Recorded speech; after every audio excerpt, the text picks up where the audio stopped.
The Grappling Hour is brought to you by Luda Gear, athletic support items created by grapplers for grapplers.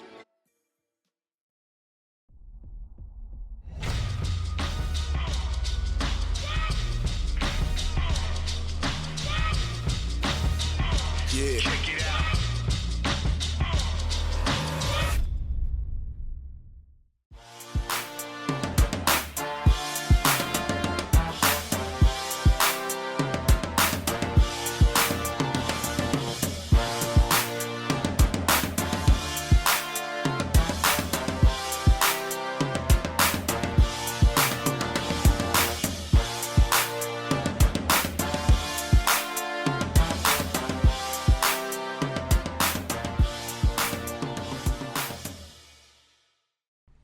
Shut up, I'm eating. All right, ladies and gentlemen, we're back. Please share the stream. If you don't, why not? Just say it. Just say it, Dane. Why not? Why? You'll never see Raph's instructional. He won't really. He's like, they don't share shit. I'm not releasing my instructional. I'm eating. BRB. Share. Sharing is caring. And I care about you. So Mikey Johns and I were just talking about facing Wagner, especially, right? And the thing about it is, it's just going to suck. The entire time is going to be uncomfortable. It's like wearing skinny jeans.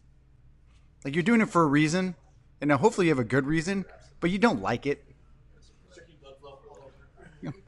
Your feet are kind of tingly, inexplicably. I mean, you know why, but you just still can't explain it. But JT, and I haven't seen this match, but JT does have a win over Wagner and fight to win. So you'll see on the far side, Wagner's going really hard on that mercy grip. Earlier in the match, JT had to strip it away, which just kind of speaks to the point that Wagner's primary strategy just tends to be to make fighters really, really uncomfortable. You see 2-on-1, wrenching on that wrist.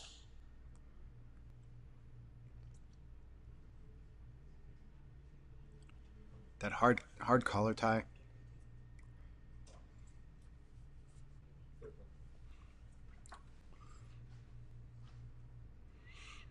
You notice JT's rash guard is central. That's his academy.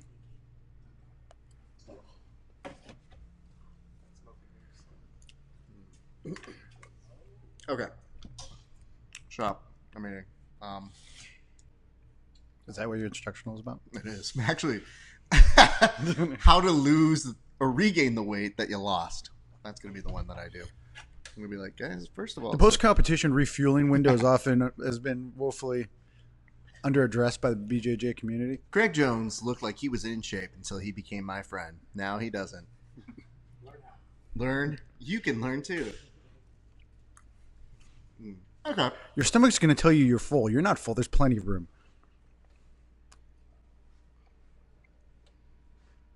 I'm pretty impressed so far just by the differences of the styles that we've seen throughout the day. This one is Wagner. I mean, I feel like he's going to try and pull out the stops. I don't know when. He's already tried to do a mercy submission on a mercy grip submission lock on JT.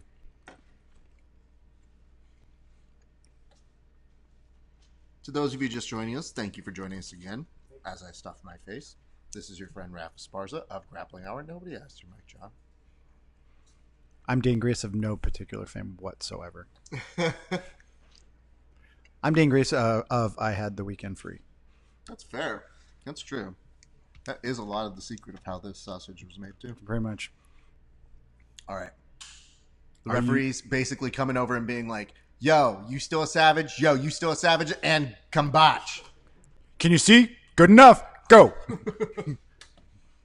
No pink eye. No pink eye. Combate.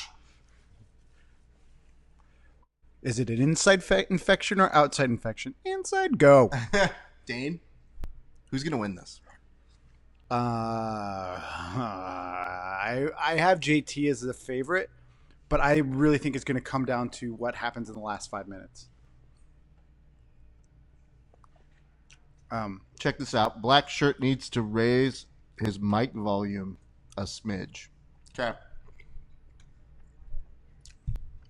Well, I like that you told him to raise his mic volume, and I physically rose my mine mic. is really no. far. Oh, I got a thumbs up.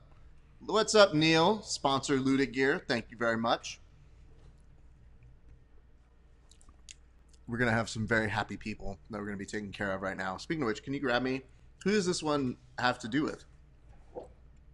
Like, who's in on this one? This is CBDU me. Derek Flake. This is what it's coming down to right now in our bracket, which is the 77 kg Mike John versus Derek Flake. Mike, I feel like we should be, looking at you and have a camera that's just set up on you the whole time that we can cut back to. I think that's a super necessary hashtag. And then the camera's already getting set up to put on him.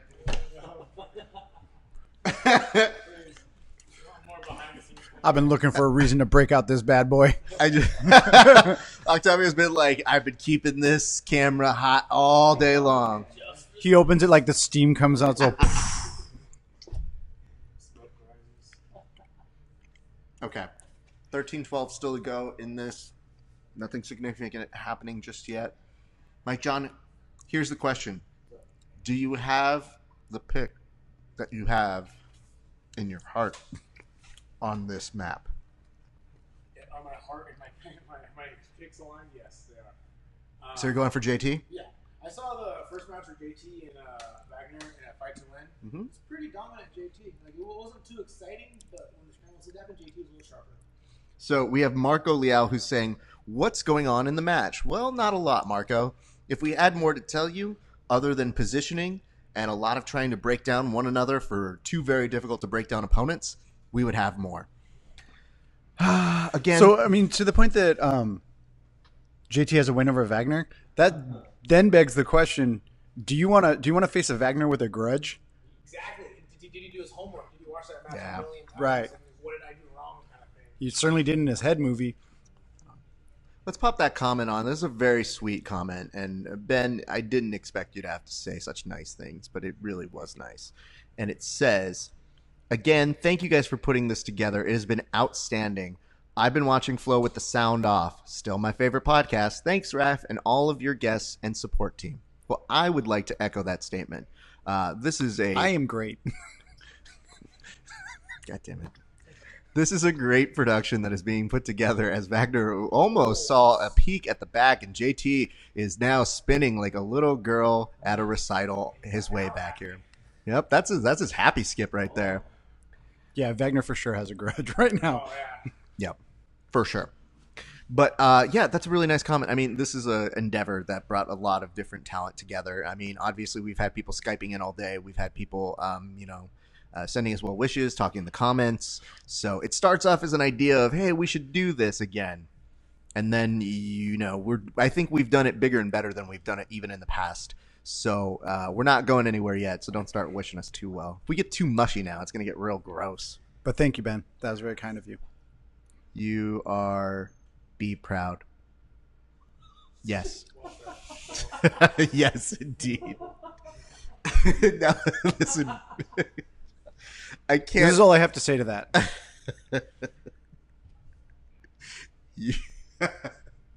The amount of incoherent English only makes me happier. So thank you very much, sir. Thank you for responding like other people have typed over the weekend, by the way.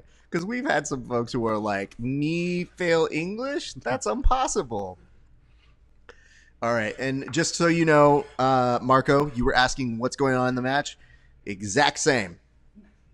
Now the difference is you got a Wagner who's just kind of swatting at a JT. Now he literally did that like old man check that you do to a young kid. Like, you think you're better than me? Sorry, I don't mean to do that to you. You're fine. Okay.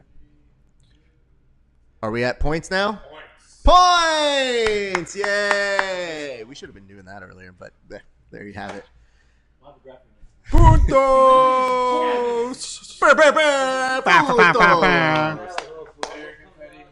Yeah, wait. Hey, Terry, can you do me a favor? Oh, I should have busted this. Can you do me a favor right now? See where that light is right there? Turn it on and on fast. Strobe. I know it's that one, but that one's way far away. Do you guys feel that strobe light we got here? Ooh, we got strobe light production too. Oot, oot, oot, oot. Take that, you guys. Production. There you go. I'm essentially. This is just so stupid. Couldn't be dumber. Oh, it's about to get a lot dumber. I enjoy though when I look at it and you go, "Yeah, we lost viewers with that." 100%. Now people were like, "Yeah, it's too much, Raph. We're done." Remember when we were complaining about your mic being too low? We take it back.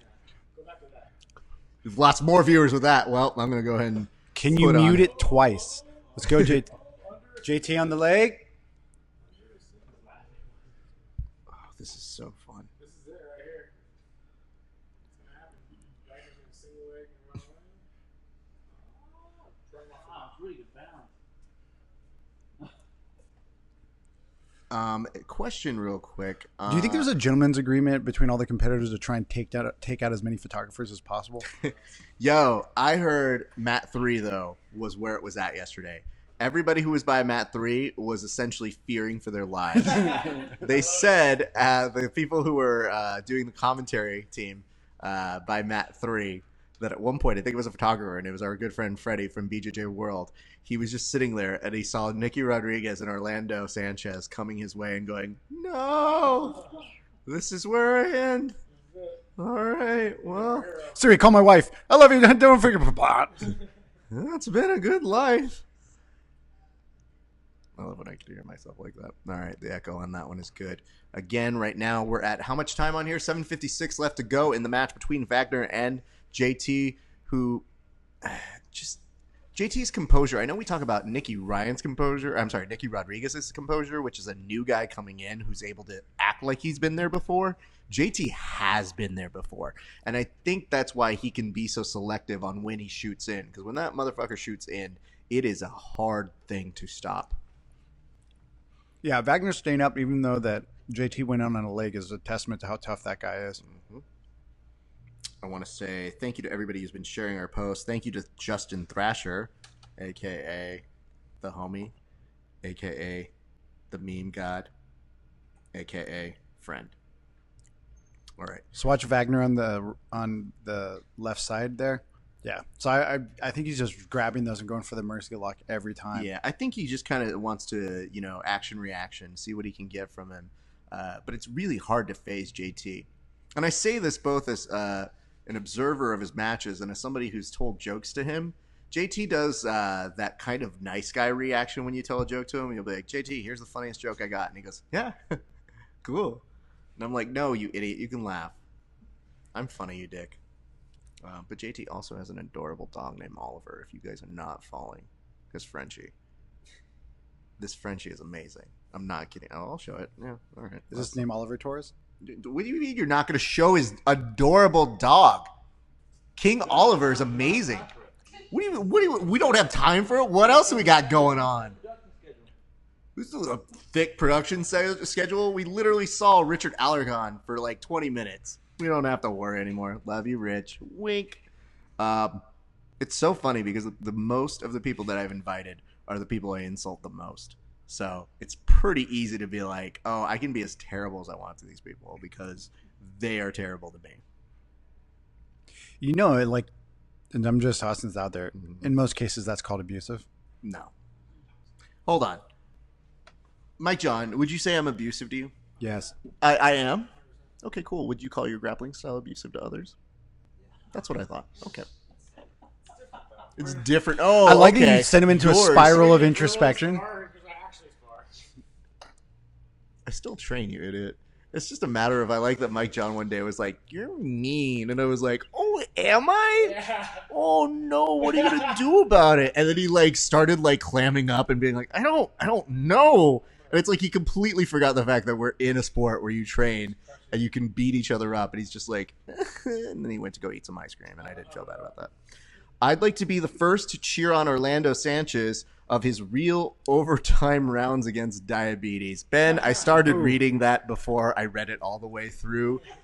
And I was like, I've committed to making this go on air. I have echoed the sentiment. So Ben, if I get killed over you, I'm coming back. Yeah, honestly, I've told many a person that I will come back as a ghost and haunt them. JT, and on a guillotine, Wagner is able to pop back out. JT gets a technical stand-up. And I mean, when they called it a technical stand-up, that was like a technical stand-up in 5. He got up real fast on that one. So And this isn't a testament to the fact that you have to basically take out a mortgage to get takedown points at ADCC this year. Ooh. Looks like we've got a special guest coming in right now. Ladies and gentlemen, please welcome back to the show our fashion correspondent, Kevin Seymour Phillips. I'm fresh out of fashion advice, but these fights are effing boring. Are we allowed to say that? Kevin, what is making them so boring, sir? The lack of jiu-jitsu. It's like sumo wrestling with none of the curves. This isn't that fun. Okay, how would you fix it then, Kevin? Jiu-jitsu. I mean, the Okay. passivity points, like, you should get a point for doing jiu-jitsu at some point. Have you seen any jiu-jitsu lately? Craig tried some. Gordon did some. That is all I have seen. Okay, that's fair. What was your initial reaction? I don't know that we talked about this. You might have talked about this with some of the other guys. What was your initial reaction to watching Bia's arm? Whose arm? Bia Mosquito's arm. Did you happen to see that highlight from earlier? How many fights ago was that exactly? Or you're testing my short-term memory? I have no idea. I don't remember it. Kev, I'll tell it to you this way. The fact that you don't know exactly what If he's talking you about. saw it, you would not forget it. There's Gotcha. no forgetting of it. No. So despite the production, like there's no like place to go catch submissions if you got some coffee. So we're just where we are. This is great because you got Wagner right now who's trying to roll his way out of a back take from JT Torres, and JT Torres is sticking on him without giving it, trying to lock up this body triangle, and Wagner tried to just roll out, do a kind of rolling thunder underneath. This is going to confuse Wagner losing to his own bullshit. This is fantastic, though. Just send him in a spiral of introspection and self-hatred. It's going to. He's going to be like, but I bullied him. I did that same slapping thing I do that works in EBI. I don't understand how I lost. I also love that we create like certain civility rules after Wagner shows up at a place. Like, how do you think that feels? Do you think that he also gets like rules made up after him when he goes to a restaurant and they're like, Mr. Hocha, if you could not slap our wait staff, we would very much appreciate that. I've heard it's a bitch to try and bring him rolls. He just whack, just like whack, hits it He's again. one of those people who brings in his own like wine bottle and is like, Checks I thought the there was bait. just a corking fee, you dick. I thought for sure he would wear annoying shorts. He usually tries to upset people. Not this year. It's a new Wagner. So, what does your take sound like when we're talking about Nicky Rodriguez taking second? JT looks First year. good. He deserved it. Nicky Rodriguez, that was a fun cartwheel pass, but it appears being a huge human being is a large strategy of his game. I'm excited to see, 2 years from now, maybe he'll add some jiu-jitsu. That was the little joke. Jesus. That was just Kevin, a I don't know little if you shot. heard it, but by the time we get to the next ADCC, he will literally have been training twice as long as when he went to his first ADCC. That's good. That'll be nice for the Duarte rematch because he's gonna have Keanu there for a while. I Well, think. You can imagine on the flow like prelims or preliminary videos, he's all, I'm literally twice as good as I was. Oh, God. Live by the python, die by the python. Kev, you are not kidding right now. Wagner is like, why did I ever do this to people? Wagner's about to like. He's all, is this rack what his it's head like? back. And especially JT Torres, you look at him, you're like, why is he so attractive? Like, how does he do this? You get distracted. I hate it, but I love it. Kev, you know what's so great about JT Torres is? He actually resides in the bubble as well. Because one time I'm like, dude, you're a good-looking dude. He was like, I know. He's actually terrible at jiu-jitsu. People just get so distracted, including Wagner. Wagner's like, oh, God. So we talked about those two. Talking about another second-place winner. What about Craig Jones? What do you make of that? That was a sweaty fight. That's all I got. They were glistening. There's a part of me that wonders, I get that you don't want the fabric so people can't choke you. It might be helpful to have the fabric so you can choke them. Those two looked like they'd been buttered up on like a Friday night jelly fight in a small pool, and I was there for it. It was fun. What? But boring fight. ultimately. Just kind of a boring. So, what is your take? You're a production guy as well. What is your take on the added production value that they've done to this? Added. I know that obviously they have some good names. The stream's a little good. Technology's gonna probably take the brunt of that because your stream looks pretty good too. So Octavio has that skill. Thank you. Oh, Wagner's standing. This is not good. This is always the tiny man's revenge. What exactly are we looking at from like an enhanced? No, I'm asking you in case you could tell me what it was because I haven't seen it yet. I haven't either. I like Okay. that K-Flow gets a chance to interview people that he's somewhat familiar with, as you already said, looking like one of the Outsiders extras. He looks good. Kev, I've always wondered this though. If they were looking for somebody who vaguely knows individuals who has great hair, why wouldn't they have you interview people? I They don't- only hate me. I They don't think hate they even you. know you exist. So we should really just be pitching you at this point. And I'm so charming. I'll really get those fighters. I mean, I could have probably gotten 3 more sentences out of Gordon. I could have been like, remember when you used to stutter? You want to talk about that? And see if he like trips him up. But no, they just gave him, hey. Oh, I was about to, yeah, JT Torres. He A lot of people are pointing to their brain. Guys, Kev, is this our dream happening? Is Brain getting more respect than Jesus up there? Because I've seen more this than this. Finally, if he gives a shout out to evolution and the developed sciences, I'm seriously. So wait, because I'd like to thank my ancestors for crawling out the ocean.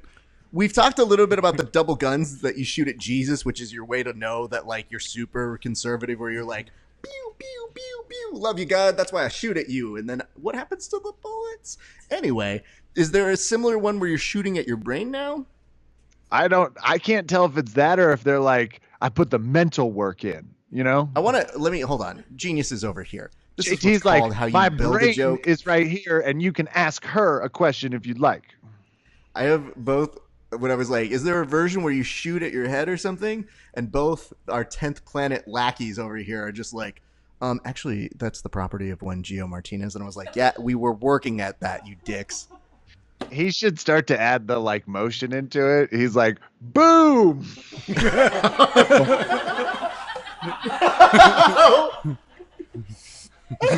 Okay. Sorry. You It's know just what, Kev? You did what he asked us to do. I told this story yesterday. I'll tell it again to you guys because this room did not hear it. So when I showed up at the weigh-ins, everybody was asking like their version of like, "Are you okay?" So their version of that to me was, "Wow, they let you in here?" And I kept saying like, "Well, I mean, they can't stop me." And so on the 5th version of that, they're like, "They let you in here?" And I was like, "They can't stop me." Nah. So then Gio comes up to me and Gio goes, "Hey, what's up? You in here?" And I was like, "Yeah, dude, they can't stop me." And he goes, "No, that's cool. I was asking if you just got here." And I was like, "Oh, yeah. Oh, fuck, Gio. I'm sorry, dude.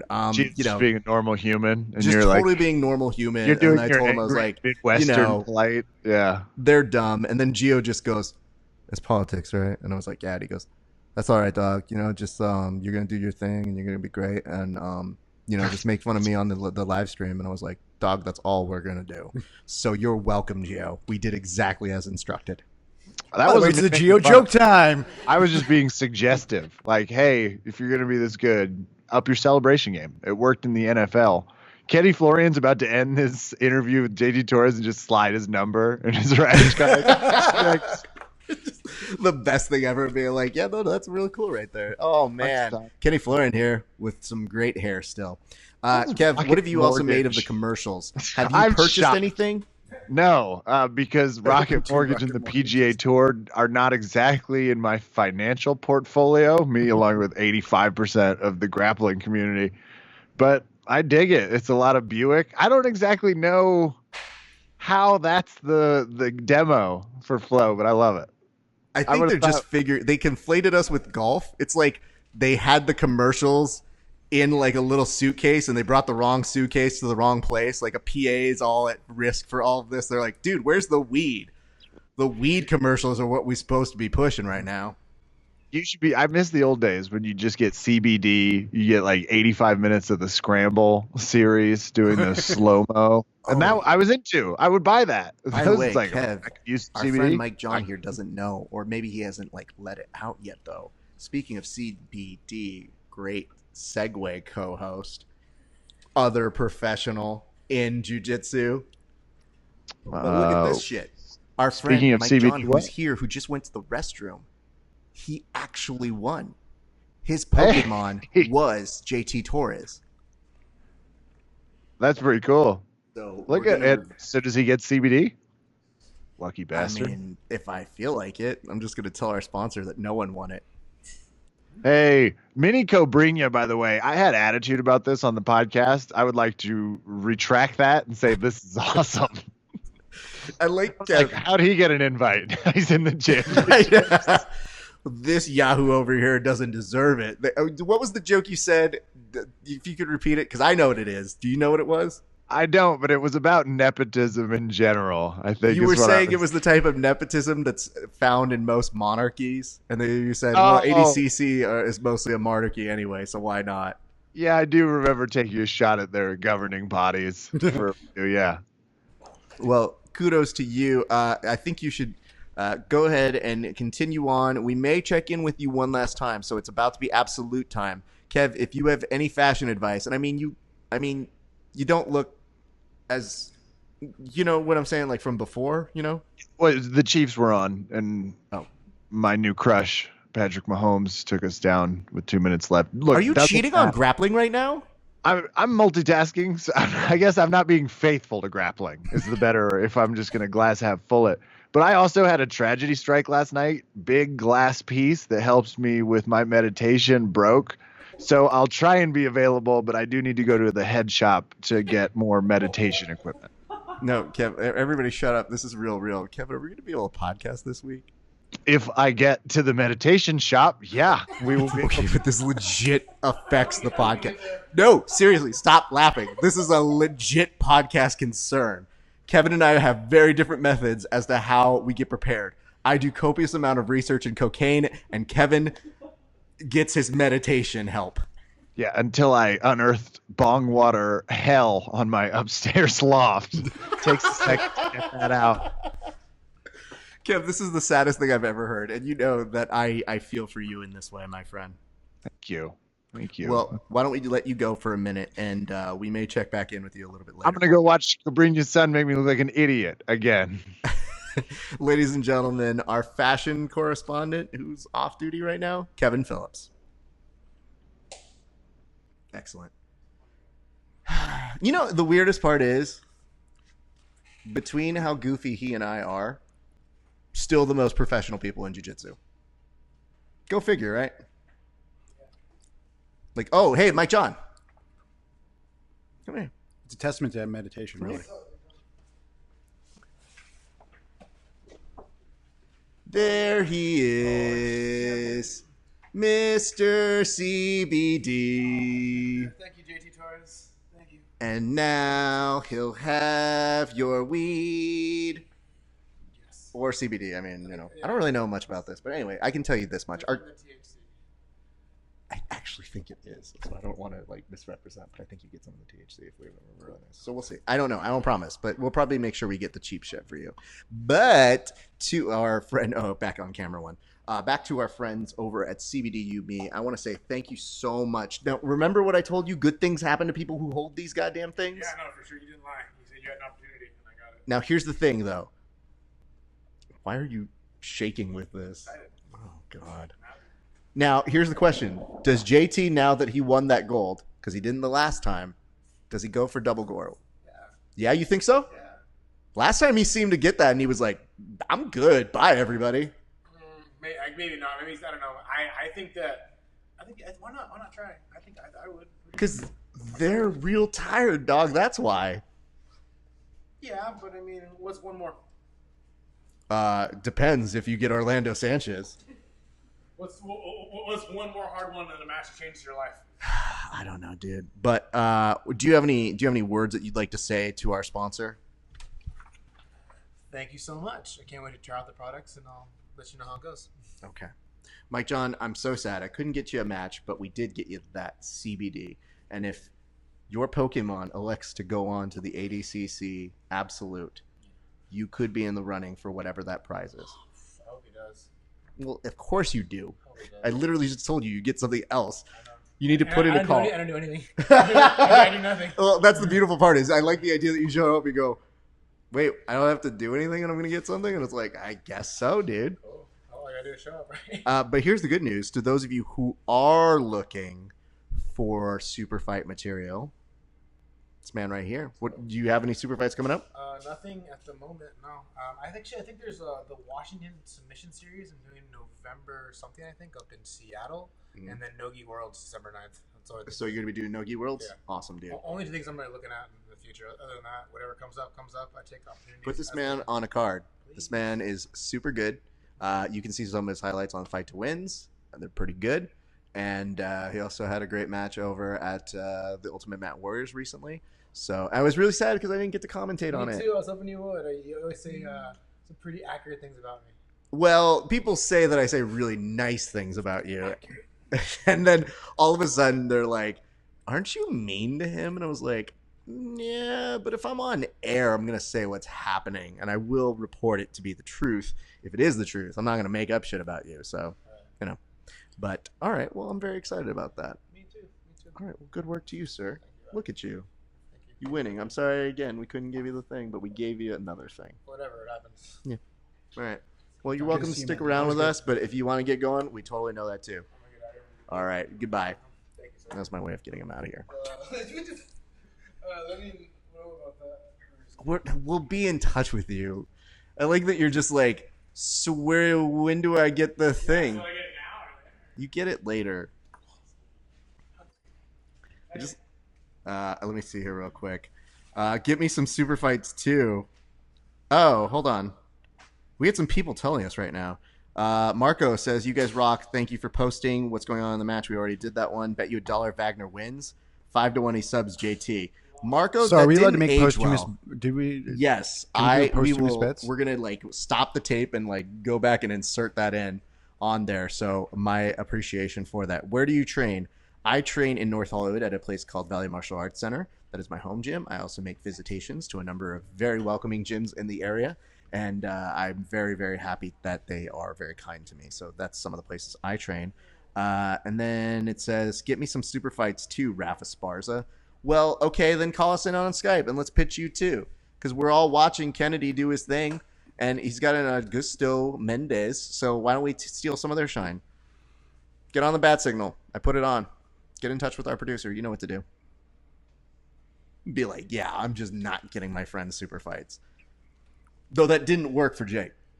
Like at all? Jake did not get his prize. So we're looking at that. What have we missed so far if, say, we were a person who was too cheap to buy Flow Grappling and we're just watching our stream? So we'll go through the champions. How about that? Oh, so we're going to talk about everything else except for this match because Kennedy is trying to take Augusto Mendez's back. And it's very close right here. Has now almost secured it. In transition, may go So for this a is- split second. Yeah. So Kennedy was in on a single, transitioned it to sort of a back ride position, tried to take the back, but Trinquinho being Trinquinho kind of shucked him over to the front. This has pretty much been the story. So this has been the story of the tournament. This double, almost like tie plum, double S-grip collar clinch has been. We saw Nicky Rod using it. We saw JT using it. We saw, I think, Wagner use it. And using it as kind of a shuck by. It is an interesting aspect to see when people are that both tired and still have that much energy. It's a highly confusing scenario. Now, on the commentary table, I see one Sean Williams and one Ricardo Amendelia, and that is the team that I think you are hearing from, which begs the question, what happened to the other 8 commentators? Any questions? Any ideas? Any thoughts? Do you think they just have like John Evans and like a little prison? Here's the deal. downstage? Like of all the commentators, I feel like there's a weird like pecking order. And as soon as Sean Williams walks up, everyone's all fuck. They just sit Yeah. down. No, that checks out, and it's hard because Sean Williams calls, then I'm gonna go ahead and be on that too. I'd be like, yeah, he can have my spot. That's fine. Ladies and gentlemen, we're gonna go and bring on a friend of the show. I guess again, I don't know why he's calling in, but again, Jake, why are you calling in? Because I was told to. No. Jesus Christ. Yes. Work on the bit, kid. Hey, Jake, do that again. Why do that again. would do that again. I be so surprised to see you here calling in right now? Is it the absolute yet? Not that bit, the other bit, you idiot. Oh. Listen, Jake, you literally told me on that messenger, you said, hey, get me some super fights, Esparza. Go to the comment. Put the comment in the thing so that we know we have that on there. I'm literally giving you the opportunity to sell yourself. So whore yourself out. What super fights do you want? Who smoke do you want? Well, I'm not that kind of guy that likes to do that, but I'll take anybody. I wanted to fight Submission Underground, and they wouldn't put me on the main card, and I didn't Why? want Is to. it because you're actually good at jiu-jitsu? I don't know, dude. I don't know what the deal is, but I really want to fight as much as I can. I haven't lost in the gi yet at black belt. I did well at no gi pans, so I'm doing good. I'm hitting the ground running. I really want to get a lot of super fights. I want to get sponsors. I want to fight all over the world. Is that good? Did I do it? That was pretty good, actually. I was about to say, I was like, I don't know that I have something to add on that. I just like you being like, I want to fight. I want to get all the sponsors. I want all the things, man. Best. I wanted you fighting the best. That's all I want. And Jake, here's the thing, dude.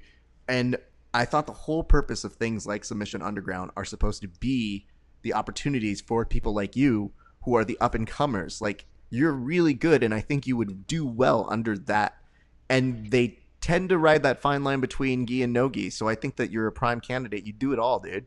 So I actually went on Submission Underground. I went on the undercard, and I won against Micah Brakefield, who's like, they love Micah Brakefield down there, and I submitted him with an ankle lock in about 2 minutes, and never got an invite to the main card. That was when I was a brown belt.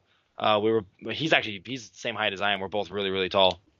But I really wanted to get more off that. I want to compete on Kasai, and I want to do ADCC trials. I'm going to do all this. And it's going to take time, little by little, day by day, but I want to get going. Like, I want to be given super fights. I want to be matched up with great people. I want to fight the best. I got a long career ahead of me, man. I'm trying to hit the ground running. You know what I mean? Not gonna lie, for a split second, it sounded like you were vaguely the Pokemon theme song, so it was taking me a minute here. Well, I do want to be the very best, like no one ever was. But I'm not trying to catch. I'm only trying to catch submissions. So, it's so ingrained in all of you nerds' brains. I'm a child, remember? You are a child. You are very young, but that's a good thing. Maybe not, for a lot of things, but for the most part, dude, you are a guy who has a lot of career left. So I just want to get you out there because, it would be nice to see you on those things. So yeah, if we can get you on Submission Underground, if we can get you on more and more things, that would be super dope. And here's the thing, guys, he actually dresses the part. Look at him right there. This kid is actually putting on a suit. Nobody's doing that on other shows. And we'd like to say that we confirmed earlier that he is in fact wearing the pants. I am, and no shoes. With no shoes. This is still so weird.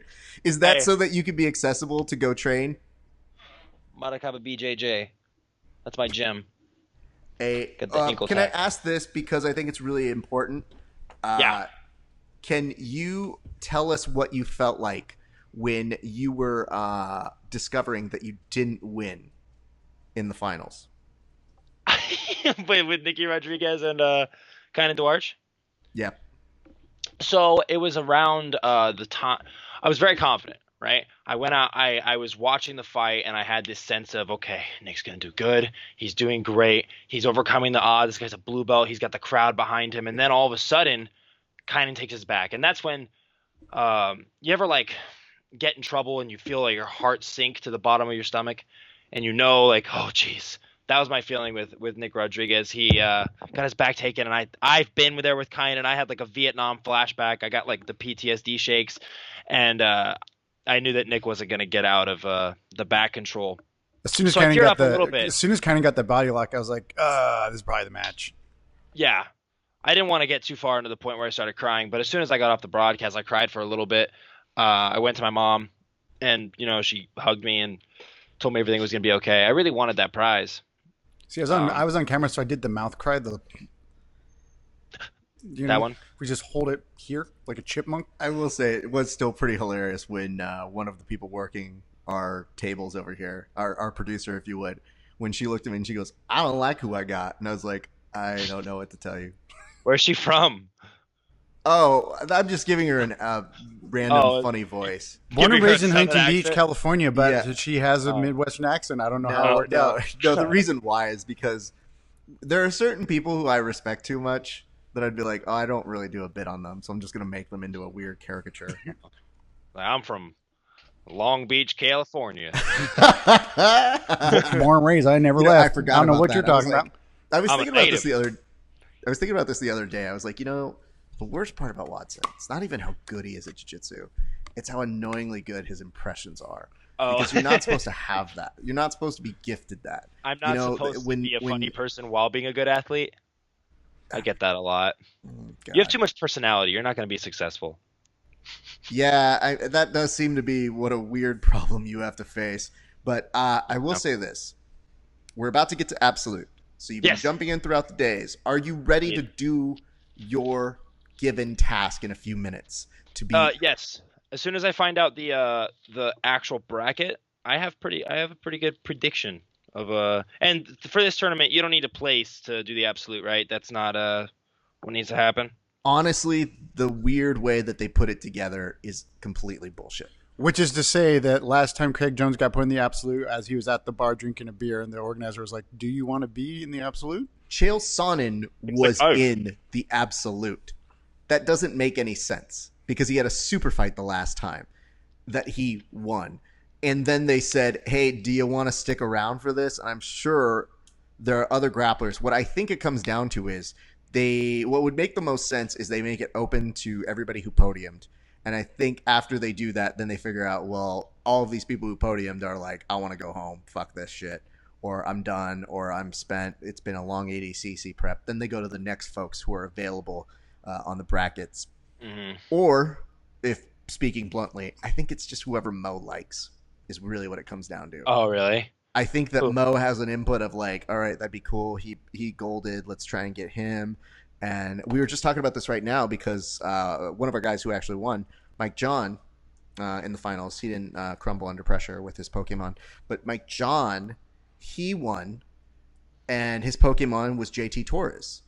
And I was looking at him and I said, well, here's the thing, dude. In our rules, if somebody didn't win in their division, but they go to absolute, they can still be in it. But That's JT true. Torres can also still go to the absolute, and you win a bigger prize for our absolute prize. So you're not out of the contention yet for both you and him. And That's he a was good like, Pokemon. do you think JT will do the absolute? And I was like, dude, last time JT was like, peace, got my gold. I saw that you said that. I don't know. I don't even know who would do the absolute. Like, I wrote down notes on everybody, and I'm like, why am I don't think Paulo Meow is going to do the absolute. You know what I mean? Like, and then I kind of stopped myself. I was like, what the? All right, now I just got to wait until the bracket releases, and then once it does, I'll be able to get my predictions out there. I actually have there's a website called Challenge where you can make your own bracket, and it's kind of formulated. It's really nice, and I use that to make the Tell prediction. me more about this. Well, it's just a website. That's all it is. You input the people and you make the seeds and you. The reason why I find you so hilarious at times is I'll be like, I'll set you up for something and I'll be like, television Raph, tell me more about this website. Feign excitement. And you go, oh, it's a website, Raph. Oh, okay. Well, that's great television. Good job, kid. Well, it makes for good television when you go adjust glasses. Oh, you know what I hate about you, Jake? This is what I hate about you, and then insert blank Oh, cool. what you I hate just about realized me. you don't have a good impression of me, so that's good. I don't. I was gonna ask you if you had a good Chael Sonnen impression earlier because I heard you talking about him. I do, because the man named Stan comes a rain in Spain. That's pretty much the nonsense he spits out. Wow, that was poetic. Thank you. Well, he likes to do this take on Razor Ramon. You may recall Razor Ramon if you ever watched professional wrestling. Razor Ramon was essentially a character that would say, hey, yo, I'm the bad guy. And Chael basically just does the white version of that. Oh, I'm from the hard streets of Oregon. Yeah. Well, West Lynn Gangster is his, and I do give him that one. I think that's pretty good. Can we talk a little bit Is there about a lot of like Augusto competition for Mendes that title? getting Yeah. we're getting Great this back take body there, lock yeah. right now? Yeah, that's gonna Is be that it. going to be enough to most give it likely. to him, dude? There's gonna be a big We deal. got 3-0, yeah.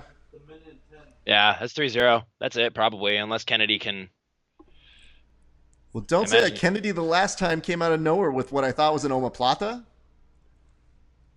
Oh, he's great. Yeah, no, I'm not counting him out, especially in a position like this. Yeah, can try to pull this under was the leg yesterday. here. He was under pressure and was able to come back and surmount a huge comeback. However, if this mount happens, which it's close, oh no, scooping it in. I mean, even without the mount, it doesn't even matter at this point. It just looks like Augusto Mendes is going to use pressure. However, big props over to Kennedy, who in his very first outing made a huge statement. I mean, to be able to tell your dad, like, yo, dad, first year I got second place at ADCC is like, yeah, no, that's real good, dude. Mm-hmm. Oh, he's looking for a guillotine here. It's gonna be tough though. Yeah. Oh, you have a that's guillotine really- on your side. We have an inside heel hook on ours that we just lost on that. Oh well, that's unfortunate. Yeah. wait. But hey, man, props to him, For the- dude. It was a great experience, and this is just further proof that, I mean, it's great to know that we have people who fight for MMA who then come back and come to the big show. That's what this is supposed to be about, is that mixture of getting a little bit of all forms of combat to come and do their thing. Yeah. All right, Jake, here's what we're going to do. We're going to take a nice break with you, Mhm. and then we're going to come back when we figure out whatever the absolutes are. I think they're probably putting that together, and I don't think the women get the absolutes, so they're actually probably using this time right now to go corral everybody and be like, you good? Hey, bro, Women you don't good? get an absolute division. What's that? The women don't get an absolute division. They don't. Not to my knowledge, unless they throw one up right now. But I mean, if you're one of the under 60, and then they say, and your round prize is Gabby Garcia, you go, nope. Yeah, unless you're Mackenzie. True. So anyway, But that's what we got. she's- All right, cool. We'll see you in a little bit, Sounds dude. good. I'll see you soon. Let me know. Is Augusto Mendes ready. just weed whacking? Yeah, I don't know what that is. Okay, so this is in, or this is out. In. Oh, what is this? Oh, he did point to the Jesus? Oh, okay. Oh, awesome. This is very confusing, but this is weird. This is almost like a dance that he was doing. It looked like he was clearing his front lawn. All right, just for those of you who are tuning in who are wondering what Augusto Mendes is saying, he's probably like, yo, I fight in the UFC. You remember those times, huh, Kenny? And, oh, wait, did he get fired from the UFC? Ugh. Yikes. Never mind. Bad joke, Raph. Anyway, still a beast. Still very impressive. Still super cool to see him come all the way back from fighting in MMA to come hang with us. Yeah, I was gonna say this is a statement because he hasn't really been active in competitive grappling in a while. So on this one, it was actually Kate Harris who is going to be taking home the leg locker package that we're going to put together for you, Kate. Congratulations, Kate. We're very happy to see you win. I'm very sorry to you, Pat Hoffman. It was ever so close. It was a well contested battle in the prize giving. So again, I think what they're doing right now is they're actually going to start getting together the absolute categories. And so just so you guys are aware, there may be like a little bit of a lull after they have the women's matches. So we're going to stay with you as best we can. And then know this, they also still have the super fight. I still can't believe we have a super fight and an absolute category with 2 women's categories left to go as well. Jeez, When you put it like that, it seems like this goes on forever, right? like literally. You know that, was it the Fred Armisen bit? Ay, Dios mío. Yeah, I'm just going to rip off bits for the next. Who all won in the finals? Benjamin Kurojogos says. In the 66 kilogram category, Augusto Chiquinho Mendes just took it. In 77, JT Torres just took it. In 88 kilogram, Mateus Denise took it. In the under 99 kilogram category, Gordon Ryan took it. In the over 99 kilogram category. Cunyon took it. And I don't think we've seen the female finals, right? No, female finals are coming up right now, I believe. So in the female finals, under 60 kilograms, we have Bianca Basilio versus Fiona Davies. And in the over 60 kilogram category, we have Gabby Garcia versus Karina Santi. Awesome. This has been great. I'm not sure that we've checked in with Quentin. Quentin, I'm going to go ahead and put up the bad signal and hit you, sir, because I want to hear your picks. We had a lot of things. I was watching a little bit of the footage last night, and we got a lot of people who like to say, "Told you." And I kept being like, okay. Yeah, I mean, you know, some of these guys are really good at jiu-jitsu. Who knew? I will say this. You could tell the difference between the people who know how to make an entrance while walking out and those who, you know. This is very much not Gabby Garcia. Well, yes. Unless... Oh. This would be Karina Santi.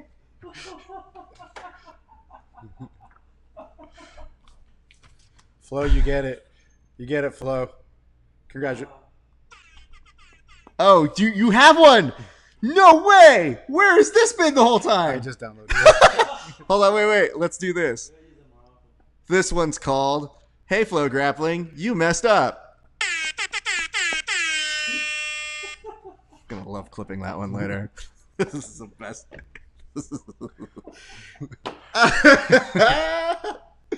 Oh, man. So here's the Day question. 366. Hold on. The question is, do you replay after the mess up? Do you just go, No, fuck? you You just have to ride do it? this one in the sunset. This is amazing. We're going to get to Hey Flo Grappling, you messed up. If I would remember to do this earlier, I would have. Next year. Yeah, that's what this is. I made the Please. joke. Please. Hold on. Please. Here we go. I hear Are they not going to do one at all now? Yes! Oh, shit. Come They on. fucked it up again. Say it, ref. Say Oh, it, ref. hey, Flo Grappling. You messed up. It's not... It's Gabby Garcia. We all know who Gabby Garcia is. Hey, Look, it's not like she's not like you can miss her. I have a request, and I want to see. We might not be able to show this footage, but fuck it. At this point, we might as well. I can't stop talking about how if they really wanted to go the full production angle, there should be a way. If we're really like, you don't half borrow from pro wrestling. Let me just put it this way. I had made the guess, one might say, that it would look like half of an indie wrestling show, and so far so good. But you don't go halfway in pro wrestling. You should go all the way. So what I think you should do is steal the entrances of pro wrestling from yonder age. So the one I have in my mind is like the very famous fight between Andre the Giant and Hulk Hogan, where they would actually get carted in a like moving vehicle to the ring and out of it. Yeah, they should zipline the competitors to the mat. That would be way more fun. I would be into that. But like, just so you kind of know what I'm referring to here, I'm seeing if I can go ahead and pull it up. I got to make sure that it's the right clip before I do it. Otherwise, it's not going to be as fun. But I want to make sure that people understand that that would be production value. This is, I mean, it's better. Here we go. 1 second. I'm going to go ahead and plug this in, and we should be able to go, Octavio. So if we want to go ahead and swipe us just a little bit whenever you're ready. Oh, no. It just took me out. Okay. So this is what it looks like when you really go production style. As you may notice, in a split second, Hulk Hogan is saying, "Hey, brother," and brother. That's all I know he speaks about. And at this point, Bobby the Brain Heenan is yelling at Andre the Giant. And by the way, if you're tuning in and you think this is what's happening at Flow Grappling, Yeah, so this isn't live. this is not live. This is not what we're talking about. This is just me narrating over it. I'm just trying to get the exit. Look at that. That would be production value. Look at that. That man is being carted away in a moving vehicle that is made in a small replica of a ring. let me also make it very clear. Please do not conflate that I am referring to any grappler on a screen as a pro wrestling man that is very big. The timing of it, I understand, is maybe not the best time.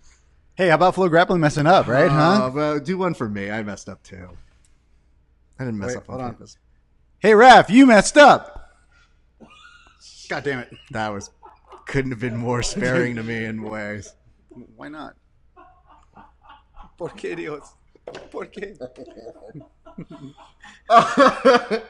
I just wanted to show. Oh, there we go. I just wanted to show you Andre the Giant. Don't you start.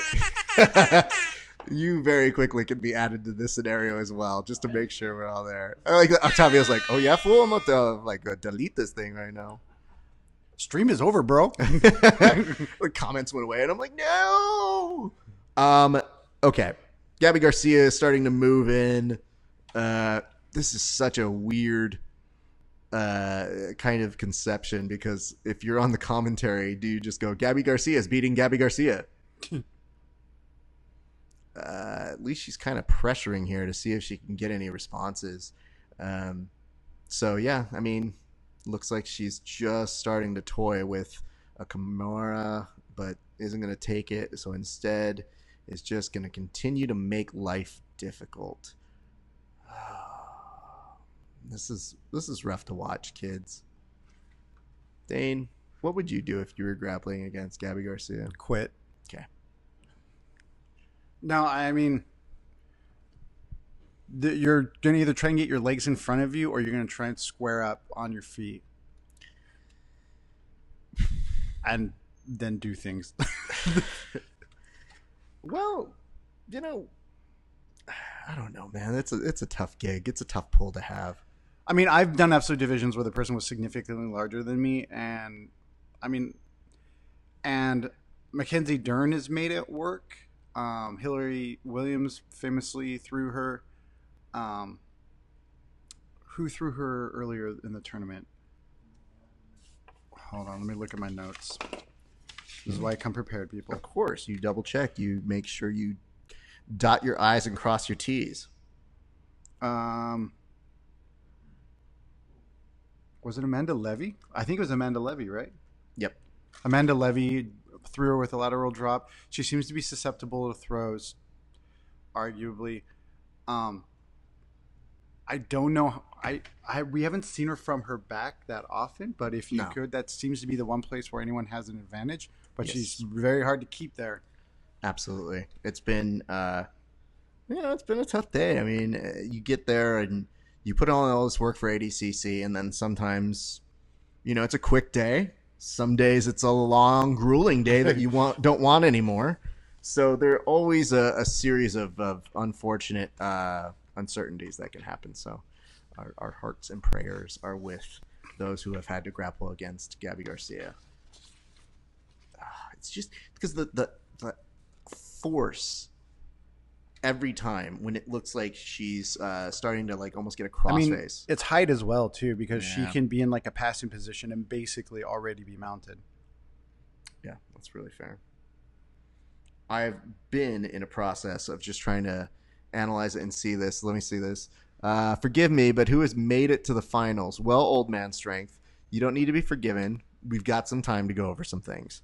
We'll go ahead and tell you who's won the finals, so that way you just know.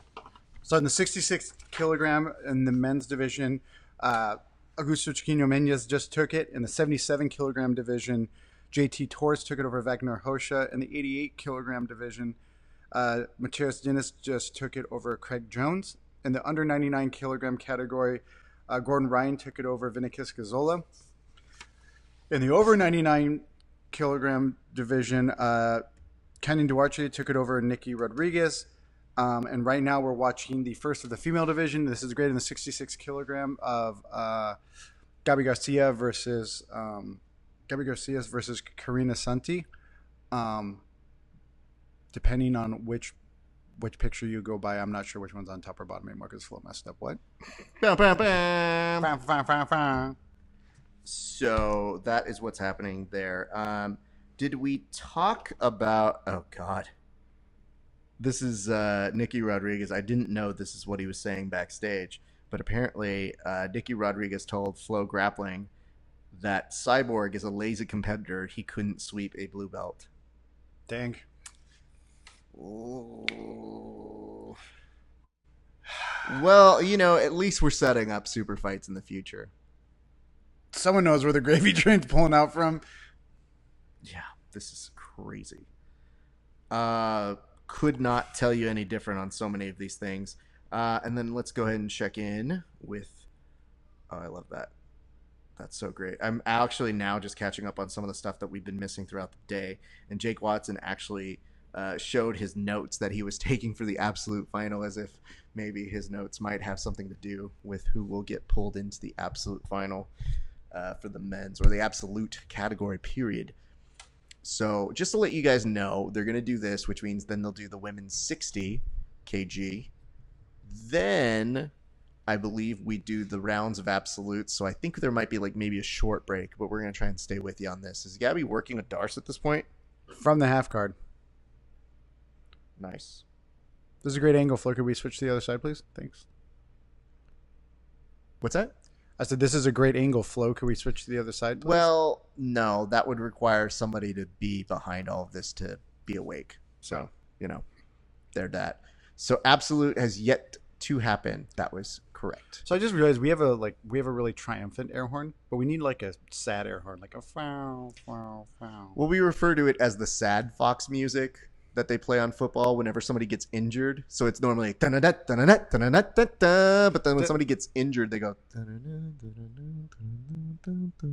I'm very sure I couldn't play that without getting into a bunch of trouble. Oh, let's not. But Gabby Garcia is now pointing, but she had spirit fingers to the Jesus. Poor. It's a lot to take in, guys. So, yes, congratulations to Gabby Garcia. You are really good. Let's not get around that. I mean, you are really good. So, is Fabio Gurgel wearing a sweater? I think so. Get Kevin on the line. Yeah, no kidding. That's one of the better moments. Oh, the tears and the claps to you. I think that would be more along the lines of my celebration tactics, because I feel like I always want to give it back to the crowd. So I feel like if I did something well, I'd be like, hey, no, it's you. You guys are the real heroes. Yep. It's also a nice fixture of going dark is that you can't see how many seats weren't sold. So, I mean, it makes a logical... Raph, sold out. Sorry. How do I get that confused all of the times? Okay, cool. We've got still some more stuffs to be seen, you guys. That's so rude. Again, there are a lot of people who take out jokes on Gabby Garcia, and I think that she's a nice human being. So I don't, let's not get to this point where, we say mean things about her, but we empathize with the people who go up against her, because sometimes what can you do? Right, Octavio? What would you do? No? There's just a shaking head of no. I think that means he wouldn't. Okay. Well, that looks like, because there's the you wouldn't, but then it also looks like I wouldn't smash as a response, like, I wouldn't smash. Nah, dog. She smashed me. It's fine. There's so much crying. Yeah. I mean, it's a very emotional moment.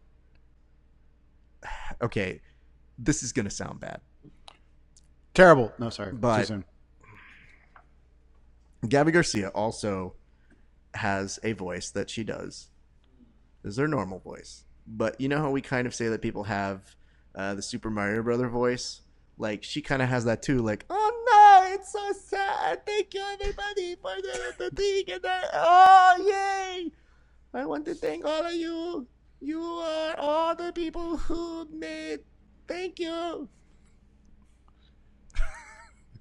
I told you it would sound bad. But tell me it's different. I'm just saying. She has a voice that is usually how it sounds like. And the reason why I remember it is because I remember once she missed weight, and I think it was for Ryzen or Risen. I'm not sure, whatever we call it. And she was just like, I'm so sad. Guys, I'm sorry. And I go, Yeah. So the one thing I'm going to say about her missing weight, which I get it, it's difficult for women and her, but it was for the weight class they created for her. yep. Oh, there's more pointing to the head. That's the most in fashion thing that's got going on today, guys. She is very passionate about what she's doing. Oh, God. Strobe lights. Strobe lights are like air horns. There's one dude in the crowd who literally just did a finger like this. It looked like he was waiting, or like gesturing to his waitress, like, check, please. I know there's an absolute, but I'm gonna cut out earlier. I am going to exit the sold out arena. That's that's a great name for an arena. Listen to the Xerox sold out arena. Is it sold out tonight? Its name sold out. Welcome to the Downey, California sold out arena. Tickets still available.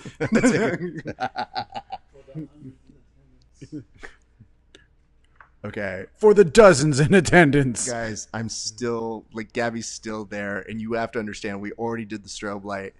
If she was... No, but is that the red stage light? That's what I'm saying. If she was a comic, that would be your signal to get out. There's a very funny story from one Melissa McCarthy who said that she started stand-up, and she's not a traditional stand-up, but she was like, I was a performer, and I would get up there, and I was performing, and then all of a sudden, this one manager comes to chew me out after I was finished performing, and I said, what were you doing? And the guy goes, what the hell is wrong with you?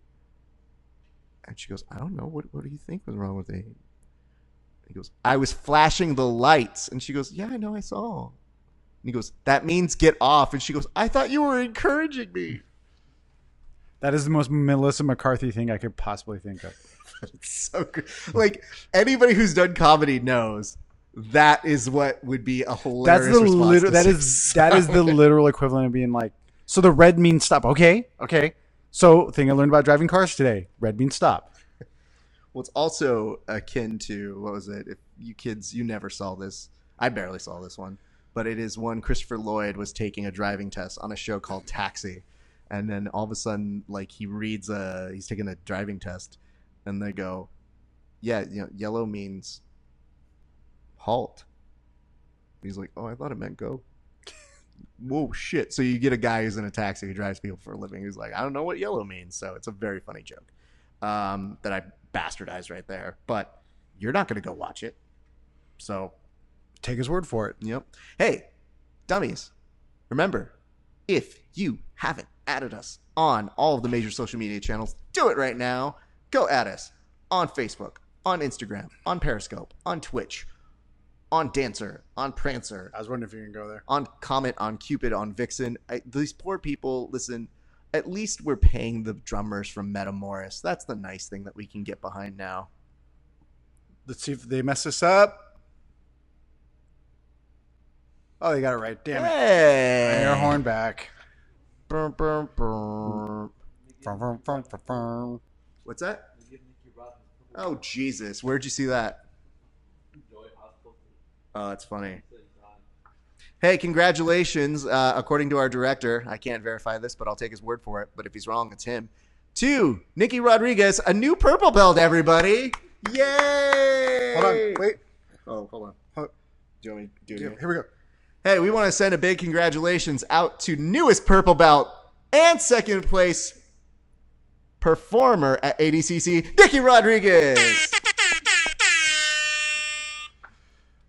We may have to work on those. I stifled on that one. Man, that's all right. I had to roll. But you know, in post, I'm going to cut it like it was like perfect. Perfect. So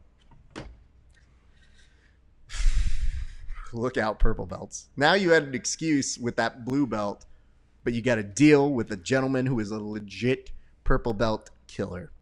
Bianca Basilio versus Fionn Davies. Fionn Davies coming in on a pretty brutal armbar on Bia Mesquita. Hope she's doing well. Bianca Basilio with the decision coming in. Both ladies are veterans of EBI and various other submission-only tournaments. This is going to be fireworks. Mm-hmm. Bianca known for being a particularly aggressive competitor. Fiona exactly the same, and they're right at it.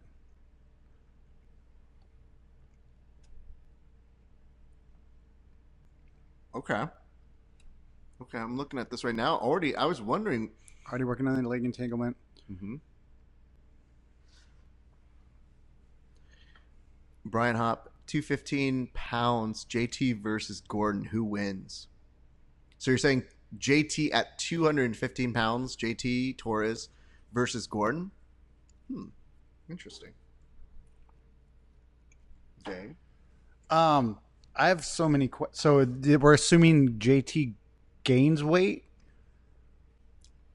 No, he just calls upon his Mega Sword and becomes like a bigger version of him, or he gets like gummy bear juice. Or So he something that somehow makes he Voltrons into a and is at 215. Okay, so if you could take two 215-pound competitors and one has Gordon style and the other has JT style, who wins?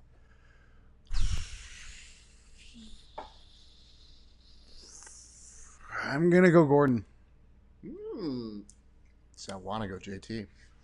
I want to go JT too, but he has people that play JT style in Nicky Rod, in Jake Shields, that are at his weight, and he tends to do well. But do they have his smile? No. God damn it, they don't. Let me say this. That's a great question, even though it's absurd. But yeah, you're asking for pound, basically. Like it or don't. We are in an era of Gordon Ryan being a very dominant athlete. There's no getting around that. You don't have to like him as a human being. Most don't. Even his own training partners on days go, ugh. There is a certain element that is making people want to see grappling. Gordon Ryan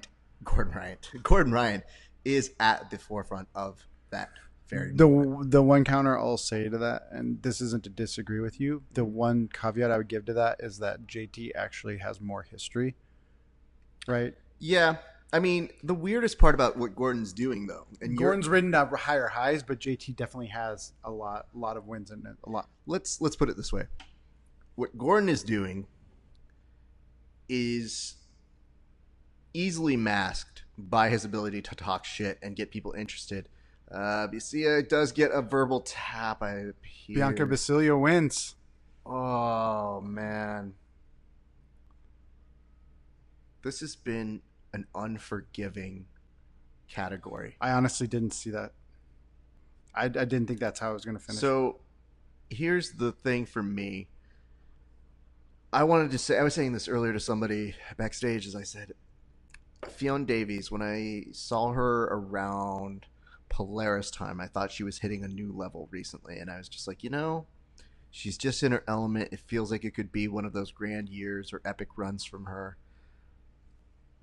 She was great, and that was an amazing performance. And she was definitely going and trying to push the action. She just got countered, and you can't overlook how good Basia is. That was amazing. Oh, Brian Hop. No, I don't hate Gordon, but JT has been dominant in his victories, and he can beat Gary 3 times, or he has beat Gary 3 times. Yeah, no. I'm not saying that you're being disrespectful or anything like that. I'm just saying, look at the perspective of it. The perspective of Gordon as a human being is making people interested. So the hard part is to separate the hype from the actual pound for pound question that you're proposing. So those are two different things. And there are some fans that cannot separate them. So Hodger Gracie, massively dominant competitor, not a particularly compelling story. Sure. But that's why whenever you get people who say, man, this is like the most ever, most ever, they are bypassing parts of history sometimes just because they get caught up in the hype. We want to answer your question honestly, and I think this is a way of really being honest to that question. I just feel that one of the things that is underrated, if there is such a thing about Gordon, is his knowledge. I do feel he has a high grappling aptitude, whereas I feel that JT is an amazing talent that is continuing to show us new things as he gets older, which is a very opposite thing in this world. Because a lot of people could say that very thing about somebody he learned for years from, which is Andre Galvao, which is he was aging like a fine wine just in terms of understanding where to push and pull and now when to like call his punches and when to do all that sort of things. It's just what happens when you get to be an older grappler. So in that respect, I think it's a very close race. It's one I'd like to see multiple times. But I might go with the small advantage to Gordon, just based on what I have seen in the many years we have been covering him and interviewing him with his grappling IQ. And I think that JT Torres is one of those guys who you want to talk about somebody with the right work ethic and personification of what grappling should look like. He's it. So that's why you have an absurdly good question, as stupid and great as it is. Does that make sense? Yeah, cool. So it looked like a toe hold, but Fiona Davies was holding her knee, so I'm wondering if Yeah. something happened there. It's hard to say. I mean, it's one of those moments where you saw Fionn Davies was trying to attack and that she had to give it up, but it was too late. So she was trying to do something and make, she was trying to get a submission out of there. So I don't know, man. That's a heartbreaking one to see. I just hope she's okay. Well, hold on. Maybe this is a good way to transition because I don't understand Portuguese or Robert Drysdale sometimes. So let me transition. Shall we?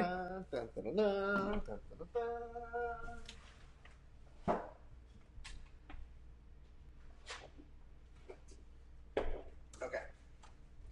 Here's what we got going on for you guys. I wanted to go get these.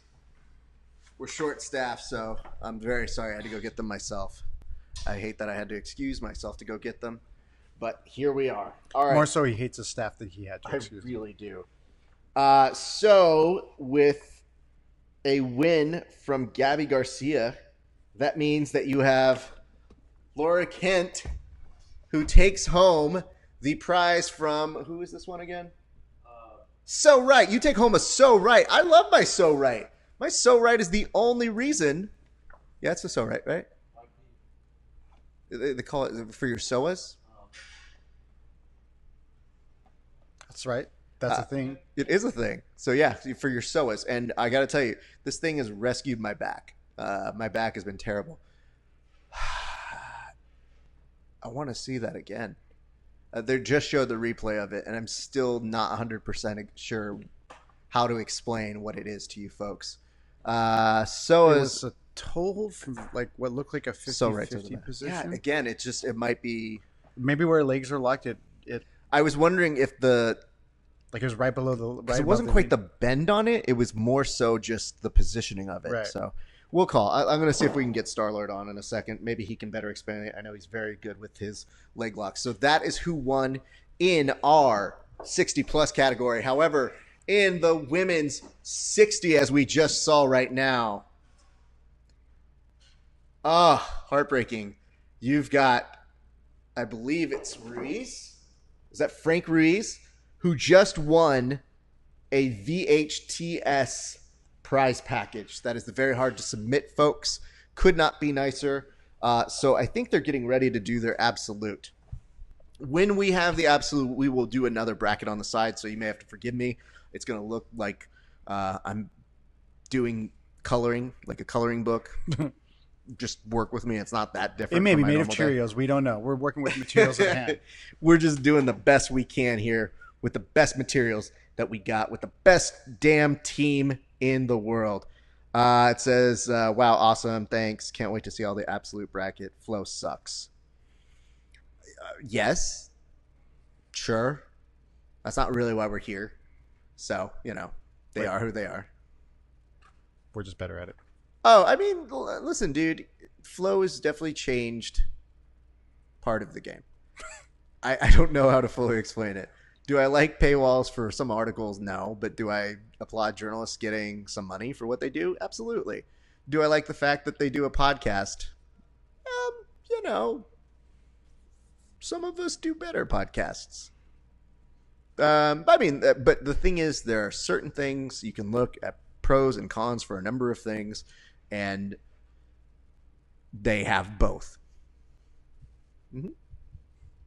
There's a weird ode to us commercial, though, that even despite my ability to try and be objective about this, they made like a 1983 Sports Center commercial, and I'm doing my best. I can't with these angles and all of this. Hey, what's up? Hey guys, welcome to my crib. Let me take you to the garage. 100% cribs. Hold on, Octavio. Can one of those walk with me a little bit? Okay, we're gonna do the. Yes, you're doing it. Oh God, I'm just gonna push the mic away. I don't know. Does that pick up sound though? No. No. Okay. All right, here we go. So, hey, what's up, everybody? This is Flow Grappling. Are you watching? Me too. Oh man, I love that we got grappling going on. Don't forget to check out this event. What? Don't forget us. We're Flow Grappling. Boom! I'm just seeing part of that playback. I feel embarrassed for you. Listen, guys. I love you guys. You know that. And I wish that I would have been commentating. But you deserve this in a big way. Just because it's so ridiculous. This is so funny. How? We deserve better. Oh, man. There wasn't enough tilting. But, we didn't have a lot of time to rehearse that. We had to go in the moment. And now they have a weird commercial that's still... Looks like the same. Man, you missed a good bit if you were just walking in. I'll see if I can replay it for you in just a second. I'll bet you know. Hey, Terry, remember what the camera angles they would do with like MTV Cribs? Oh, yeah. Oh, most definitely. Zero context. That will do it.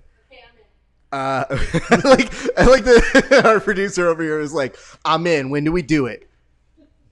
Okay, so they're now doing a background story on Felipe Pena versus Andre Galvao. We're going to get to that in just a second. We'll go they're over going to take us to the vegetable market where you used to make salads. Dane, if you don't mind doing a little bit of coverage right here while I go share a very funny video. Okay. So that's one of the correspondents for Flow Grappling. They're trying blood sausage. I forgot the name of it in Portuguese. It's supposed to be quote unquote disgusting, but that's just what people eat literally all over the world. Like every culture has a blood sausage, so everyone just calm down. The Korean one's very good though, because they put noodles in it sometimes.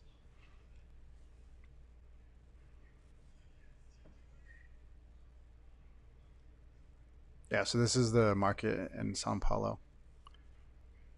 Belo Horizonte.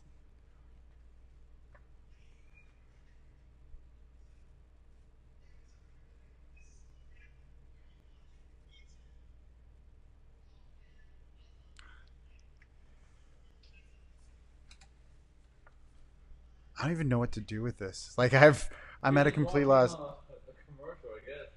This is the city, Brazil. City in Brazil. You should go there.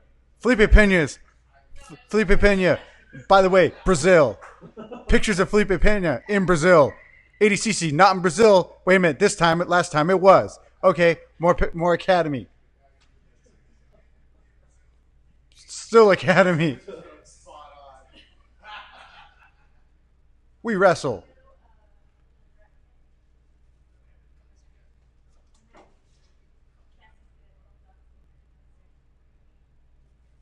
Felipe Pena. I'm a super athlete. Watch me fuck up this brown belt. Like, right? Oh, and back to Rocket Mortgage. That's more important. The question is, can Rocket Mortgage give me a mortgage in Brazil?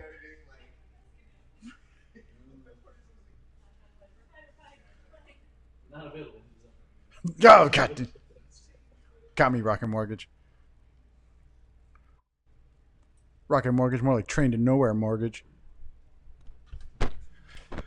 See if we got any comments. Can you see them? Yep. I can make it bigger. Please do. Oh, there we go.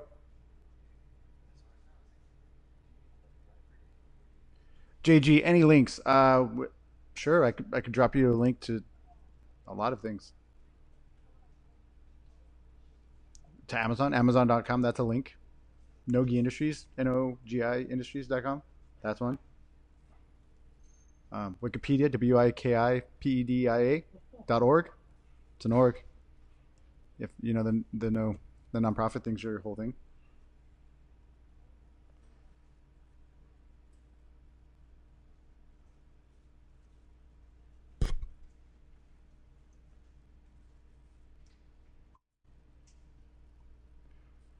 So what are we watching here? Why? Just him taking selfies. Now. The videos of him taking This is hard hitting journalism. He's just like you and me. See, that's the black belt level. You see how he took it above the eye line? That makes you look really thin. That's a black belt selfie. Yeah. And we're back to a commercial. Is this crotch shot really necessary in this commercial? I saw the tour. It looked amazing, you guys. The camera work was great. The bit. So Vinny Magalhaes didn't make it in. He lost to Vinny Magalhaes lost to Vinicus Gazzola. Gordon ended up taking the back and getting Vinicus by a one-armed rear naked strangle. So it's pretty much the classic like Danaher back attack. C-clamp on one arm, wrap the arm with the top side leg, and just dug through on the one-arm strangle with the rotational finish.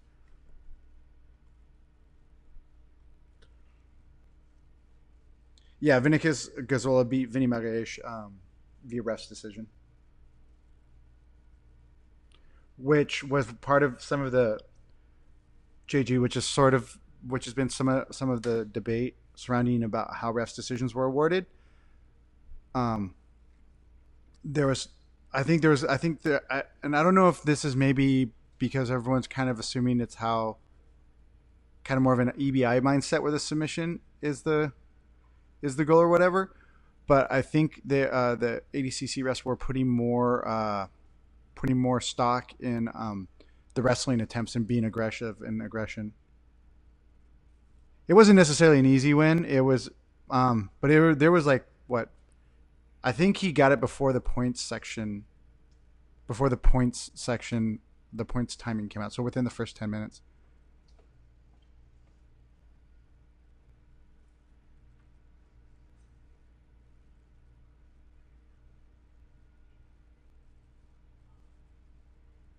Does that help, JG? Yeah, that's what I meant. It was within the first 10 minutes. It was before Gordon caught the submission on Vinicus before the point section enacted, or however you want to state that. Let's keep the comments going. Let's Q&A this up.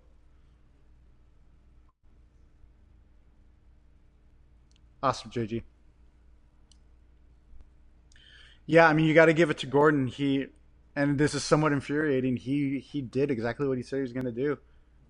He's pretty much all submissions, right? The one story I have beat Spriggs by submission. That was the second match, right? Yeah, that was the second match. Who was the first match? The first one was, and I don't have those brackets. Who was it? Let me look. Sorry, guys.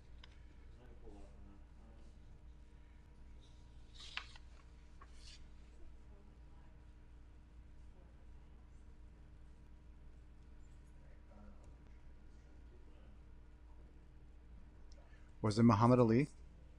No, that's over 99. Maybe. We'll see. I think he tapped down Martinez, right? Who's that? Who was Gordon's first match? Gordon's first match was a human, a male. Yeah, so first match was RNC, and Yes. then the second match was Tim Spriggs. So yeah, Thank I you. mean he won. He literally The cam right there. he literally won them all via submission. So Just the webcam. Right as here. infuriating as it may be, he did what he said he was going to do at ADCC. If Gordon wins double gold, can I send you my address so you can kill me? Is that what I missed? JG, no. It's fine. You're fine. There's a lot worse things happening in this world for you want to, hate yourself other than Gordon winning. So Gordon winning is just kind of mildly like, all right, you goon. Look at you, goof. Hold on. Felipe Pena with wrestling gear is maybe my favorite thing in the world. No, this has been hilarious because they literally had a 1 minute segment of him taking a selfie with his team. Octavio, am I at all? It might have been longer than a minute. Actually. Yeah. Why buy Netflix when you can watch this? Hodgkin was first, felt bad for the guy. Yeah, you know, the hardest part about Gordon is that he is the person who's going to say that he can do something, and he can. Actually, somebody who was training with him recently, and they were discussing his ability to just make one thing happen. Like, you may only know one move, but his confidence in making that one move happen is maybe at the highest degree they've ever seen. So I have to say that. That was on the Grappling Hour. It was one of our Yahoos that said it. I forget which one. I'm not going to remember, so I'm just going to say I said it. I'm smart. Take that. Yeah. But that was the Gordon one. Let's see this. Man, Sarah, that sucks so much, but Avi, that's going to be pretty dope for you. Very happy that you get to see a Gordon Ryan wins, and if Gordon Ryan wins twice, you know what that means. Double the prizes for you guys. Should I wait? I'm going to take a collective here. We're going to do an open invite to everybody.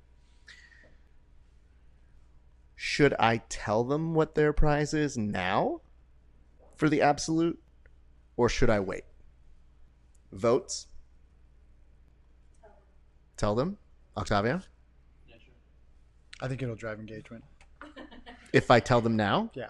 Oh, okay. Well, then I'm going to do it. Very excited. Ladies and gentlemen, I know how to speak ref's language. Thank you. It really is. You know what I want for my birthday? Engagement. Ladies and gents, here's what we got going on. For the absolute prize, whoever gets selected to get a second chance on this has the opportunity to win a Hold Fast Fight Gear gi. So, we're very excited about that. I think that's a pretty dope prize.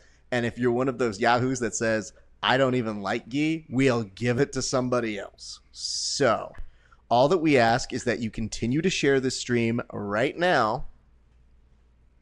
You can do it. That's it. That's really what we're asking for. We put together quality entertainment for you guys to enjoy, or subpar quality, or better than flow quality. There we go. That we can say confidently. I'm just saying we get the right pictures with the right person. Yeah, I don't think we messed up this one like that. We messed up other things, but we didn't mess up I that one. messed up the bracket a little bit.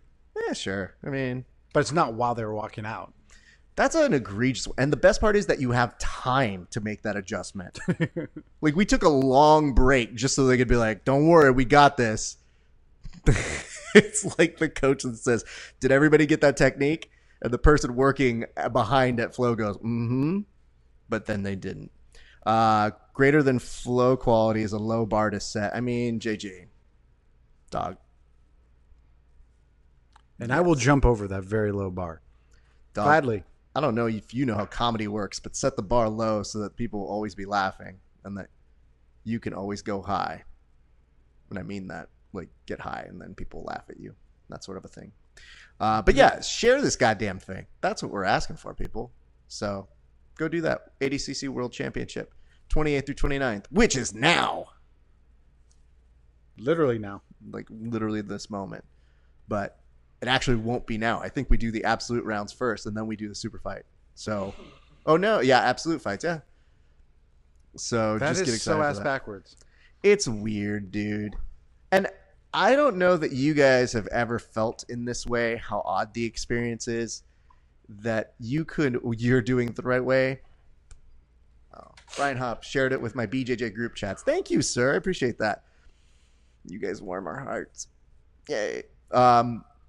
How weird is it, though, that if you won, you don't have to compete in the main tournament anymore? You just kind of like have one big super fight. So it could be years since you were really like truly known as a quantity and how you would excel at a current game of jiu-jitsu, because that's just the way we do it. So I wonder, do you have the option or can you not? I don't know. I've never heard. I don't know. I think somebody who's a better historian would be able to tell me. Because I don't remember Marcelo Garcia ever really doing a super fight. Yeah, I don't know. And it's kind of a weird thing, but it's kind of the way they do it. So I kind of understand that there's a certain pomp and circumstance to it all. But in case you're missing it right now, or you're just waiting to figure out when we go back live to the matches, we are still in the middle of the ode to Atos. There's like, or an odos, if you will. there's like 4 hours of footage that just goes. I think Hodger joined the tourney again. Yeah, that would be fun. Thank you, Brian. I don't Two know. men, 2 hours of footage, 0 shirts. I was the only one thinking it. I mean, you know, what if you like have a gym academy where they're actually insulted if you keep your rash guard on? They're like, ugh. Where you gotta hide, bro? Where you gotta hide? What's under that shirt? It'd be like, whoa, okay, dude. I thought you were cool, but clearly you're not cool. All right. So in just a minute, we're gonna have a friend join us just to keep us updated on all the things with the things that have been going on. So going to the comments, Brian, yeah, Hodger joined again, and I think Marcelo joined again.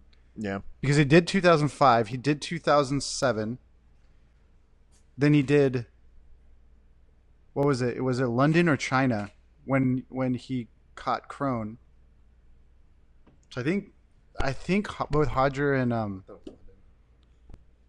and Marcelo, like, it must, at least at that time, it must have been an option as opposed to a requirement. I'll bet you no. Did I bore you? No, I'm just trying to make sure people are sharing this bitch. For engagement. And I'm done. Just want to make sure these motherfuckers are on it. But this is my favorite. Okay, I'm going to do my one main bitching about doing this raffle. I love trying to give you guys free shit. It's fun. But one person in Flow Grappling, I'm sorry, not Flow Grappling, the other one, Reddit, when I was over there, I was like, yo, hey guys, if you wouldn't mind, we just kind of ask that, or hey, I just said sign up. That's what I said.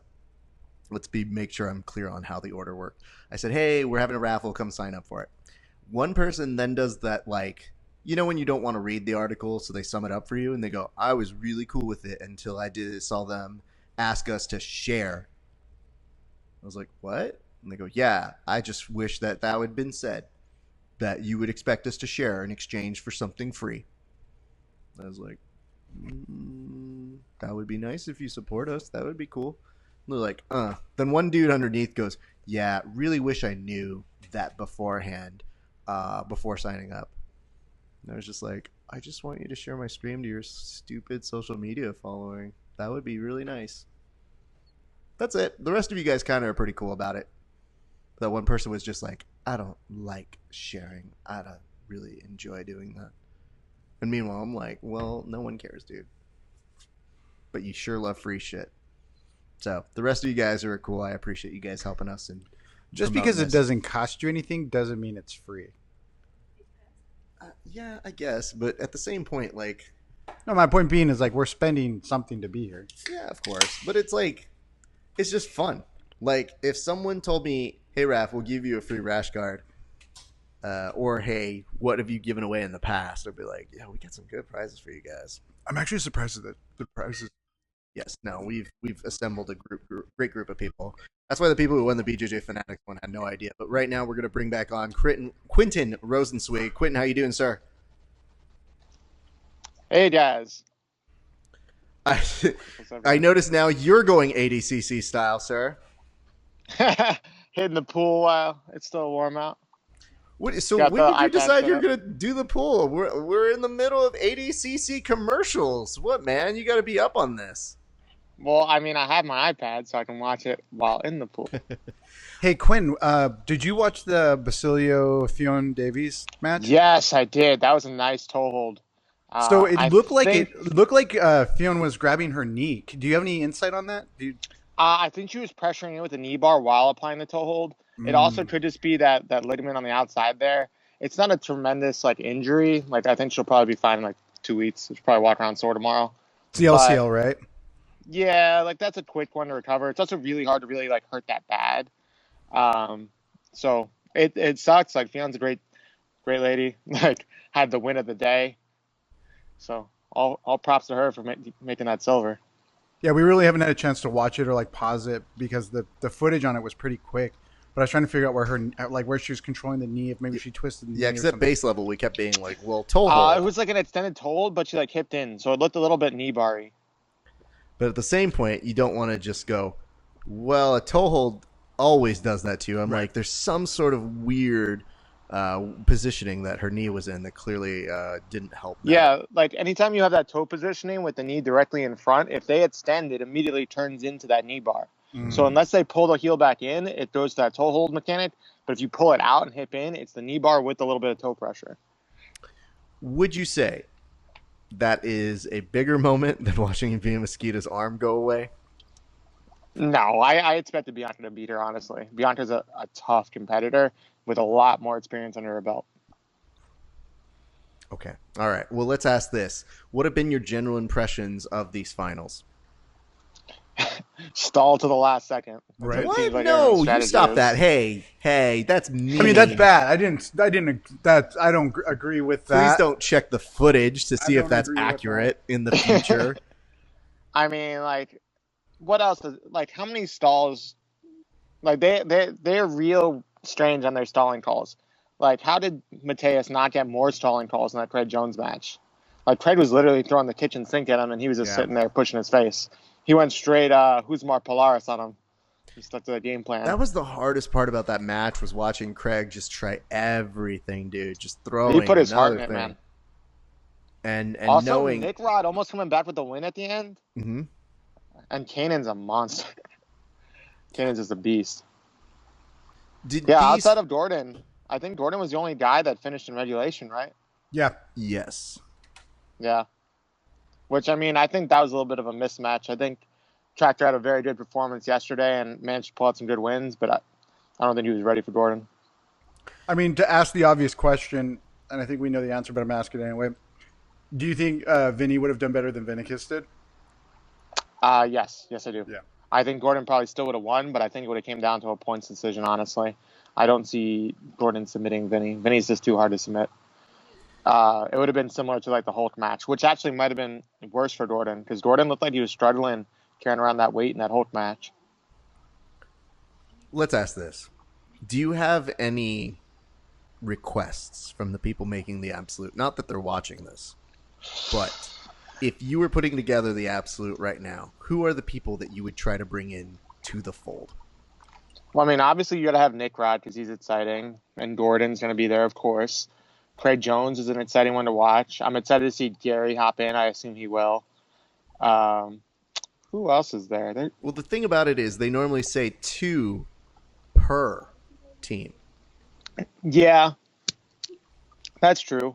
So you think they'll go? I would assume they would go Nick Rod and But Gordon that's the question, though, is because Craig represents Absolute and Henzo, so arguably they'll just go with him as Absolute. Right. Mo posted up a thing yesterday saying that he was trying to get more teammates on for the Absolute. So I'm assuming they're just going to put on whoever they want. Maybe. I can tell you this, man. I think this is the first time in recent memory. And granted, this is the first time that Gary's gotten a submission in 2 years, according to some articles. But it really did look like the moment that Gary hit the mat. And again, Gary's a usual, like, pretty much like up and down, like, man, I won or man, I didn't win kind of a guy. But I thought that this was one of the first times where I said, if they give him the option, I think he wants in on the Absolute. Did anybody else get that impression? 100% I think he will. Okay. I wouldn't be shocked to see Dante Leon hop in there either. That guy is an absolute killer as well. Mm-hmm. Also, Wagner. Wagner just doesn't care. Wagner will go after anybody. I'm always excited to see him. I don't think JT will hop in there. JT doesn't seem like an absolute kind of guy. Who else is there? Well, you think Buchecha will? I would hope so. I think he will. That would be fun. Yeah. Honestly, I think that's the match to really watch is Buchecha and Gordon, or the rematch with Buchecha and Kanan, because I think he comes at Kanan with a different approach. And it's tough because you almost get the impression that they may try and dangle something at us. That's the interesting thing about the way that I think Mo and his team puts together these brackets. Hold on. We just got updated that said Flo put this up with the brackets. There's no brackets up there. Should we go ahead and post this? Over on Octavio. Our audience will be able to see it. You won't, but I'll read it to you. What's that? No, on my phone. Someone should respond with Hodger Gracie. So here's what I'm going to go ahead and put on here for just a second. I'll read you it, and then we'll get your response here. But the post from Gordon in response to this question posed by Flow Grappling, which is, who's going to win the absolute? Capital A, by the way. Hodger by Cross Collar. And Gordon Loves Jiu-Jitsu writes, rhetorical question. I mean, let's see. There are people that can beat him in this rule set at the heavier weights. We've seen people do it in the past before, especially if he starts getting tired, which he showed some fatigue in that Hulk match. Sure. He wasn't winning that easily. And it's been a long day for him. Even though he had an easier finals match than he did semis, I think that absolute might be tough for him. That's where he faltered last time. Obviously, he's going to go hard for it, and if he wins, it's not a big surprise to anyone. But I think there's some people that are going to give him some trouble. Kanan Duarte could put him in some trouble. It seems that we have some issues with people who use the English language to try and attack others. When you say rhetorical question, Gordon, okay, no, but team good try in terms of diss. Those of us who know how you're supposed to make word conjugations go together, this one's just kind of a. Let's be fair, though. Yeah, it only works as rhetorical if you ask the question.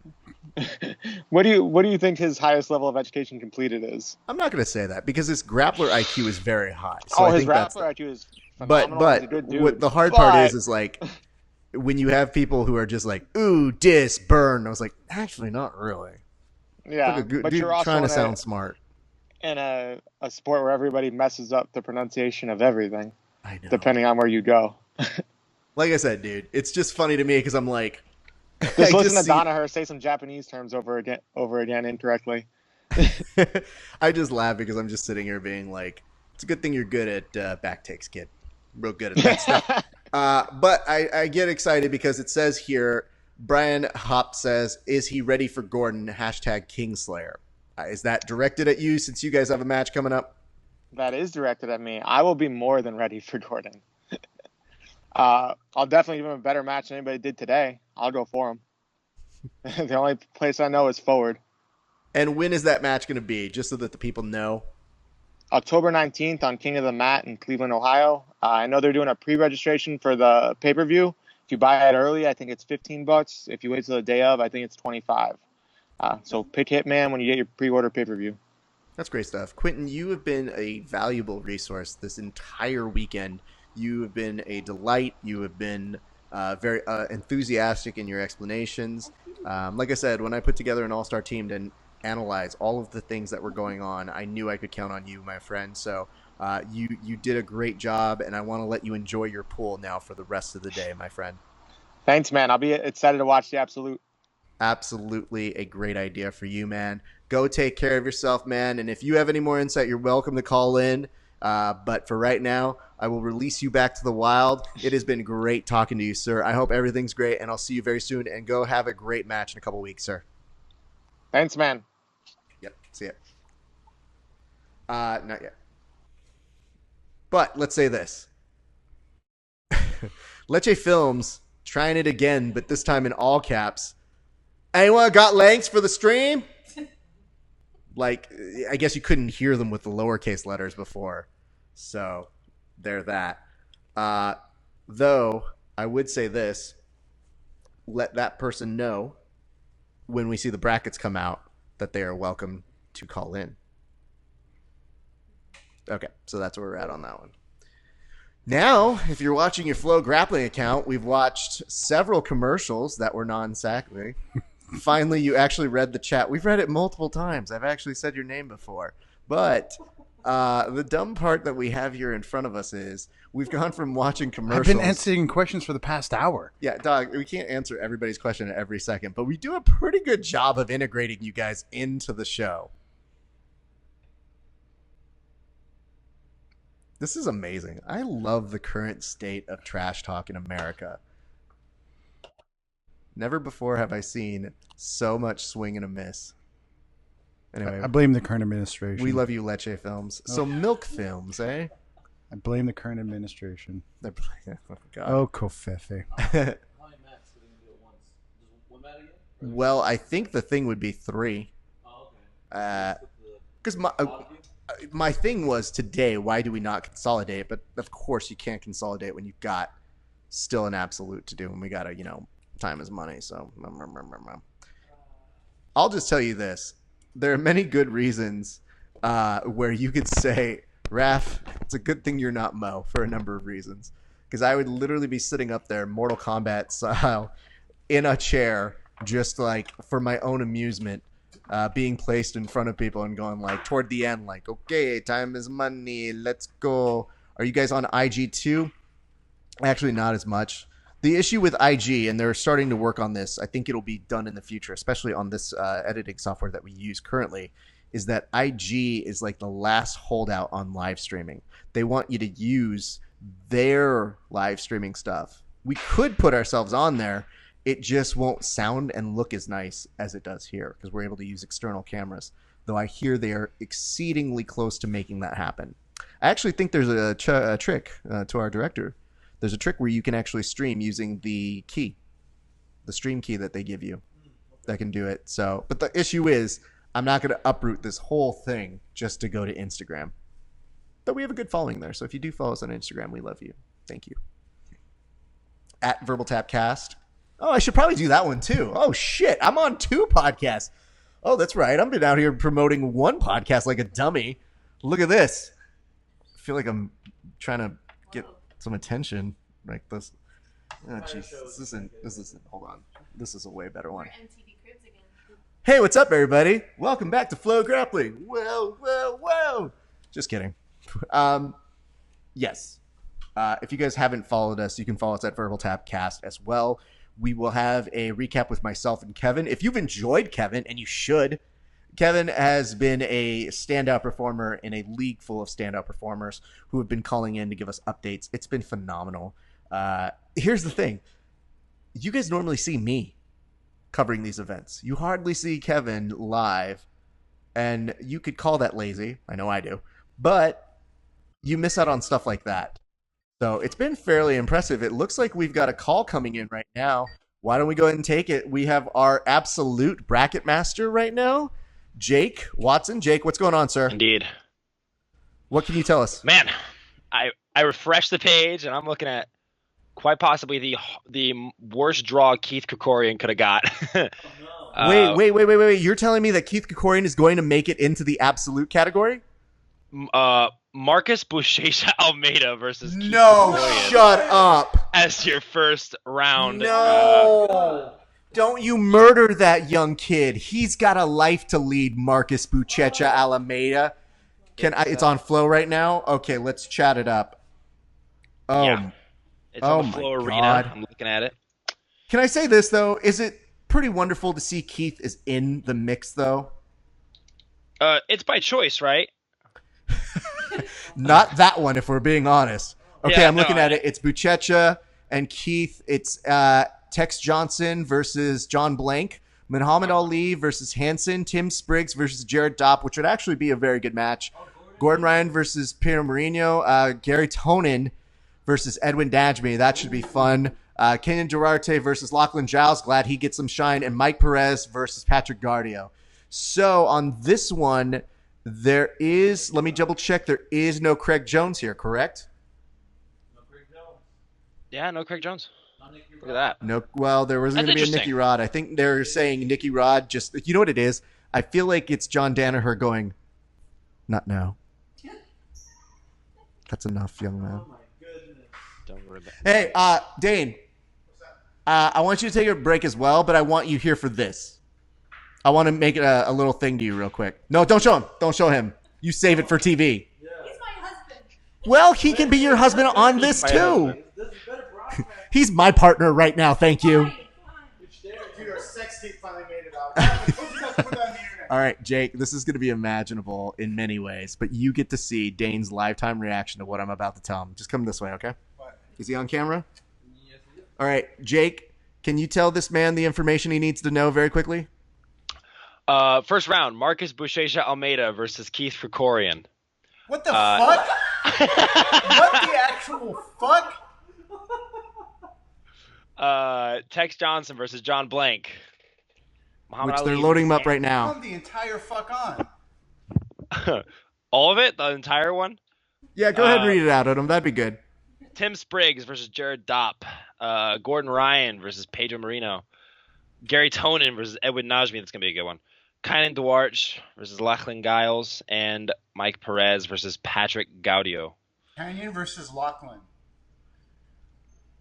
Do they do it by matching last names? Or like by matching first names? I've actually got a photo of it ready to go. We can overlay that just in case people want to go ahead and grab it from my feed. I also did it so that you can't see anything that says Flow Grappling on it. So I just wanted to make sure we could do that. In so my that mind, they told Keith that, and he fear ate a gusher. Fear ate a gusher.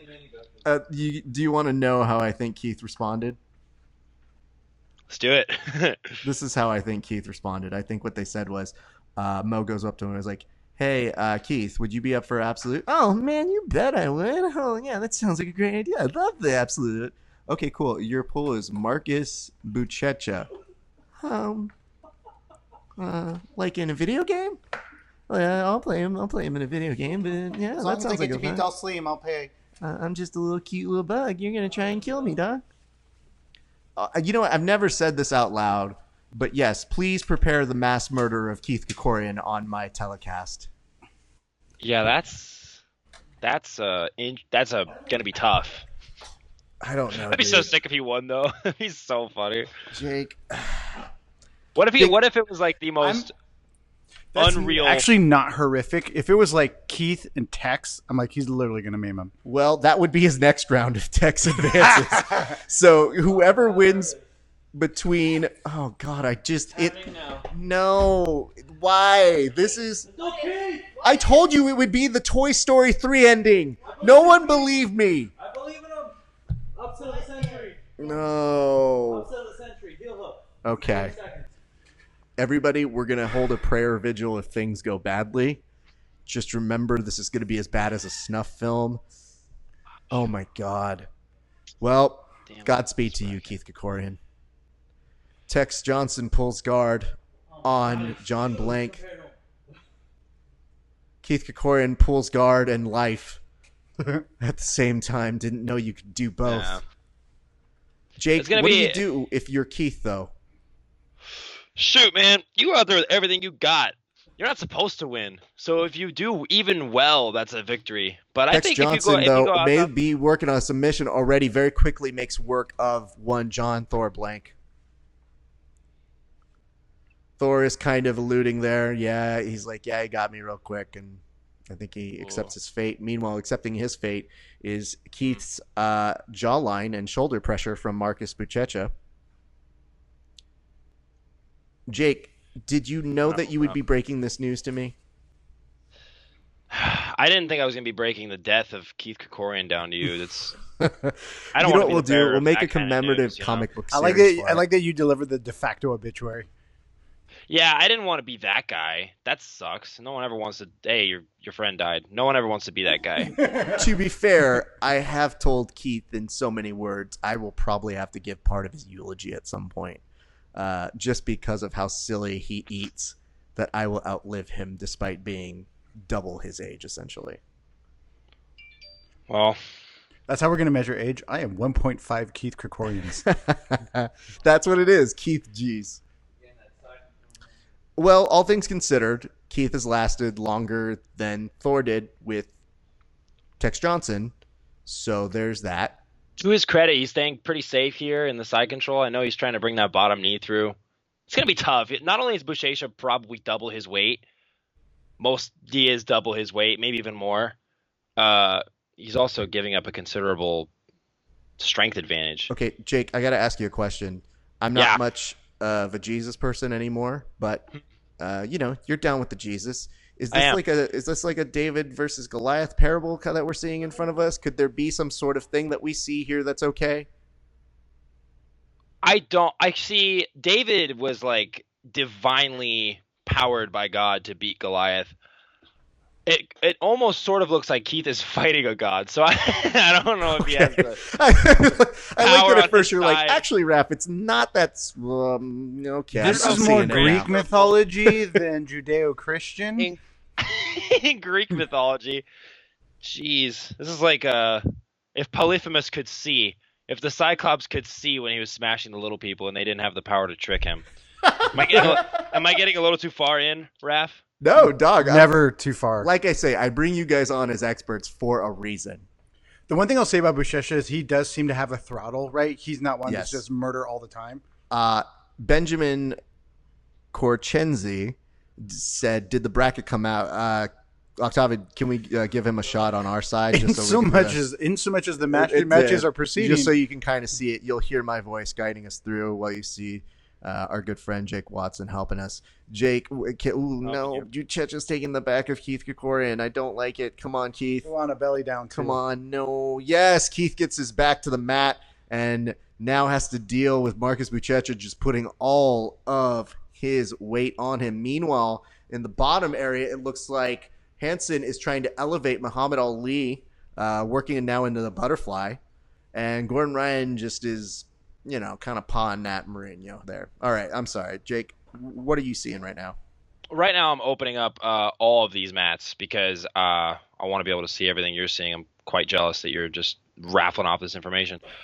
I mean, here's the thing. People who are watching us, some of them did not actually pay for Flow Grappling. It's weird. It's interesting, yeah. I know. So what I'm looking at right now is I'm looking at, Buchecha. Okay. Buchecha almost broke. No! He tapped. Okay. Buchecha almost. No, again, Buchecha is not going to just tear his arm off. His arm, yeah. Yeah. And the size difference. Look at that. That's crazy. Good to Keith. Good. Buchecha is going to carry him back to his car. Let me go ahead and say this. I wouldn't last 5 minutes. I've not said this out loud, but Mo, you in some courts would have been liable for murder. I'm just saying. Gordon. At least an accessory. Yes. And Gordon not looking wins. like he struggled too much with Pedro. Pedro's a killer and he's really good, but I think Gordon, especially in the ADCC rule sets, like on a different level. I didn't see Pedro winning that fight.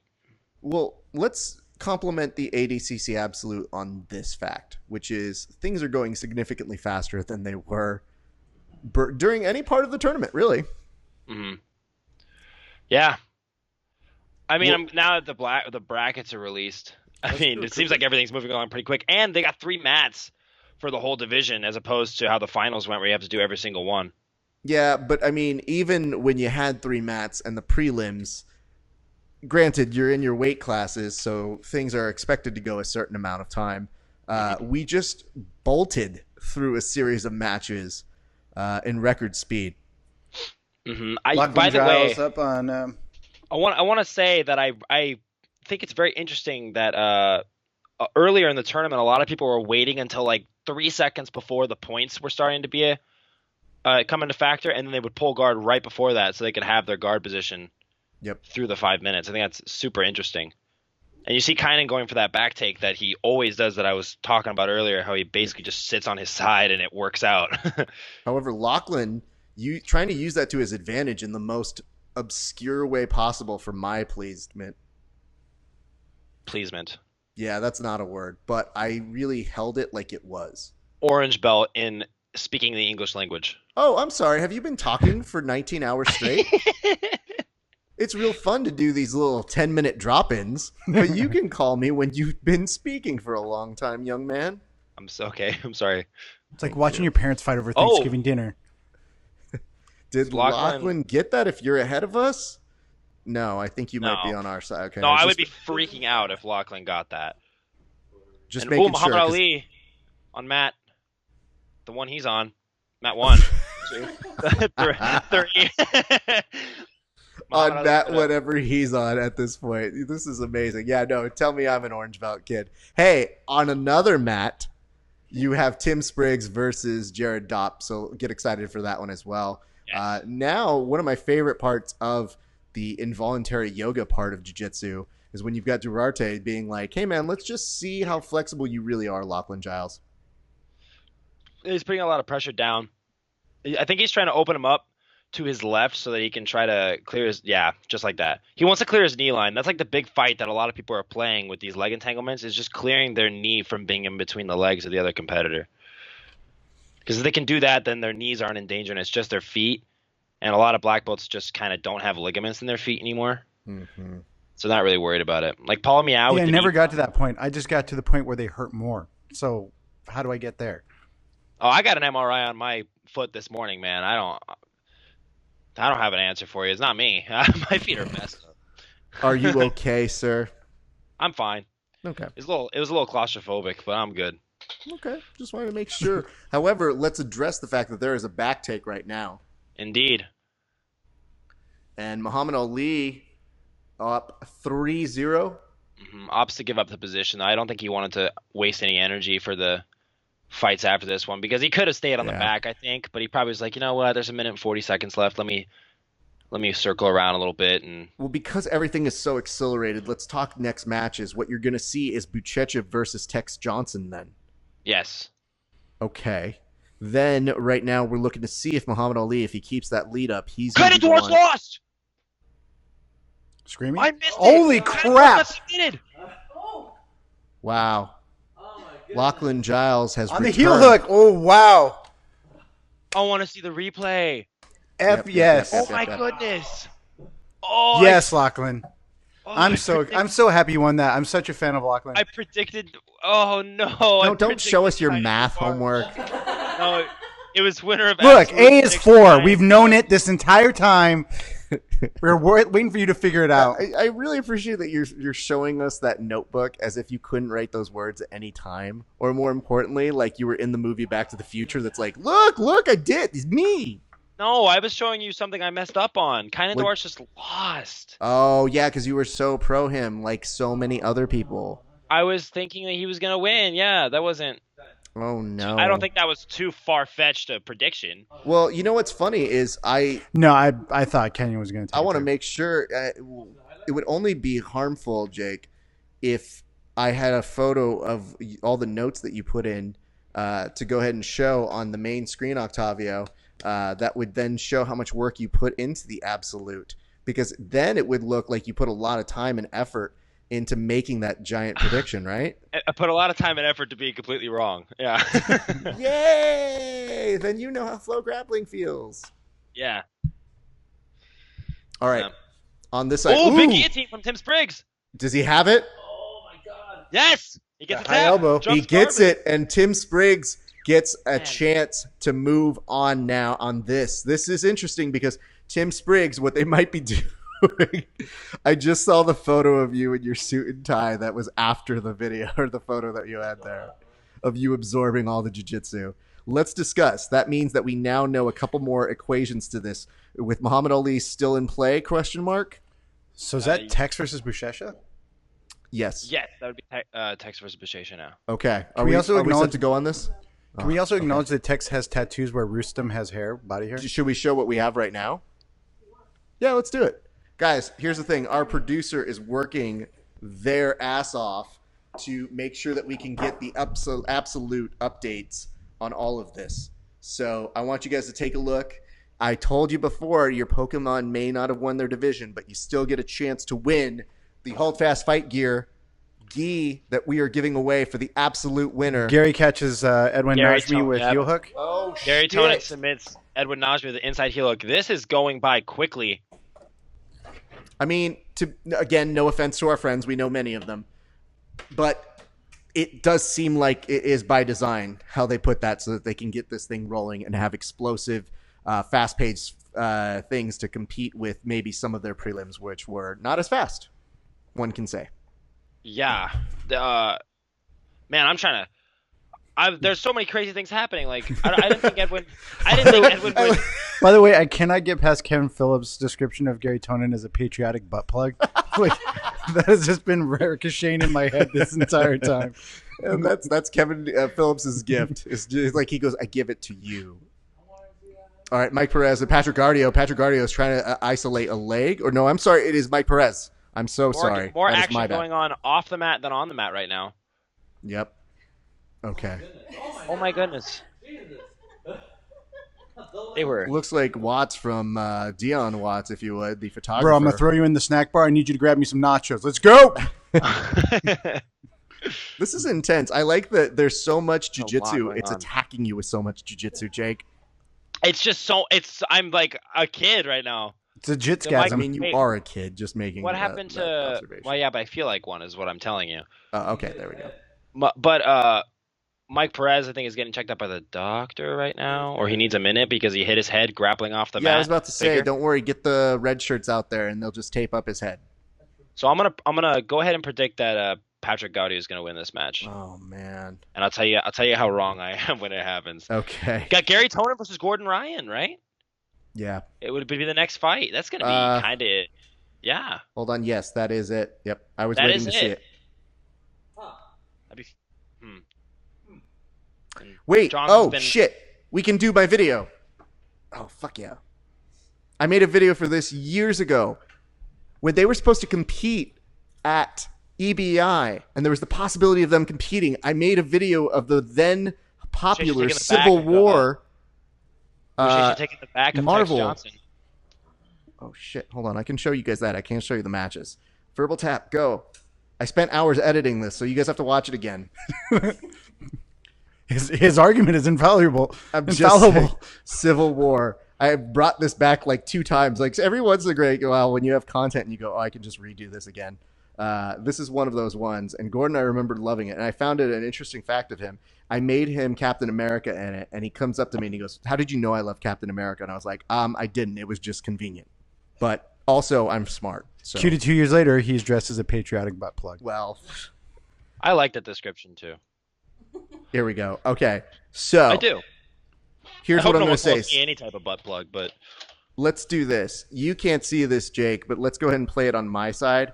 oh, thanks. And Octavio, let me know when we have it up on here. All right, we can go ahead and X out at least just Jake for the moment, but you can still hear Jake, correct? Jake, I talk. hope so. I'm here. Hello. Okay. So this was a series of long nights of editing from your good friend Rafa Sparza when we got the possibility of Gordon Ryan versus Gary Tonin. Now it's a thing.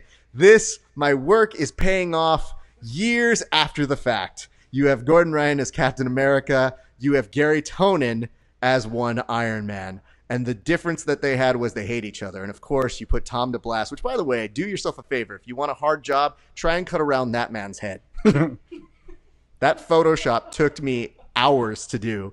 And yet here we have all of the shots from Gary Tonin that show the true turmoil between the two individuals who truly, truly hate each other, but still somehow train with each other all the time, which is very inconvenient. And as we get to the midway point, we see that the person stoking the fires is one Edgy Braj, who is then... Wait, who got injured? This didn't age well. Uh-oh. Well, there's Eddie Cummings. So at the time, children, they were on the same team. And I want to remind you, this was supposed to be a thing that told you they were all there. Factually, they all competed on the same team. However, no longer anymore. So this can actually cross-apply to many years through there. Now, you may ask yourself, why would I spend this long making this video? And the answer is very short, because I hate myself. So there is that. This is the hardest part of the whole thing that I edited, which is the fight scene. And the whole thing about the fight scene is I was like, you have to keep the head moving at a certain amount of paces. But the amount of cameos that I had to put into this motherfucking thing Whoa. is a lot. We're still not done yet, Jake, so we'll see you in a second. But look at this. Look at this impeccable work that I did. No, EBI 6, ADCC 2019. And by the way, this is the coup de grace. This is the one that everybody loved. Yeah. End scene. I'm going to put this up right now on our goddamn Instagram because I did it. I did it years ago, and I'm right. It's not a piece of paper that we put up there. It's not one of our correspondents saying, oh, well, I knew that this guy was going to win because he's good at jiu-jitsu. This was my hard work. I predicted this years ago, and I made it, and it's relevant again. Boom, me. Raf's going to need a nap after this. That really did take a lot of energy out of me. I'm not kidding you. Jake, maybe This may be you and me, buddy. All right, Jake, tell us what's been going on. I'm going to guess nothing happened since the amount of time I showed that, correct? Well, so far we got teammate versus teammate. Muhammad Ali versus Tim Spriggs has been much of a wrestling match. The action continued between Perez and Gaudio, and seems that Perez is just initiating a guard attack. He didn't get penalized for it. Since Man, Ali really did put on a ton of weight, 5 minutes. Dude, he's huge. He can do a human flag. You know the thing that a lot of gymnasts can do? Oh, like the Iron Cross or whatever? Oh my gosh, he can do that. He's like that is like supreme strength. And Boucher's has just been doing a really good job securing. Well, now he just actually, as I say that, like everybody in Ali's division was about his size, so I didn't really have the contrast. But seeing him next to Tim Spriggs, who is not small, yeah.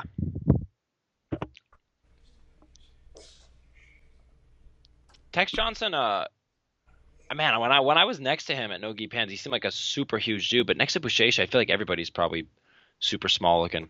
Gordon posted on his story that Boucher weighed in at like 260. Oh my gosh! Yeah, that's a and big he looks boy. just as explosive as ever. I know. Dang, he's gigantic. You know Rustem, right?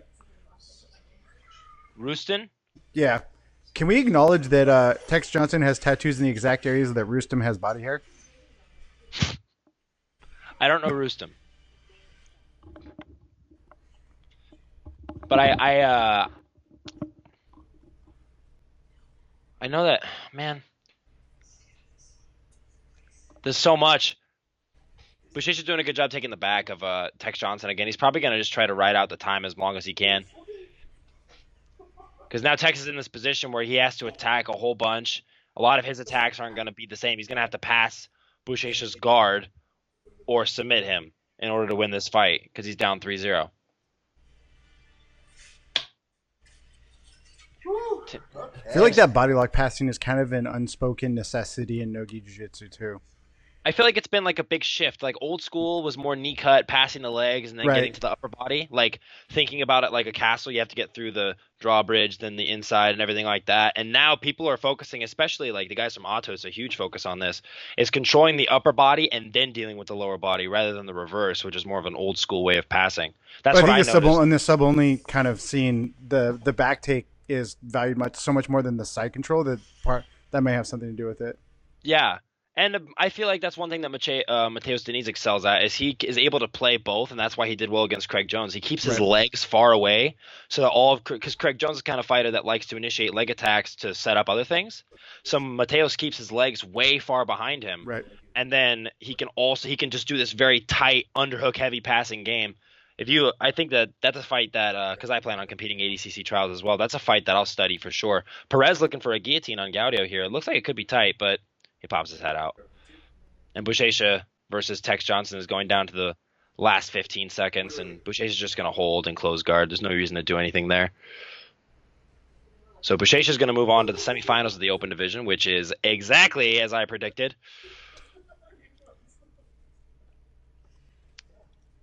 Gotta give it to Tex. He didn't get steamrolled. No, he did a good job.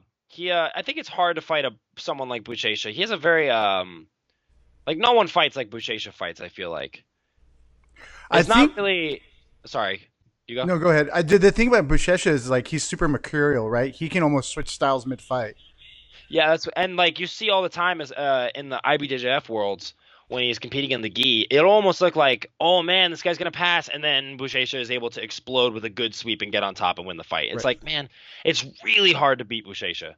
Even with Kynan, like Kynan won by borderline ref's decision, right? He won by the ref's decision against Boucher. So I don't think he's gonna get. My prediction is that he's not gonna get submitted, but it's gonna be hard to beat him. All right, guys, I had to come back for this one. I'm excited about it.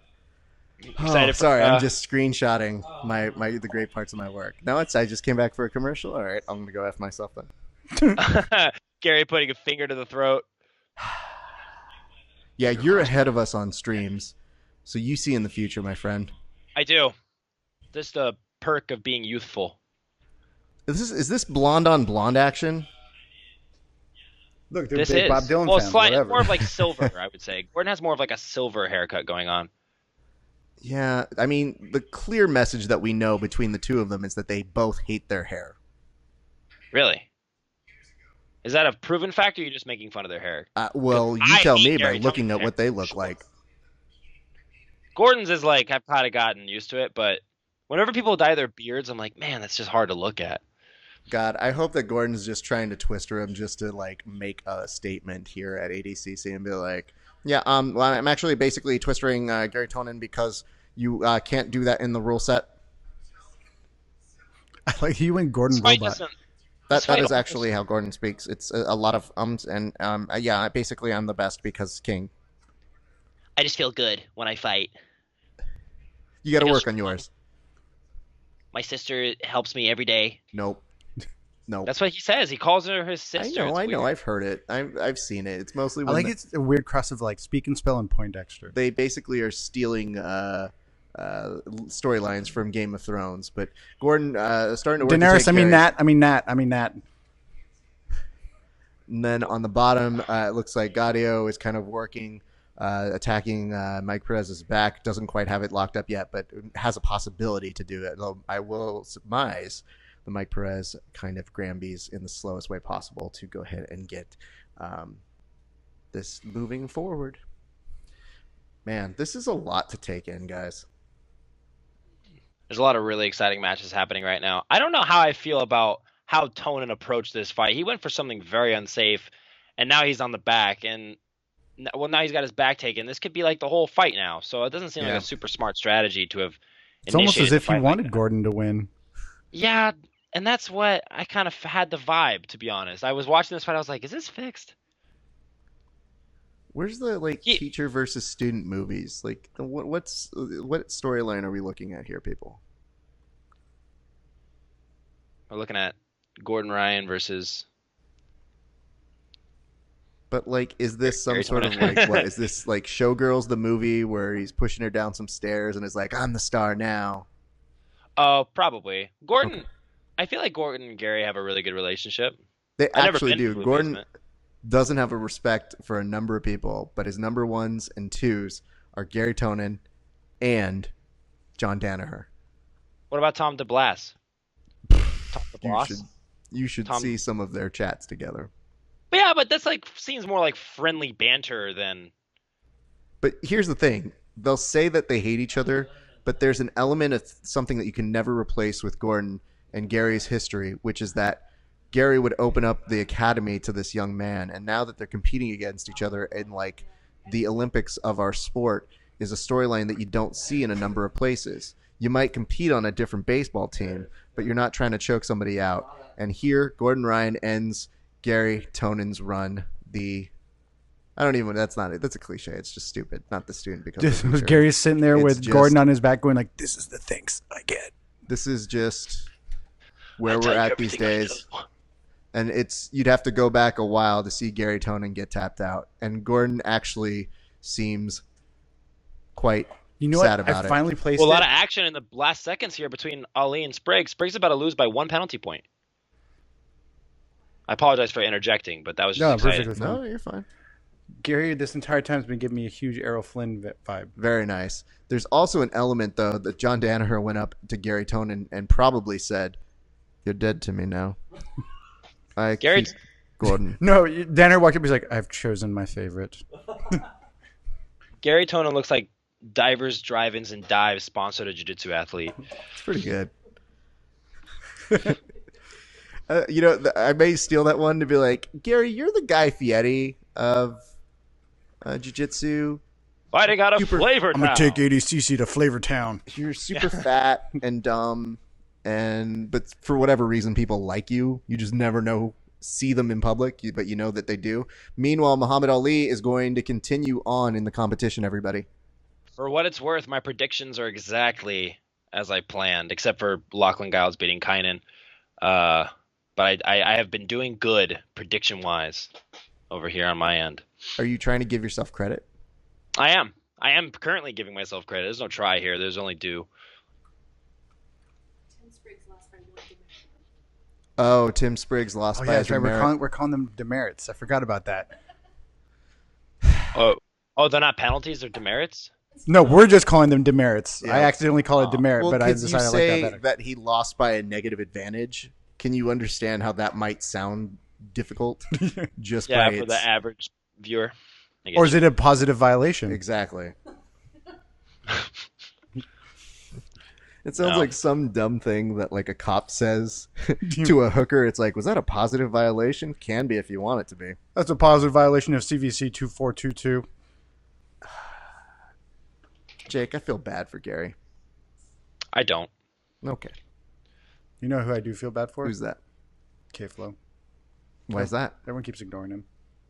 Dude, I don't know, man. What they should have done is repackaged and let Kenny Florian compete, but keep Craig Jones isolated at the desk. So what we're getting over here is we're going to see the winner of Lachlan Giles versus Patrick Gardio get Gordon Ryan. So there is a potential for something that we, kind of know how it works before. And I would like to see Lachlan versus Ryan. You think so? I would like to see that, yeah. Okay. Well, I mean, especially like Lachlan did that was an amazing job versus Kynan to secure that. Kynan's not easily submitted by or even put in those positions. He's very good about clearing his knee and about being wary of it. But Lachlan, so I could see Lachlan doing very well. I don't know if he's going to beat Gordon or even Gaudio, but I could see it being very interesting. That's my prediction. Hold on, I'm texting Keith Krikorian. Are you alive? Tell him I said my condolences. That's rude. How is that rude? It's polite. It's not that polite. I don't Let me even tell know. you something about politeness, my friend.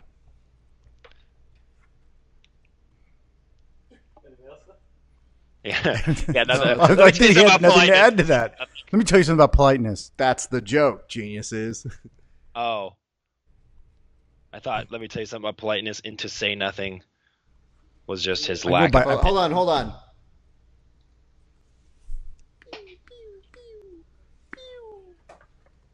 That's how everybody's celebrating now. It's no longer point to Jesus. It's now point to your brain, like I'm smart. And then we said, what happens if you just actually, did it all the way through? His face I'm says it going to all. ask you something here, Jake, but I'm going to You guys are a little laggy on the stream. There's a lag in the stream. Laggy on my end of this Skype call. Fair enough. That's why I see like and no audio. You're just doing this. Well, Jake, why don't we do this? Let's take a break, but let's reconvene in maybe about 10 minutes to let you get some rest in and let you observe some of these matches. Does that sound good? That sounds good. All right. See you in a few minutes, my friend. Jake Watson, our absolute. Absolute. No, nobody asked you for that.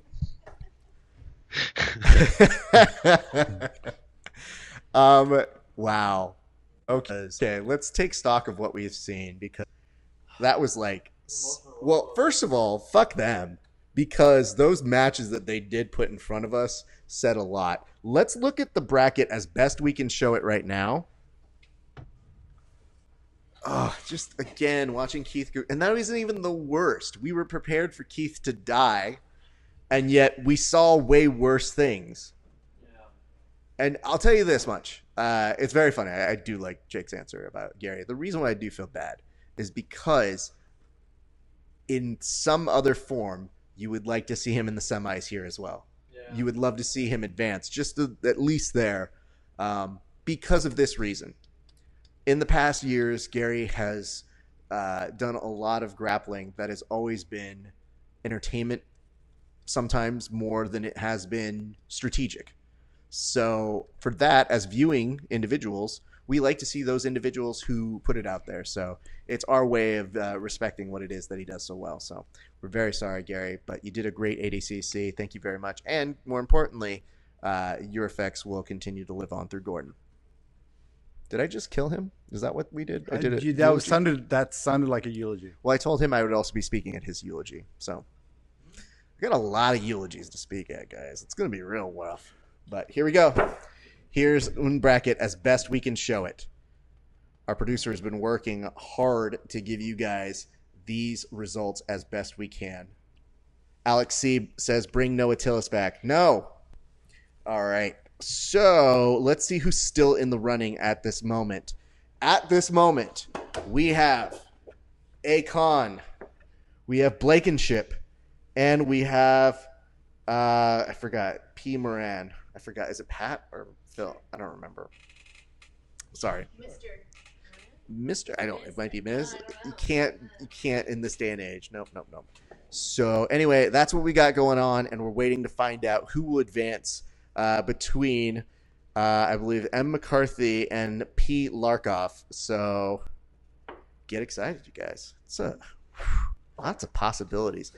But if we're being honest, the possibility of a double golding Gordon Ryan is becoming more and more of a reality as we go. Patrick Moran. Thank you, Mr. Patrick Moran. We think. We hope. If not, welcome to the brackets. Yeah, no shit. Your prize is you go against Marcus Buchecha. That's what we should do. Well, I don't think Keith is going to like the fact that he also lost in the bracket for our prizes. But he came real close, everybody. Keith, I think he made it to the finals in that one, so we can tell him that good news later. But what a day. This is like how they kill you. So we want to make sure that you guys are being entertained. We hope that you were enjoying this. Notorious RNG said, R.I.P. DDS Eddie Cummings. Yeah. That was a rough one, guys. Got real hot in here. It really did. But you know what, though? We didn't do it. Like, that's their thing. We can't help but do the comedy of that. And I'll never forget. I mean, hey, dude. Remember the good times, man. We're on one squad. We'll be back on the reunion tour, man. We're going to hate each other. And then, like, when we hit our 50s, man, we're going to go on tour together, man. We're going to do seminars. Yeah, man. Do you think they hate each other? No. I think, so Gary, just to show you. I think some of them have beef, but. They do. But I think the saddest thing that I've seen of the whole perspective is that Gary, at some point when everybody was mudslinging, Gary was like the elder statesman with a sense of perspective. And when they asked him what he thought about it, he goes, it's just sad. And so it is the adult response to saying, like, hey, man, do you hate the fact that the person you trained with is not somebody you're close to? And more importantly, that because they're so infatuated with this team, that everybody wants to know everything. And sometimes the details do leak out. And when they do start to leak out, people will treat that speculation and narrative as fact. So that's why the internet sometimes plays a role in fanning those fires. I can just say this. They apparently are somewhat civil to each other, I guess, what I've seen and heard. And, yeah, just as somebody who knows what it is like to have friends that you kind of have disagreements at different times in your life, it's dumb. At some point, you kind of realize, like, what were we arguing about again? I don't remember, so. Benjamin, you posted this a while. Tunin versus Najmi. Tunin won by inside heel hook. Yes. So anyway, that's what we got going on for you guys. Hey, if you like us, what do you got to do? I thought you guys share. Wait, share.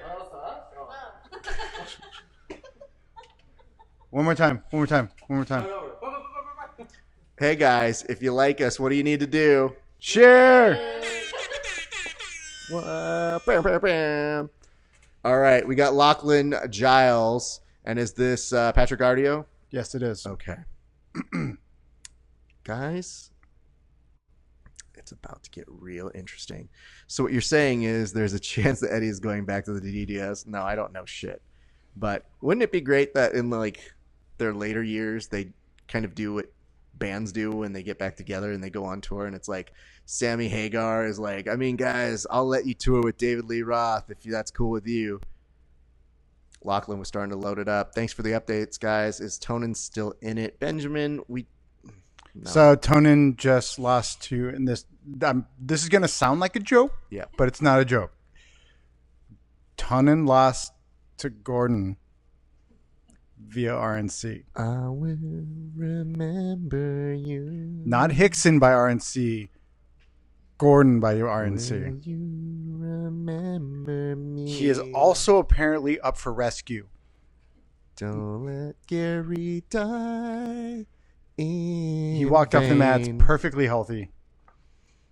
Even if even though Danaher has now chosen a favorite. You're a douchebag. I had nothing to do with that song. Oh, he knows. Shut up, Gordon. I still like the idea that Gordon would be the first. And we will tell you this right now, Benjamin. Gordon was actually very sad in a way. Like, you won't really see that in many places where I actually kind of feel bad that he had to put somebody down. But he did. And he advances. Notorious RNG, yeah, I would love to see Lachlan with the upset. Very much so. Oh, Lachlan. He's been super offensive thus far in this match. Yep. I mean, think about it like this. Lachlan has 0 to lose in any part of this. Lachlan already had a day where people were feeling bad for him. People asked us what we were most disappointed about, and the most consistent answer we got from the fans and this room was, man, I really wish Lachlan had more opportunities. Absolutely. And he has already made a very quick impact in just one match here. So we're very excited to see him continue on. The question is, can this party keep rolling on? I mean, part of because I think after the previous ADCC, Lachlan was kind of known as Craig Jones's coach, and then the people of us that follow sub grappling and Lachlan Giles were saying like, no, he's good in his own right. So yeah, I just wanted for him to get a showcase. Yeah, absolutely. And here's the other deal: like in terms of high level Australian jiu-jitsu competitors, in terms of like hitting the world stage, Lachlan Giles has pretty much been producing them, which means he's either A, chasing the knowledge, which I'm sure he is, but B, I like a lot of what he says about training methodology as well. Lachlan Giles is like the Quincy Jones of Australian grapplers. But like 6 people got that reference. Yeah, you're welcome. It's fine. Here's what you do. You never dumb down your jokes, people. Always play to your strengths. And my strengths are obscure pop knowledge. Now, on this, Lachlan is really trying to sell some more DVDs, and he gets it! Dang. Hey! Now, that's pretty awesome.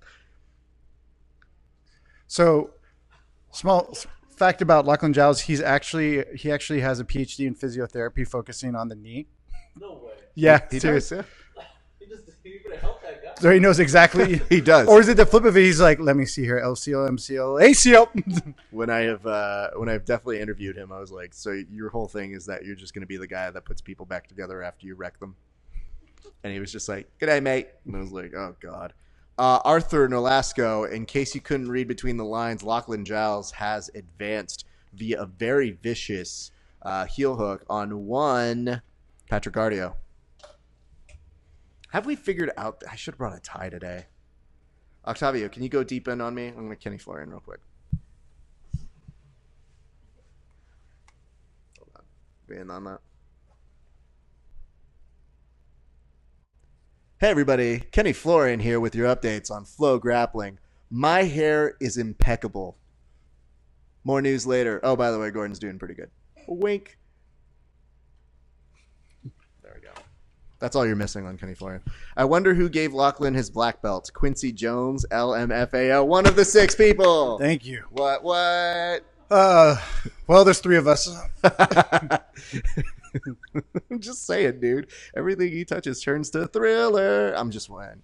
Let's do this. It is Buchecha versus Muhammad Ali. That's going to be hot fire. And Gordon Ryan versus Lachlan Giles. Or, as BJJ Fanatic says, ka-ching!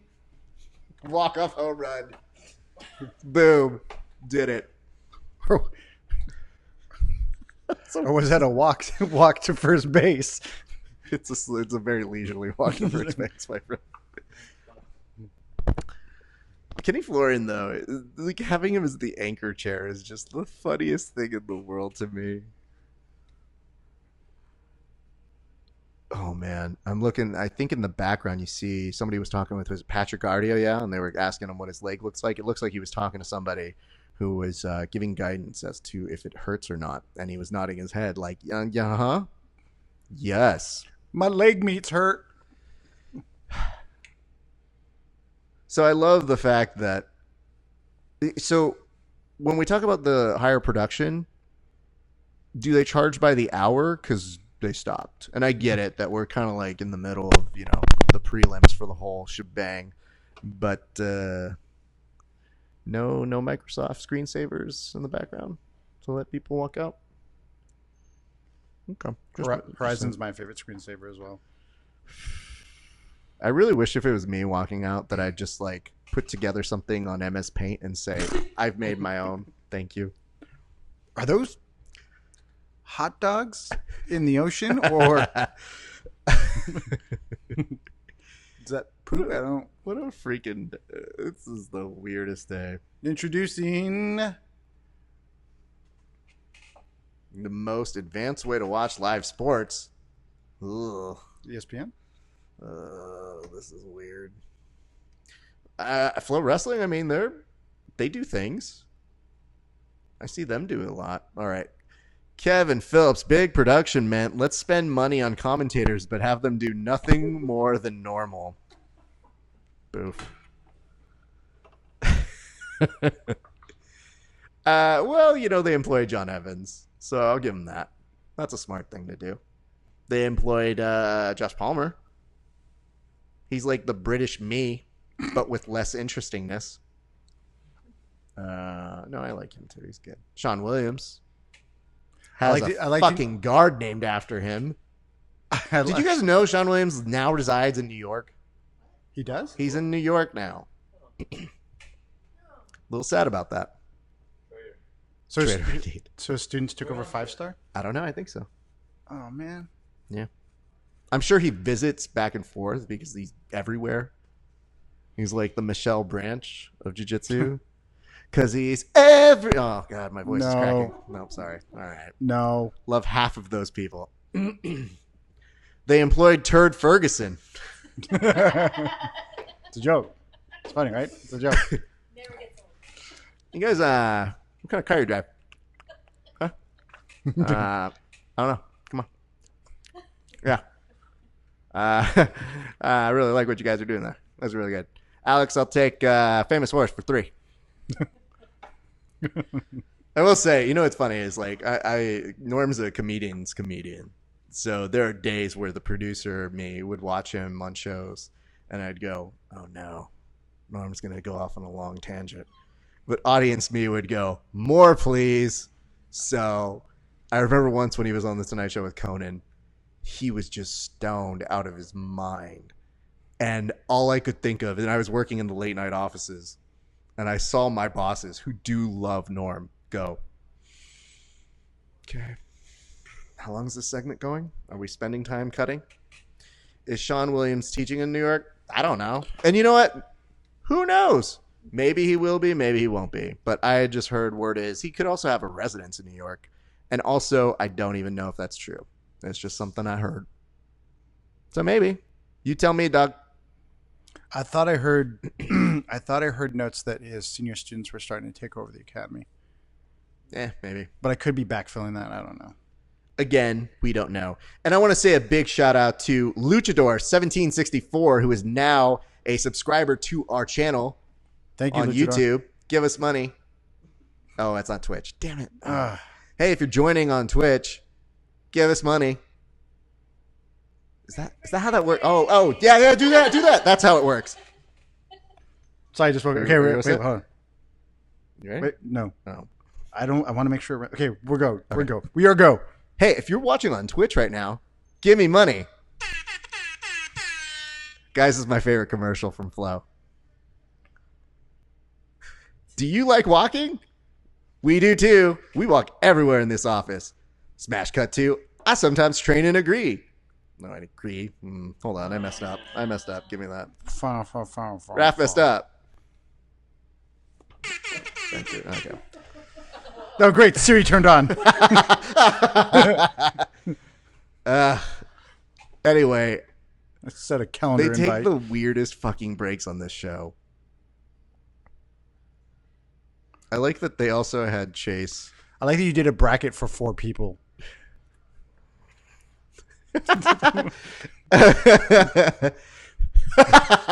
There's 3 total matches, dude. That's great.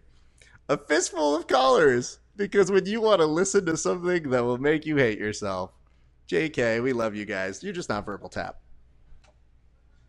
Don't worry, we'll agree with you. Fistful of collars. So real story. Fistful of Colors is on, and they'll eventually pull out little things where they say, "Wait, I almost saw too much of Hal Teague. That angle was a little uncomplimentary on that side." It's mostly the manspreading. Hey, we just got a new follower on Twitch. Hold on. Let's do the thing. Okay. Wait. Yep. Go. Can I wait? Hold on. I gotta see what their name is. Okay. It just told me you got a new person. So here we go. Hey, Grappling Hour, you have a new follower, Sausage Hugs. Hey, thanks. No. sorry. Hold on. Don't go there too. Sausage Hugs, love you guys. No, love you. Hey, Sausage Hugs, give me money. That's how Twitch works, right? You just give money to people. I heard sausage hugs and I just couldn't control myself. I'm just saying, I have a thing where I play video games too. We're going to start doing that a whole bunch. If we were better prepared, I would have had that pre-rolling while these commercials were going on, but I'm an idiot. We're going to play the Fort Crafts. Well, we want to thank our sponsor. I should write this out. Do you want to give me a pen? No, not yet. We're there. We're getting very close to doing it. Do we have the other black pen? It may be a little delirious at this point. This is how you know we're getting toward the end of the machine. It's not ready yet. It's just I have to write it out. So anyway, we want to thank all of our sponsors. I'll read their names. These are the people who donated prizes to us. I want to say thank you to Ludagear. Thank you to CBDU Me. Thank you to Leg Locker. Thank you to VHTS. Thank you to BJJ Fanatics. Thank you to North South Jiu-Jitsu Underwear. And what's the one underneath it? That one right there. What's underneath that one? Leg Locker, right? Or yeah. So right. And did I say Leg Locker? Boom. Thank you, guys. You said, is the event over? No, it is not. Because we don't stop and they don't stop. Or we don't stop until they stop. One of those two things. We got the Buchech coming out, taking on Muhammad Ali. And thank you to Hold Fast Fight Gear that is going to be sponsoring the winner of our absolute category, which we will be updating in just a second, as they have now consolidated to the one mat. No walkouts on this one. Same app. Check it. Cool. Where the fuck was this? Sorry, I didn't look at the options. Hours ago. Wait, I've got That's a sound effect we can actually play. Dude, I've got this one. I've got this one too. I don't know what to do with that, Dane. Every time they feel hug. Yes! Could you imagine the internet hating us if we had played that noise when Bia Mosquito's arm broke? There would be a hit. No, we were saying before that if Bia was going to go for the third place, she would have been like, I'm in. And we'd be like, why is your leg a problem? She goes, this is the way you walk when your arms gets broke. So there's that. People are asking, no, the event's not over. We're in the semifinals of the Absolute. So if I'm right, I think we'll finish out the Absolute. Then we have the super fight between Galvo. These two fights, then the super fight, then the Absolute final. Thank you very much to our producer, who is a real producer, Terry. I like that it was like, she is your wife. You can do that. You can 100% do that. I'm not trying to sleep on the couch tonight. It's been a long day for me. I'll tell you this much. This is how weird I am in terms of how long this day has been going. The WWE app just said, remember Kelly? Question mark. And I thought, my wife? Yeah, I think I remember her. But it says, remember Kelly and MVP. But I like that, my inclination was to look at it and be like, shit, is my wife okay? Oh, God, what did I forget? My wife is, sending me notes through the WWE app. Call home, dick. Would you say your actual reaction when you saw that was?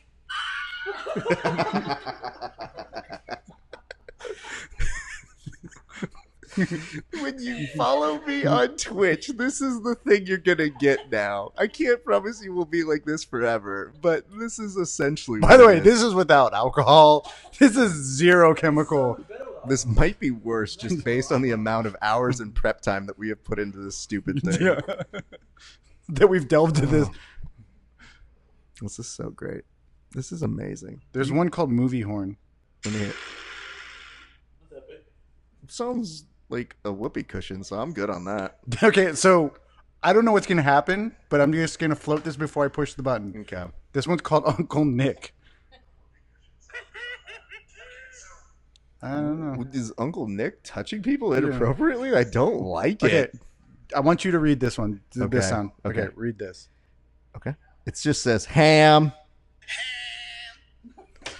You knew it. How did you know? Because it's from 30 Rock. Oh, is it?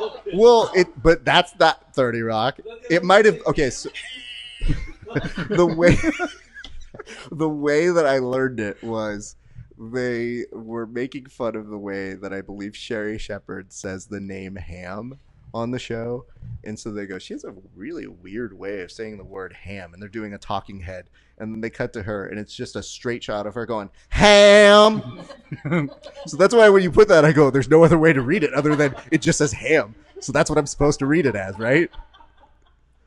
Somebody asked, has Andre rolled yet? Not yet. It's coming. You just wait. It's gonna come. Yeah. I've lost control of the show now. The inmates now run the prison. We used to have a semi-valid show.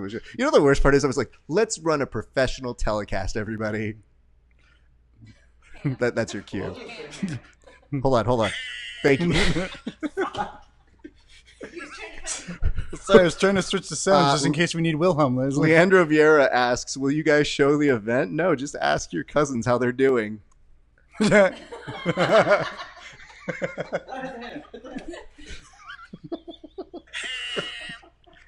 No, Leandro Vieira, that would be a violation of all things, legal. So no, we're not going to show. We're just describing things to you. That's why it's called a fight companion.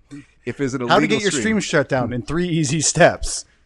And you know what? I love that if we were trying to do this discreetly, where we would be like, hey guys, on the sneaks, here's the stream. I don't think putting the name of it along with, hey, please come find me videos that I've already put up this week, that's not the thing, Chief. So what are we seeing here, sir? So Bouchesh is playing from the ground, working on some basic leg pummeling. Muhammad Ali's trying to get beside. Bouchesh is not really involving his hands, so I don't think he's that. Here's a question, though. Do you think that Buchecha or Muhammad Ali are kind of just pacing themselves for what could be an intense next match? Do you think that there was a gentleman's agreement? Of who is left, they're the 2 heaviest people in the division. They're the last of the 99 plus in the absolute. Did I say something funny? It's just the phrasing of they're the last of their kind. It's like Jurassic Park got left, and it's like I just imagined you got Jeff Goldblum showing up. Well, you crazy bastard! You actually did it. Of course, you've got 1, 2. What's that? Oh yeah, photographers. New rule when you're credentialed: don't take photos. Under no circumstances. His camera's down. Let me. Okay, so I actually Look at that other one. The camera's facing at himself. Okay, so 2 things, guys. Number 1, and I'll give you some. I wasn't gonna name names. I'll give you some notes on this. It's entirely possible, knowing the people who I do see on camera who are not taking photos. Bouchesh working on a back take. It was a very well set up one and very sneaky and crafty. But given the people who I see who are not manning their cameras, no, they're just lazy. Never mind. I was going to do a defensive. Bouchesh on what looks like a deep rear naked choke. That's just lazy. That's just the weekend hitting them. And that's the finish. Buchecha moves on. Ladies and gents, we're at least halfway to the potential of a Buchecha versus Gordon Ryan possibility. That's not the right No, I sound thought effect. I had the wrong one. Fine. Well, do the air horns. Marcus Buchecha in the club. Congratulations to you, sir. This is interesting because there's a lot at play here, people. Buchecha, if he is your super fight nominee in the future, if you would, could potentially be taking on Felipe Pena or Andre Galvo in the future. So we got to start asking those questions because everybody keeps talking about Gordon being the assumptive nominee that gets that honor. Chat, chat or anyone in the room help me out. I don't think Bushesh has gone the super fight route either. I think he's always done the tournament as well, which is why he has 4 rings. Yes, but I don't know. This is a very strange phenomenon. Because I always thought the way that they did it was they said something like, "Oh, I could never do the turn. I have this super fight that I'm training for. Like, I would love to, but I just can't." They're all. Fight. Wait, who's in this year? Yeah, no, I'm doing a super fight. Pat. Is it Pat Moran? Pat Moran. I'm so sorry, Pat. I wish I was better at my job. Okay. Things have gone downhill since we incorporated a soundboard. Well, no. Listen, guys. If you knew. I'm going to do one of those vague posts. If you knew what we have endured to make this happen. This morning alone. Just today. Like a snapshot of the last 12, 24 hours. Take your pick. All right. We're already into the next match. LOL Este Way Gentleman's Agreement. So there's that. Oh, man. This is a lot. Lachlan Giles. Inverted, working on a leg on Gordon Ryan. Yes, those words actually left my face. I mean, the funniest part about this is, imagine Lachlan Giles does not actually win his category, goes out very quickly, and potentially wins the absolute. My heart wants it. My brain says probably not. I'm just saying, one of these 3 people now is going to have to win. There's a actual possibility that statistically it could be him, and he is the one starting all of these attacks. The real question is if Gordon ever wants to engage himself and wants to actually end his day earlier. It is a possibility that Gordon just is like, knock yourself out, kid. The problem is working for an armbar. Yeah, but again, I was just like, oh, now, sweet. No. Hold on, wait for it. Gordon is looking very, very close to setting up his own heel hook now for Lachlan Giles to have to deal with. Get ready. No, Lachlan Giles does escape out of it and just kind of trades positions and is now starting to re-up his own attack. This is a very difficult series that he's trying because Lachlan Giles knows that his main bag is leg attacks. So with that, the question is, are you really going to do something that's going to surprise Gordon Ryan and the amount of leg attacks that they've not only done, but kind of I feel like they're like over it. Maybe he's just surprising them by attempting them in the first place. It's kind of like if they let the Thanos versus Captain America thing play out for a little bit more. Right. Like, Thanos looks over and is like, did you just stop me with the Infinity Gauntlet? I'm going to bitch slap you now, bitch. That's how I read that movie. Spoiler alert. Oh, please. There was 9 spoilers that happened even in the trailer to Endgame. Anyway, if you guys are still watching, why? You can't you can't deny what we're doing is great. I mean, you could, but please don't. We need this. We badly need this. We need a win today. Again. You have no idea what our morning was like. Oh, Jesus. I keep knocking off this stupid webcam. I'm sorry. I'm not drunk. You're drunk. I wish I were drunk. I would have an excuse for my behavior. I would. Okay, I'll fix that. So, meanwhile, now Gordon is working to pass Lachlan and just kind of by face crushery, using it as you can get a good amount. You see Lachlan trying to place his hand on the hips to get a little bit of elevation that only seems to help Gordon with a knee slide all the way through. Lachlan does Granby a little bit. Gordon now almost putting his knee coming through to the knee Lachlan's head. So the observation I was going to make about the photographers is I have heard rumor on the street from my friends that they've been a little bitchy at even the people who were credentialed.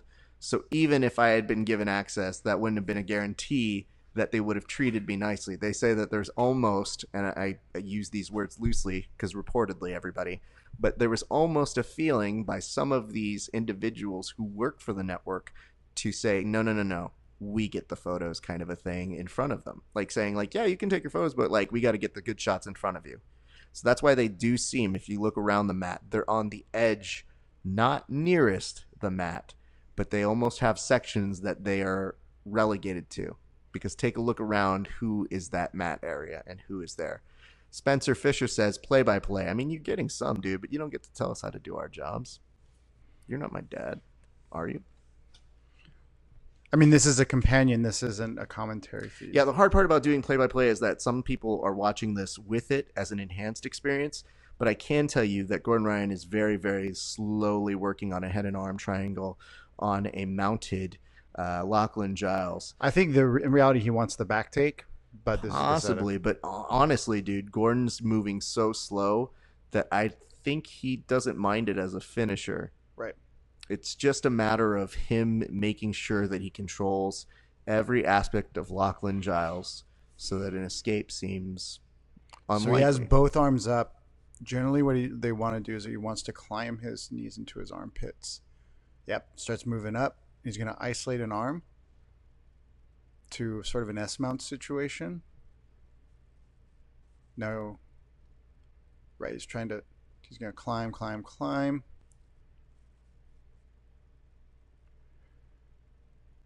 Still has same side arm.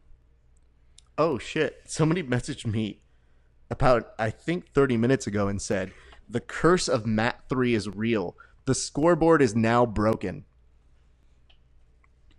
The Ghost of Mat 3. The Ghost of Mat 3. It's going to be a new Bruce Springsteen album. I wrote this song called The Ghost of Mat 3. Mat 3 because several coal miners died. And I felt real bad for them. I took their family. Descriptions get 3 stars, my friend. Needs work, but you're passable. Gabe, you're adorable. You're not even a good audience member. Yay. You get 0 stars. That's how the internet works. You're bad. No, you're bad. I don't like this. I'll Yelp your Yelp. But here's the good news. Gabe actually shows up, so he knows that my job is to insult him. So, love you, Gabe. So Gordon on a pretty strong scarf hold, and this is probably going to lead to some degree of back take. Yep. There it is. Takes the back. Now on a belly down body lock. This is not fun. No. And now he's going to have a lot of time to work from here. He's got 3 minutes and 21 seconds to make Lachlan Giles' life just miserable. Damn good observation, big homie. Thanks. Probably. I was like, we'll just both take credit for it. Just no soundboard on that one. Yeah. I didn't know what sound. I picked it up and I'm like, what sound do I even... Do I Wilhelm or ham this? That's the soundboard of integrity. Yeah. We're at the 3-hour mark right here. So long, Giles. Michael Villa says. Yeah, I don't want to agree with you, Michael, but I have to say this is probably the beginning of the end. Yep, arms wrapped. No. Gordon is just taking out whatever option he wants here. I can tell you this one arm fight is terrible, and you're pretty much just inviting them to grind your chin off. Gordon opts to. Yeah, there it is. He's sinking in the rear naked. Strangle. And there's the tap. And we have our final will be Gordon and Bouchesh. You wanted it, America. Now you get it.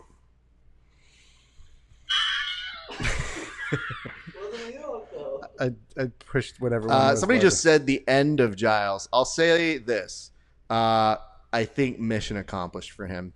I think that we getting this opportunity to watch him again was a gift. I didn't think that we would have this chance because we don't know. There's 7 athletes. Let's point it out. He's the only one outside of either of the 99 kilogram divisions that made it into the quarterfinals of the absolute. So, well, guys, we have some updates. You've been jiled. This is. I can almost replicate that.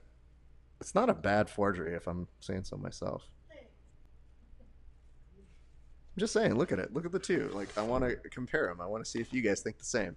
Like, on a scale of forgeries, that wasn't a bad attempt to recreate your Buchecha, yeah? Yeah, that's what I'm saying. Listen, 3 stars to you, too. Broken elbow, okay? No, I'm not saying it's bad. I'm just saying, give me, yay me, not boo you. Awesome. So I think next up will probably be the super fights before they do the absolute final. Yes. Isn't an eggplant a gourd? Luchador. Okay. Is an eggplant a gourd? Are we Wikipedia now? Family of gourd. Actually, an eggplant is a nightshade. So it's. I think it's. I enjoy that now our audience members is like, what's the meaning of life? No, because eggplants are. Or they're just going to turn us into their own personal Siri. They're going to be like, Siri, take down grocery list. And then it's me just sitting here being like, yes, sir, we have, don't forget bananas on sale this weekend. It's a berry by botanical definition. It's technically a fruit, the eggplant. So. Yeah, it's a How is this a thing we're doing? Because it's a it's a nightshade as well. So I wish that this was the phrasing. It actually says Flow Sports. This event is in a commercial break. I read it as, this is a commercial. So we're getting tired here, people. It's a fruit. Agreed. Nightshade family.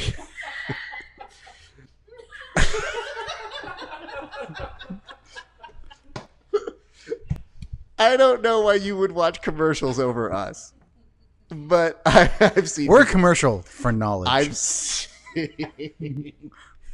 seen stupider things happen throughout the weekend. So, hey, let's remind you guys, if you're not following me, at Grappling Hour on Facebook, on Instagram, on Twitch, on hold on, did I say Facebook?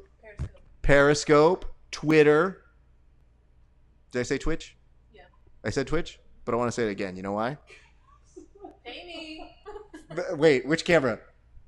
Give me money on Twitch. Leah, you Where could. the It fuck just would was be. my sound machine? What? I'm like Gloria Stefan up here, and I got no goddamn Miami sound machine. All right, no, not now. Okay, listen. Hey, if you're on Twitch, give me money. Thank you. Follow you where else? You can also follow me at Verbal Tap. No.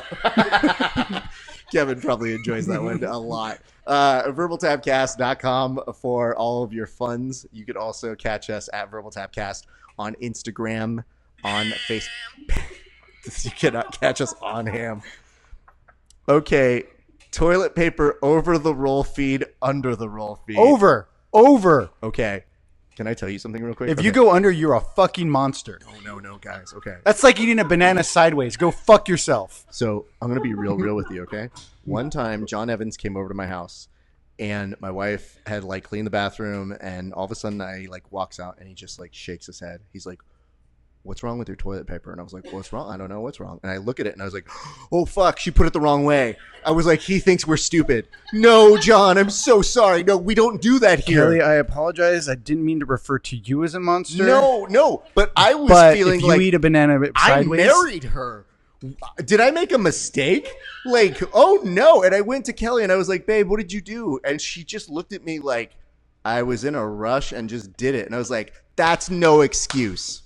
You know better than that. You embarrassed us in front of our friends. Here's the divorce papers. Leave. Just Keeping the dog. no, man, no. Not that's where it's not funny. What about the eggplant?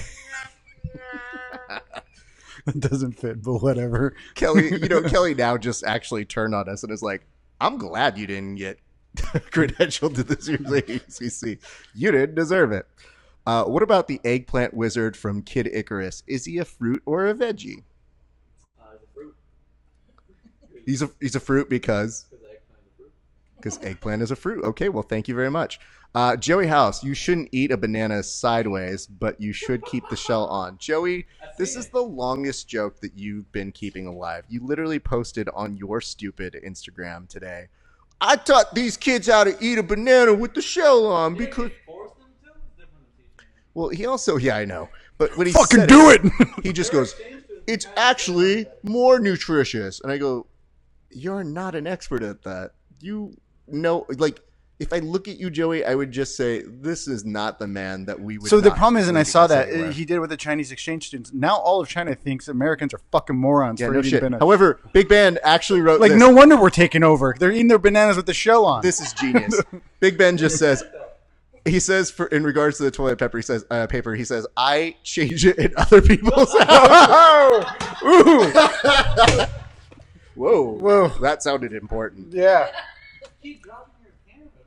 Which camera is it? No, that was the phone. Is it all right? Is it cracked? Let me see. Let me check. We're good. Wait, Joey says it's the wave of the future, and he just said expert. Not hashtag expert, just expert. What, China taking over? Yeah, thanks for that. Do you ever look at your friends list and just go, why did this happen? That's one that I know with Joey. Next up, Absolute Bronze. Which sounds like a direct-to-DVD movie that stars Miley Cyrus. Oh, here we go. We're here. It's Miley Cyrus's football music. This is mean. I knew in my head what it was supposed to look like, but we're looking at Lachlan Giles versus Muhammad Ali, and all I can think about is just to myself saying, Outside eating a banana. oh, there's a dude outside that's eating a banana. I would Sideways? say with the no, he's definitely shell off. Shell off and on, like a true American. I eat durian with the shell on. Come at me, bro. Listen, dude, you do you, notorious RNG. I'm not going to have to come at you because you're going to choke to death with the shell. Yeah, I mean, it's one of those things where we can see that. Lachlan Giles is just grabbing this leg knowing this is the bulk of it. Don't walk and look at what we're doing in this place. I look at you. I judge you, person who walked by. Okay. Here's what I can tell you. It's tough to watch the Lachlan Giles against this man beast in Muhammad Ali. But here to help us out with it a little bit is one Jake Watson. Jake. Yes! I got an The ad. guests aren't allowed to bring their own fucking music. Jake, I would like to form an alliance. We already formed one. In other news, Lachlan Giles is going in on a heel hook right now, and Muhammad Ali spinning out of it and taps. Oh! Oh! Hey! Jake, I got the other sound. That's the right one. No, don't duel. Stop it. You don't like that? It's called layering. Look it up, sweetie. Yeah, no, I love it. You're doing it in stereo. You're like, we could go in mono or stereo. Could I do the Wilhelm? Yes. All right. Oh my gosh. Jake, That was I need you to tell me and make sense of all of the things that we have just seen, but tell me what happened. Lachlan Giles has been coming out here, and it seems like this small Australian man went against all these big, scary Brazilians and lulled them into this false sense of security, and they just played in that game. No. Lachlan Giles went to go shake Muhammad Ali's hand, and his back was turned. I think that's actually an accident. I think Muhammad Ali would actually shake his hand. Yeah, he seems like a nice guy. I don't think he would. Muhammad Ali got giled. He got giled. The big child got giled. Jake, there's been so much that we've seen. We had to take a break when we were watching the Absolute. What did you learn in the time that we took a break? Other than a lot about myself, I learned that my prediction for how the bracket was going to go was completely correct. Literally down to the bronze medal match. 100% has been correct so far, and I have Marcus Almeida winning the final. Uh-oh. Oh, hold on. Are you willing to put money on that? No, what? Come on. We discussed the sponsorship situation earlier. You know what? Let's do this, okay? Not like I want to take it, just because I don't really have a dog in this fight. I like both of them a lot. Why would you have a dog in a fight anyway? It's horrible. It's an expression dog. I'm just joking. Sorry. Although I would actually put money on my dog in a fight. She's tiny. She's all of 20 pounds. But fierce. But she's furious. She basically goes to the dog park and Lachlan Giles all the other dogs. But, Jake, here's what I'll tell you. You and me right now, you take Buchecha. I'll take Gordon. Okay. And loser has to buy the winner an acai bowl. That's a deal I'm taking right now. Okay. Taking it. That's a I good deal. wanted to pay for something. I was like, oh, I would buy you a acai bowl anyway. So I don't want to make it any more than that. Because if I spent any more than $15 on you, I would actually feel bad about it. Yo, Jake. Flo Cribs. How much do you love this commercial, though? I actually have it muted because I don't like watching it. When you guys said that earlier, I was like, I wonder what it's saying. And what were they to saying? make them so angry. Hey guys, I do forward rolls in the office. It's like they're always like walking somewhere really quick and doing this with their hands like they're in a boy band. Oh, shit. Notorious RNG says, make sure the acai bowl comes with banana shells. You stop that, Notorious RNG. Should we ask you? Jake, I want Hey, you man, to I'm coming out of that Lakes next right time here. we see that commercial, look at the whiteboard. Dudes are making a bracket for 4 people. I can't believe they got a shot of him drinking the coffee. Like, I'm kind of jealous We guy can do here. that too. Hit me. It's gross. That dude just started following me on Verbal Tap for Twitter, so I feel bad, but he's a nice guy. Oh, dang. Oh man, I'm on Flow Grappling. I drink my coffee sideways. Oh man, I'm getting out of this shot. I just realized I still had coffee. Who is that guy? And I will still drink it because I'm so out of it. So someone said this. They said, idea, updated 2 girls 1 cup, but with acai. Do you have to eat the acai Oh, first? Do you want Frank my input on Selisker that? said, it's going to be a Costco acai bowl. You monster. How dare you? Oh, that sounds awful. Everybody knows that's their berry smoothie in a bowl. Yeah, it's kind of rude. I mean, I love Costco for giving me, the cheapest amount of lunch food possible. But Jake, okay, so that you talk about Lachlan Giles there. You said that you have Buchecha beating Gordon. How I and do. why? I think it's going to go to overtime. Okay. I think Buchecha is just going to do a good job keeping his legs safe. I think he's very powerful and explosive, even more so than Gordon Ryan still. They haven't fought before. This is going to be a very big moment for Gordon. I think Buchecha's been in similar situations like this before. Maybe even a maturity factor will come into play. Even though Gordon is a crazy good competitor, the guy is unfazed in many situations. I just think that it's all going to culminate into Buchecha winning. I'd agree with the maturity as a competitor. Yeah. Because Buchecha's been in deep water with Rodolfo and so many storied competitors before. And you never know. Buchecha might heel hook him.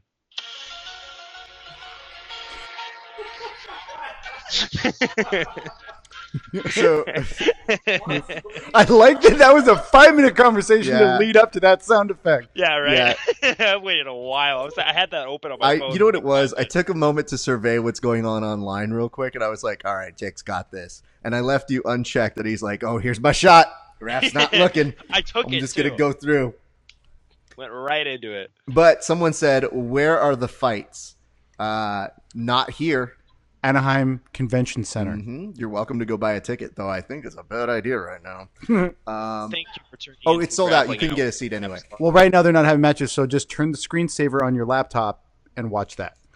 Yes. James Lagala says, back take and finish for Gordon. That's a bold prediction. I mean, that's what you did. I'm not saying it was a bad one. I'm just saying it's bold. Oh, okay.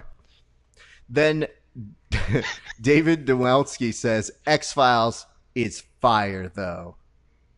I The show or the sound effect? I mean, listen to that on your phone before fights. Just listening to a constant loop of the X-Files theme. it would make actual events in the match like he passes old. Maybe that's what I should do. I should really pull into old cheesy 80s style of producing. Before they are about to compete, have me as Robert Stack from Unsolved Mysteries and be like, what you're about to see is a murder of a child named Keith Kokorian. By who? Broadcasted live over the internet. Let's see. Gordon with the sub. Quetzquetillo says as well. LOL gross Costco acai. Hey, listen, dude. We didn't buy it. We didn't make you eat it. It's just you imagining. We haven't even actually consumed it yet. This is just the idea of Costco acai. Have you Have you had it though? No, I've heard it was terrible. and I don't- So my wife asked me, and my wife is not a connoisseur on anything for acai. So she just kind of like asked me. She goes, "Tell me what it tastes like," because she can't have fuzzy berries.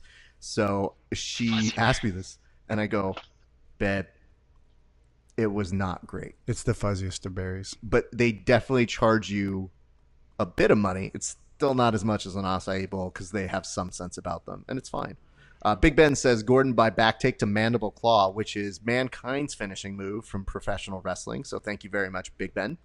If we're gonna go by those rules, None of Maybe. these people are smart enough to know how to do professional wrestling. I'll be very clear about that. So I'm not a very good actor, so I'm very or am happy I? with it. Wait, Wait. I can Or see am his I? app. I can see his app, and it has way more sounds than mine. I wish I was there so I could have you do like the get the camera on me, zoom in. Let me ask this: have you been listening to John Evans? No, I've been listening to you. That was actually the right choice. I have no joke on that. You may continue You on may the feed. continue. Okay. He's just like No, I was just saying, Right. John Evans was the one that put us in touch, and I had seen you compete before, but we just didn't know each other organically. So I was very glad that he did, and I was just curious as to how he's been doing because we haven't heard him either. So I have complete faith in John Evans as a commentator. I watch and listen to a lot of his stuff that he does because I want to do commentary not just in jiu-jitsu but in MMA as well. And he just has a really good feel for the mic. I'm not gonna I don't know too much about what he does, or I want to pick his brain one day and see what he does on the mic that makes him so good. But real bad news for you on that one. Is it you taught him everything he knows? Well, that too. Okay. But John Evans will just like give you a real humble answer. It'll just be like, "Oh, well, you just do a little bit of prep, and you get out there and you just My God, it sounds commentate just on like what you it. see in front of you." And you That's go, a pitch perfect voice. It You is. go, That "Oh, sounds jeez." just like him. Well, thanks, man. You're pretty good too. I like the way you compete, and man, you're so good when you get out there, and it's really fun to see. You're one of my favorite competitors. Is he from Minnesota? Sometimes, but the hard part is, That's uncanny. That's really good. Vocally, he has like a summer house in Minnesota.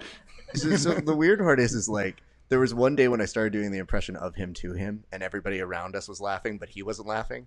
And I go, "John, it's pitch perfect," and he just goes, "Well, I don't know about that. And I was like, I played him talking and then did it in stereo to me doing it, and he just gulped.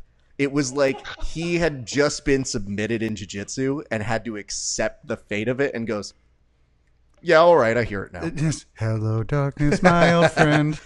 So somebody asked, "Would you have a jug?" This is the best thing I've ever seen. A man in a suit So, just drinks from his Just for the jug. sake of safety, Athlete. do you have a water jug and a pee-pee jug? Because you probably shouldn't keep those together.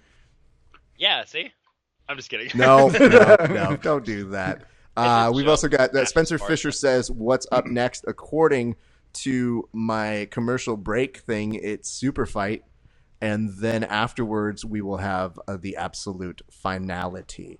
RNC has been back-to-back subs for Gordon. Yeah, correct. He's done that. People call it the Danaher system. I've seen a lot of people do it outside of that, but it's just very I feel like that's what it's become known as, is hooking the arm and locking the body triangle with the arm trapped right here, and then finding the other arm with the other hand and just doing like a one-hand rear naked choke. That's something That Gordon's hooking the really- arm was known. I think that Danner has a specific way of doing it, right? Mm-hmm. Yeah, Hey, I think he controls if he has a seatbelt and the arm over the neck. I think he uses that arm over the neck to hook so that he can use the other arm to control. So I think we're that's how he about does to it. go back to the action, but we did have a question that I wanted to make sure we shoehorn in real quick because it does have to pertain to our guest. It says, "Is Jake Watson killing it more as a black belt or killing it more in that suit?" Shoot, dude. I don't know. Probably more. Hit us with the black- X-File sound. Oh, jeez. He's not killing it with the sound effects. It's still pretty funny. I never really took you as a Zoolander, but you're in that realm. I like believe. that they're now making the arena go pitch black. I hope that they get everybody to make their cell phones go out so that they can do a real quick Kumbaya sing along. Oh, are they going to Undertaker it? Oh my God, is the Undertaker going to show up? Because that would actually make me impressed. Kane on one side and the Undertaker on the other. Wouldn't that be great if, like, you know, the finals wins, if Gordon wins and you have to give me Ase, then I like the idea of this going pitch black and then he just points at Gordon and then just does a throat rip and then we cut to black. Yeah, like a spotlight just shows, like Gordon's like looking around like in the dark, and then all of a sudden one spotlight just goes on the Undertaker's like points you know what at the funny him. part is, goes, as boom, much just shit whips as people right talk out. about certain wrestlers, like they'll be like, I hate professional wrestling, I'm not a fan. You'll be like, the Undertaker, they're like, I like him though. He's okay. He's cool. He was like even super old when he was doing that, right? He's been super old for a while. But there are certain people who are always super old. Like even when I was a kid and I watched Ric Flair, I was like, he's like a 900-year-old man. And then like all of a sudden 20 years later, I'm like, he's like a 9,000-year-old man. Yeah, his woos, he couldn't hit the high notes on his woos. Nah, dog. It's like Aretha trying to hit a high note after a certain amount of time. You just can't do it anymore. Jake. Yes, I'm here. Yes, I know that. Present. Do you want to stay on with us for the super fight, or do you need I do. to catch? You do? Yeah, I do. All right, If let's that's do okay it. with you, I'm very. unless I'm intruding. You've been training hard for it. Okay. I How said have you I'm- been? unless What have I'm you been training and intruding. doing? I said intruding. Oh, you're not intruding. No, we love you. You've been doing a great job for us. Awesome. You got a pee-pee jug for us. I did not get a pee-pee jug. I went and took a real pee. I took In a your normal pee-pee jug. Yeah, that's how it works. Oh, dang. You know, just the way how facts work, young man. Yes. You don't have to like get insulted and like really try to swat it down if it's That's- actually not true. So you I doing know, it that way makes I us a know, and little I'm worried the same now. way with like I make fun of people in the same manner, and then when they do that, I'm like, "Whoa, calm down," and then I do the same thing. So It's a standard issue of comedy, my friend. It's all you know, I right. think. Can I just say, I think these rash guards are weird. These storm You see kimono the rash ones. guard, but we're second behind. Oh, you're gonna yes, see these that they rash look guards. weird a little bit. They look like T-shirts. They don't look like rash guards. They look like T-shirts. I'm just trying to take in all the I just thought he made the production. World Cup team. So that's not happening? No, Yeah, it he's looks starting good. for the 76ers. Oh, Jesus. They even So have give to me- tell him, it's like, hey, dude, can you walk over here? Like, you're embarrassing yourself, Felipe Pena. So how about you not have me exit from the complete wrong direction? Oh, shit. This is really mean. I don't know that I want to read this comment. Octavio, put it on the screen. It's just so mean. I hate bringing attention to it. Big Ben, he may be a pro, but that double Windsor is pretty amateur. Oh, you're talking about my tie? Yeah. Whatever, dude.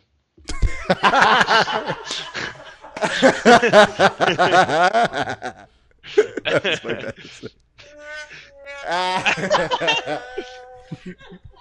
I gotta go on my soundboard. You know, it's always great whenever people on the interwebs are like, yeah, fuck you, dude. We hate you. And it's like, haha, I hate myself. And then people go, oh, fuck. I Yeah, hate you're, you too. you're right. They're like, oh shit, I didn't mean to do this. Yo, I really think this is like Randy Orton's entrance. I think they are legitimately stealing from pro wrestling. Oh, there's our Jesus. Oh, Do man. you guys, who do you take in this fight? You take Galvan or do you take Penna? Because I take Penna. Okay. I'm going Penna. To make good television, I'll take Galvo. Let me see here. It says, did his mommy forget to button his top button when she tied his tie? My mommy didn't forget nothing. I almost said a curse word live on the air. See that? You're a The professional, funny, young man. dear comment. The funny thing is that Raph is the one that actually suggested he unbutton his top button. That's fair. That's my Yeah, fault. this is Ralph's fault. Random. Ralph, I like whoa, that Ralph- whoa, what did my dad do? My dad didn't do anything. No, my dad. You just said Ralph's fault. That's my dad. I said Ralph Raph. Esparza. You said Ralph. Well, if I said Ralph, then I'm sorry. I didn't mean to. I didn't Please mean to ruffle your apologize to feathers. Mr. Speaking Ralph of ruffling Esparza. feathers, here's Galvan going pretty aggressive at the start. Okay. You're ahead of us, but that's okay. It says MFer looks like the third Askin bro who only won state. What a specific insult. I don't even. Askren has brothers? I guess. I didn't know that fact about him. Someone says, where can I watch ADCC free? You can hear about it here. Yep. Jake Watson looks like I've been replaced by someone younger and better looking, keeping the talent category. Thank God. Who is that said that? That's kind of That's nice. my co-host Kevin Phillips, who is essentially an older version of you. If we were to make the movie Looper, but about podcasts, it would be you versus him. Looper. Oh, I was thinking of Jumper with Hayden Christensen. I don't know why I was thinking of that. That's a horrible movie. It's bad, but I love it. Yeah, it's kind of cool premise, but just bad actor. I mean, most movies have really bad acting on it, but that's what makes them magical. I can basically hear BJJ Steroids jerking off to the footage he's going to get of Andre Galvao in this match. Oh, yeah. It's just a very faint fapping. Just very faint. The faintest Some of say, fapping. some say if the wind's flowing in the right direction, you can still hear BJ Steroids. Chrissy fapping. Rosenthal says, I've got Undertaker. Alex C says, LMFAO. My boy really out here with a tie. Hashtag respect. Hey, I'm bringing a certain sense of professionalism to the new generation of black belts. That's my pitch. You really worked hard on it. BJJ Steroids really likes me, and people thought that I was BJJ Steroids as a result of that. Oh, really? Because he was like putting me on his page, and he was messaging me, and then at one point people were like, "Hey, Jake is BJJ Steroids," and I was super taken aback by that because You love steroids? I do a bunch of steroids. Yeah, so. got it. Yeah, I just have it with my breakfast every morning. I'm just nice to everybody. So if they want to, I have my own opinion about it, but it's not like it's going to change anything. And I don't like to put people down, but he's over here like, boom, boom, boom, just trying to expose everybody. And I don't know. I don't want to be a part of that. It's not. So my problem with it is he's a little light on actual evidence. Yeah, that's another thing too. Is he's like, hey, did you know that this happened? And they were like, oh yeah, like how do you know? And he's like, I just know. I heard from a guy. I heard from a guy who knew him. I feel bad in one sense, which is that we are in an age of people who do report news like this. So it is concerning in that respect. You cannot deny with some of the results they've gotten, which is pretty interesting, which is that they've created a movement. I mean, they went from 0 to 100 very quickly, just based off of that hype. And they were legitimized by the reaction in that crowd that day in a way that most other people would never give them the time of day to be legitimized. Having said that, I mean, my interactions with them are as follows.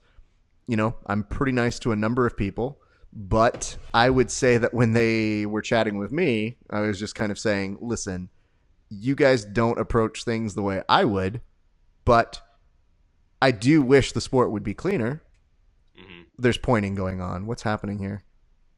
I think perhaps they're getting penalized for lack of action, or maybe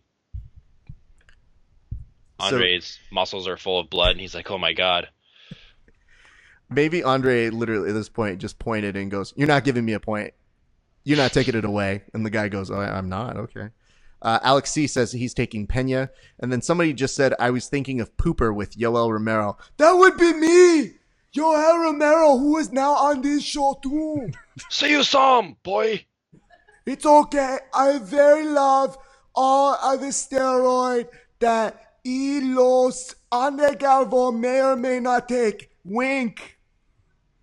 See you some, boy. What is your impression? Because it is not Yoel Romero. I don't know what it is. That's what I heard. All I ever heard him say was Michael Bisping just like that. And then, well, if you can make that face, I can do it for you where I say. All you got to do is cross one eye and keep one eye straight. And you're like talking a really angry You know, I don't know accent why we haven't taken our one-man or two-man play of you playing Michael Bisping and me playing Yoel Romero on the road. But that's the play to make, I think, now. All right, I'll work on my Mike Bisping impression. You work on your...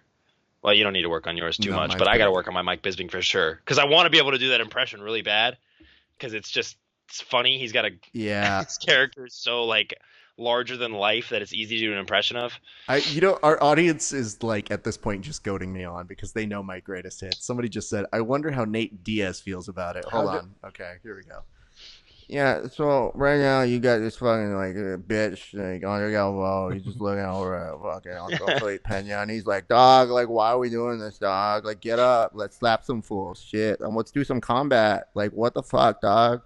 You Nick don't Diaz you know Army. about that 420 life? What, dog?" Nick Diaz Army. Nate Diaz Army, indeed. There you go. I like that at this point it's just taking songs on demand and being like, my next song is Freebird, apparently, everybody. Popcorn karaoke. GSP? All right, hold on. I got GSP Oh dear, for you. here we go. So right now we are looking at Not Me, aka very muscular Andre Galvo versus Felipe. Felipe. Like you randomly throw R's in. Pena. That is me with an accent mark. Did you know that GSP in Espanol is ESP? Walk-off home run. Did you just come up with No, that? fuck it. Okay, fine. You get this one too. This is a one-time occurrence just because it's a special event. I have mostly retired this impression because of reasons, but I will bring it out for you because I'm a whore to doing them. But this is by Because request engagement. from Goat314. No, bro, like I've been getting into fights in the streets and I've been winning those fights, but I haven't won in the UFC for like, oh man, there was like 3 presidents that have come before I won. So, dog, it's been very, very sad. And then someone said BJ Oh my Penn and God, Max it's Holloway. BJ Are they Penn, talking that's to each hilarious. other? Is that what you want me to do? Jesus Christ. Okay, But hold you have on. to do It's do BJ post you have to do post CTE. Yeah, Max that's Holloway. the whole thing. That's what I've conditioned it as. It's BJ Penn being like, "No, bro, you took too many shots to the head. That's really bad for you." And be like, "Hey, it is what it is, bro. I just got hit so many times. I don't even know." That's crazy. You're welcome. I was like thinking who that was the whole time. I was like, what are you I trying to love this And that then you somebody said, just "Oh, you got bro." Spencer Fisher that just goes, "Has it gone to the floor yet?" You can stop your fucking impressions, Raph. No, the best part is we don't know if we mean our performance or the feed. Well, you've got Felipe Pena playing open guard and Andre Galvo occasionally swatting at it like a jungle cat.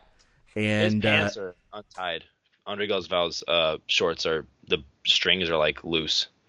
Good So- guard pass here for Galvan though. but wait, I'm sorry. Did Felipe Pena just like, ooh, the Vapas were catching on with him right there as he fanned himself? Oh, yeah, I get the joke you're making now because I saw that actually almost real time. He's like goading Galvan on. I think he wants to get Galvan to like come What's up, forward. Sarah? So I like that Gaval looks like a New York Times parody of himself. Or a New Yorker Yeah. cartoon parody of himself. I like that also we had someone just say verbal fap. Yeah, that's... verbal Nope. fat fast. My dog Rafa is the best. Well, thank you. No, you're the best. Hey, Twitch, if you're on Twitch, give me money. Give him money. I'm like, listen, these are impressions. I literally just went through a repertoire of every impression thrown at me. Give me money. You can do like good fighter impressions. Like I have a Bernardo Faria and that's about it. No, I know your Bernardo Faria is really good, but I want to make sure. Did you just like put me in a box and just say you do really good fighter impressions? Like that's okay. Well, I haven't heard all of them yet. Keep going. I did a whole bunch for you for free 95. What's that? $3.95. What is Sean Connery is what you want? Okay, I'll do Sean Connery doing play by play. Hey, what time does Sean Connery arrive at Wimbledon? I don't know what time. 10ish.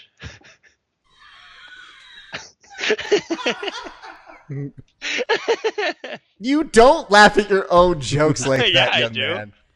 And you know what? I was hoping you'd do the accent. I was like, oh, please do the accent. And you just go, Well, I said one 10-ish. word. I can't do it. 10ish. I can't do Okay, it. here we go. I did this one with you and you guessed it on, so I'll do it. But I'll do play-by-play instead of the usual bit. Well, of course, you see, Andre Galvo is doing his best to go ahead and pass Felipe Pena's guard. However, Felipe Pena is proving quite the minx, making sure that there is a little bit of a guard that protects him, much like I protected Catherine Zeta-Jones in the movie Entrapment. And the thing about this is, I like to go up to people And I like to see when they only drill both sides because I look at them and I say, you're drilling both sides. It's a movie entrapment. If you didn't see that movie, it doesn't make zero sense, but you're welcome. I love the random emphasis. It just do Grappling Hour hosts being funny. Look at that.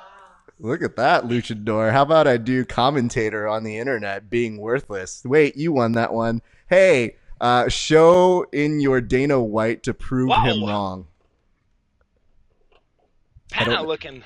We're proving Dana White wrong? I'm not sure he's watching. I think he might be asking me to do my Dana White impression, but I also don't speak gibberish. Felipe Pena trying to attack the leg here of Andre Galvao. Andre Galvao just missed a sharpshooter opportunity, so a little disappointed in that. But now trying to escape his leg and seems to have done it by escape. You know, his pants. No one asked you to be here, Christopher Walken. 50-50s, lucrative. So slippery. Christopher Walken, can you tell us Christopher Walken, can you do a little favor and tell us what's happening with Andre Galvao and the ref right now? You know, the ref's like, why are you not wearing a shirt? And Galvao's like... It's a weird James Brown Christopher Walken crossover. I'm like laughing at my own self.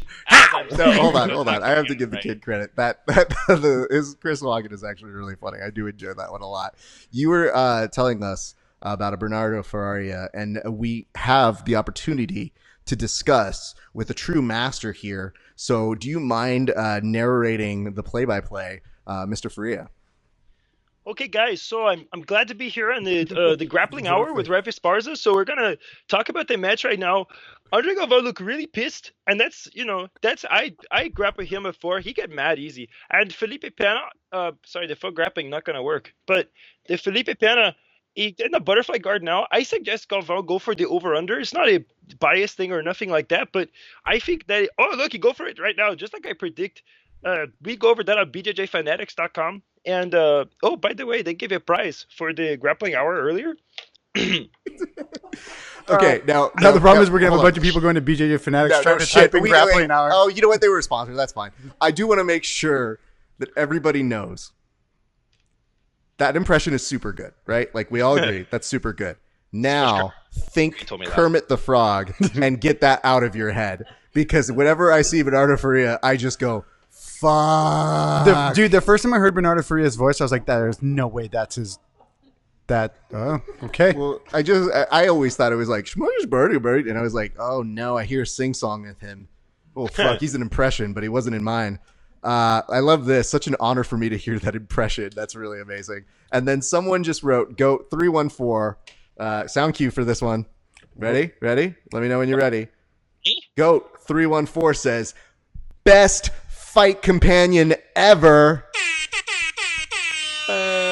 Give me money. And we see over here. Give him money. Bernardo Ferraria should start a podcast called Verbal Clutch or Crutch. I messed that one up. That one's part me. I'll take that. No, I don't deserve that. Not on that one. That was a passerby comment. That doesn't even deserve. No, I don't accept that one. That wasn't that good of a comment. It didn't deserve that good of a setup. Is this going the way you thought it was in terms of dynamicism? This fight? Yes. I thought it was going to have a little bit more entanglement than this kind of stalemate position right here. Like, I think Pena had a good opportunity earlier with the 50-50 that he kind of squandered, but he looks like he might get one now. You know, Felipe Pena, with that photo, is truly like chubby kid goals. Oh my goodness! You guys know the photo I'm talking about? No. It's like there's like a photo of him that's like a little pudgy as a kid, right? And then they cut to him as like super shredded. And I always go like, yeah, okay, but I'm still not Felipe Pena. Like, I'll get in better shape, but I'm not that dude. Man. Ooh, Felipe Pena spending a little bit of the education he got over at the Blue Basement, it would appear, or he's just seeming to, play a little loose. One thing I'm reminded of with fast-paced fights like this is the fight that Penna had with Menegali at the Worlds in 2018. And I know this is a whole year later, and his training must have been different for ADCC, but he did get very tired in that fight with the pressure put on like this, like what Galvao's putting on him. Because Menegali seems to be just he does no stop and a lot of energy, but Galvao seems to be doing the same way. He looks really conditioned. It's a high-paced match, too, for, like, even though there's not a lot of entanglement happening, except for, like, right now that we're at the... This is the 15-minute mark or the 5-minute mark? We got 5 minutes left to go on it. But I think you're saying as a whole, I think it was 20 minutes, correct? Yeah, I think it's a 20-minute super fight. So, yeah, that would make sense. But, yeah, they're keeping the pace up real strong for a 15-minute fight. Can I make a suggestion as to how we can improve it? Yes. Always. Okay. I'm always looking to improve. Awesome. So, are you familiar with Star Wars? I am familiar with Star Wars, yes. Okay. You want me to Jar Jar Binks? Do you have a Jar Jar Binks? Misa might. Are we allowed to do that in Trump's America? I think so. I always You would be allowed to do it in Bernie Sanders' America, I'll tell you that. Is that a Bernie? That's a Bernie, yeah. Wow, that's not bad. Oh, I can just make myself look like... Yes. It's like a Nixon Bernie, but all right. You got to read a book, He kid. does this all the time. No, I get it. It's amazing. Like, he'll be looking at his notes, like, still doing it with his right hand, and then back to it with both hands. Who is it? Dana White actually has or not Dana White, I'm sorry. Dana Carvey. We've just been talking so much fight stuff. Dana Carvey has a really good Bernie Sanders that he's been plugging out there. And Dana Carvey goes, "We gotta hate the 1%. I found out I'm 1% and I hate myself." And I was like, dude, that's a very good impression. So good to hear. Why would you ignore the top 10% of the human body? Why would you do that? That's pretty funny. I'm glad we got that content on my channel. You can't do that on a comedy special now. White. I want to hear Dana White since you've been talking about it. You obviously want to do it, so let's hear it. No, I didn't request it. The internet requested it. I want to hear it. All right, hold on. You know what it really is, and I told you I've just embodied Dana White. I think we've discussed this, correct? You said something about Dana White last time I was on the Grappling Hour with Rafa Esparza, but I don't remember.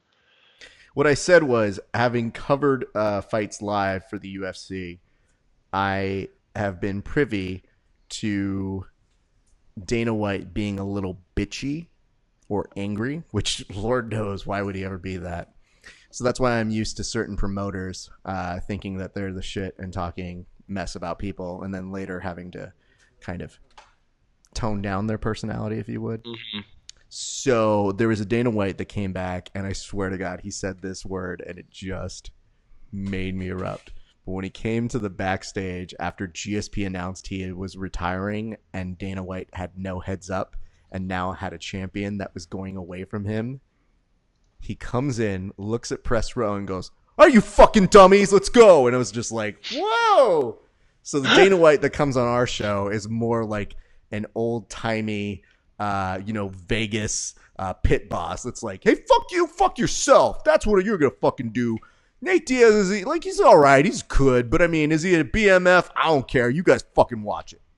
You should get really good at just doing the meme. You know the meme, that's effing illegal meme. Oh, you're so adorable. I love when people don't curse. I just don't want to curse on the air. If we're having a burger or something, then yeah, I let out a few. The thing is, I think you cursed on the last time when you were on the show with me, and I looked at you like, oh my God. No, I said like damn or something, bro. Come on. And I was referring to an impediment to water.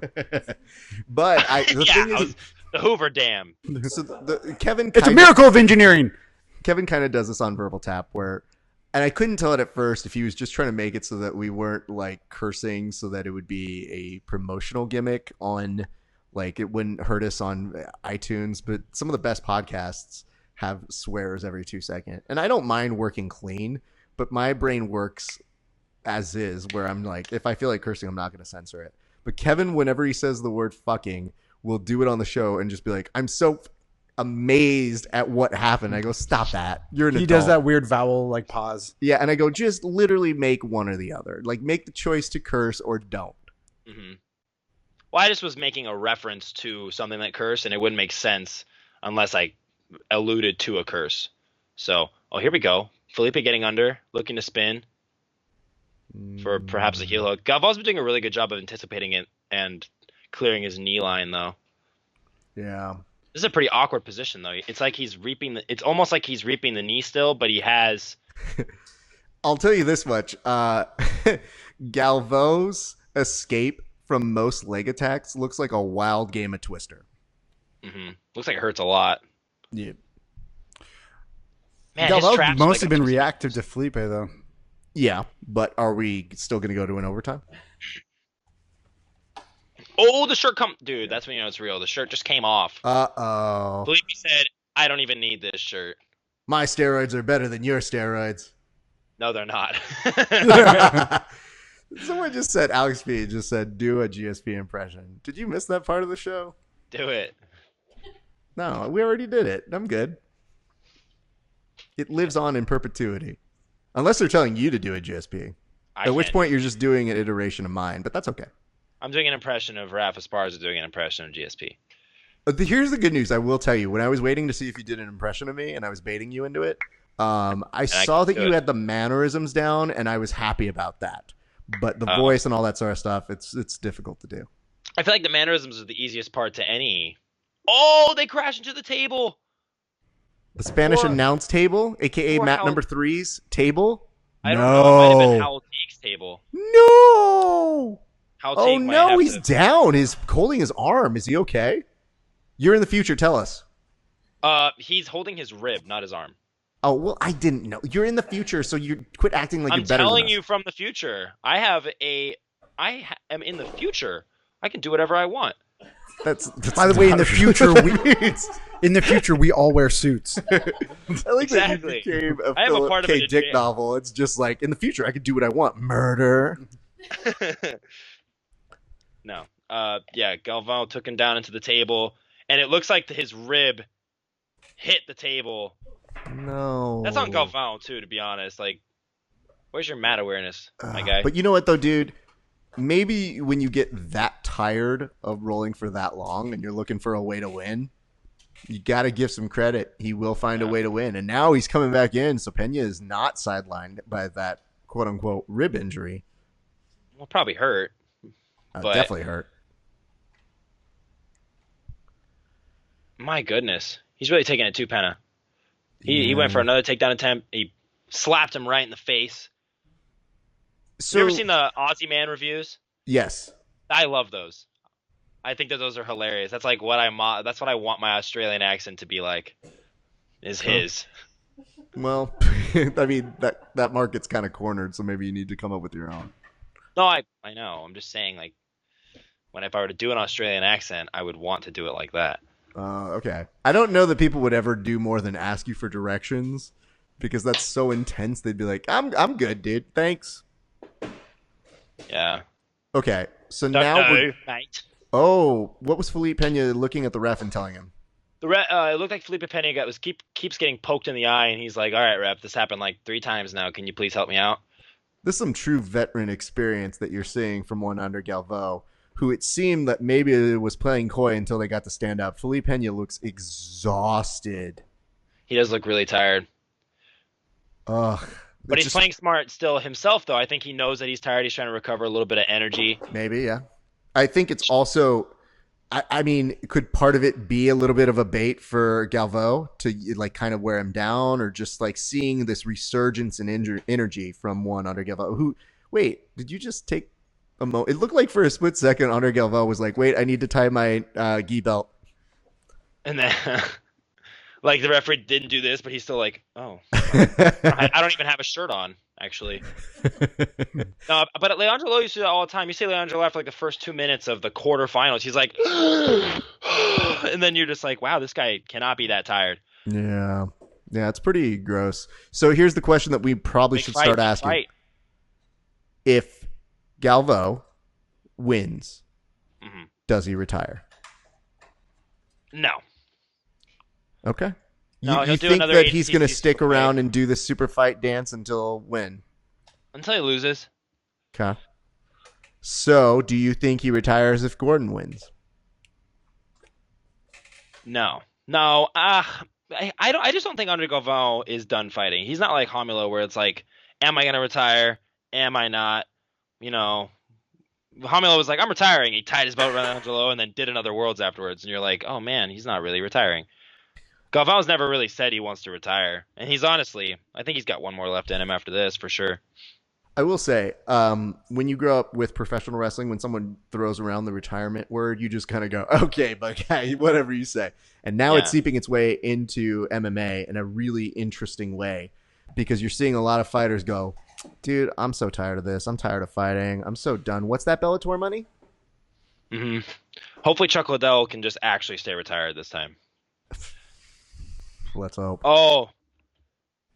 So just to say, James Lagaya says bonus money for winner. I mean, question mark, possibly. Yes, I believe so. And then Alex C says, I'm a head out, SpongeBob. Well, Alex, you've been a welcome presence in our comment section. We're sad to lose you. But Andre Galvão is just trying to bum rush and put him into the Scoratron, is what I'm going to call it. Galvão got a big takedown, and Pena started complaining about his finger tape or something. Okay. But out of bounds, it looked like Pena he didn't secure the takedown because he wasn't completely on his back. And now Pena's pointing to his rib again. He's laying on the ground, breathing very heavily. And Galvão's he just rushes back to the center of the ring. Oh, God. This is intense. Yeah, okay, so just to let you guys know, if it cuts out on Facebook, it's probably going to set up another stream. So we may, we got about 5 minutes before it hits the 4-hour mark, so we may do another stream just that, like, sets it all over again. We're going to wait a couple minutes, but if you are enjoying this action, make sure to come back to @GrapplingHour on all the channels and just share that. That's what we're going to do soon. Also, Alexi earlier said, damn, white boy is the new Jim Carrey. I think it's a compliment. Yeah, no, it is. He means it. I'll take that as one. He doesn't mean like philosophical, really depressed Jim Carrey. Now. Oh, yeah. Like the guy who just all of a sudden went in Hollywood, and every interview he's talking about something existential in the universe or something. Man, are we even in an interview? I don't know where I am. Let's see. Okay, so that's what's going on there. Okay, yes.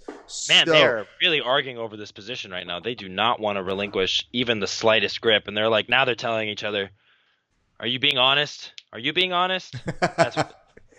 You know, it'd be really cool if we only had some sort of like thing that records footage of where people end up, and you could easily show at any given time. Andre with attempting a back take, Pena fighting it off with as best as he can, may have to settle. Tell me what's happening on your feed, because you are in the future, sir. Galvão is almost about to take the mount here. Pena is trying to frame with his right arm on Galvão's neck to try to get up on his left side, but Pena is just exhausted, and Galvão's got his pressure on top is insane. He's got a double body lock. He's got body lock of both arms around the waist of Pena, and now Pena's just trying to take a moment. Galvão secures the 2 points.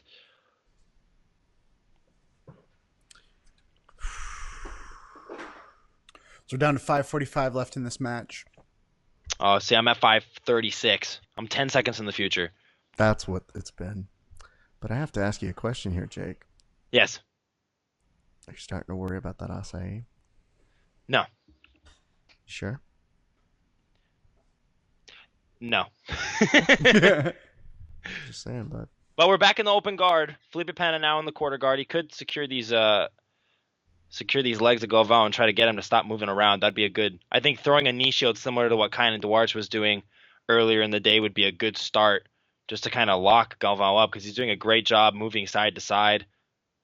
What's really good about what Galvão's doing this whole fight is going in and out, side to side, and mixing up those options. It really... and it's not a lot of energy expenditure on Galvão's part in relation to Felipe, who is constantly pushing with his legs and with his arms, in my opinion.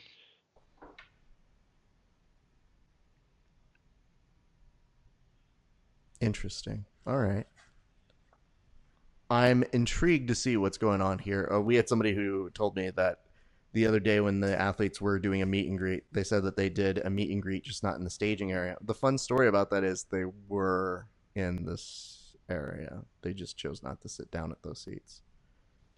Did you end up going to ADCC, Mr. Esparza? No. What I did was I went to the bracket reveal. Mm-hmm. And when I went there, I was just kind of like observing. And when I was there, I was kind of like, oh man, this is weird. They literally put all of these cards for them to sign, and then none of the athletes wanted to go there. So even if they weren't at that place, why would you set down all of those cards for them to do a sign like it's Comic-Con? So it was a little awkward to say. Sarah Andrada says, do you think Pena is on the juice? Apple juice? I don't know. Maybe. Not like before. I feel like sometimes it's like super obvious. Like when your traps reach your ears, I don't think it's supposed to happen as a human being. Like I don't think without the assistance of more testosterone than your body naturally produces. It's fair. All right, so Jake, just to let you know, we're going to take a momentary pause. We are going to go ahead and kill this stream because we're reaching 4 hours. So what we're going to do is we're going to end the broadcast, stay on with us, and then I want you guys to go ahead and add us again. And we're going to keep the action going. Jake is going to stay on with me. And let's go ahead and kill it. We'll see you guys back. And look for us at Grappling Hour on all the channels. We're going to keep it going on those pages.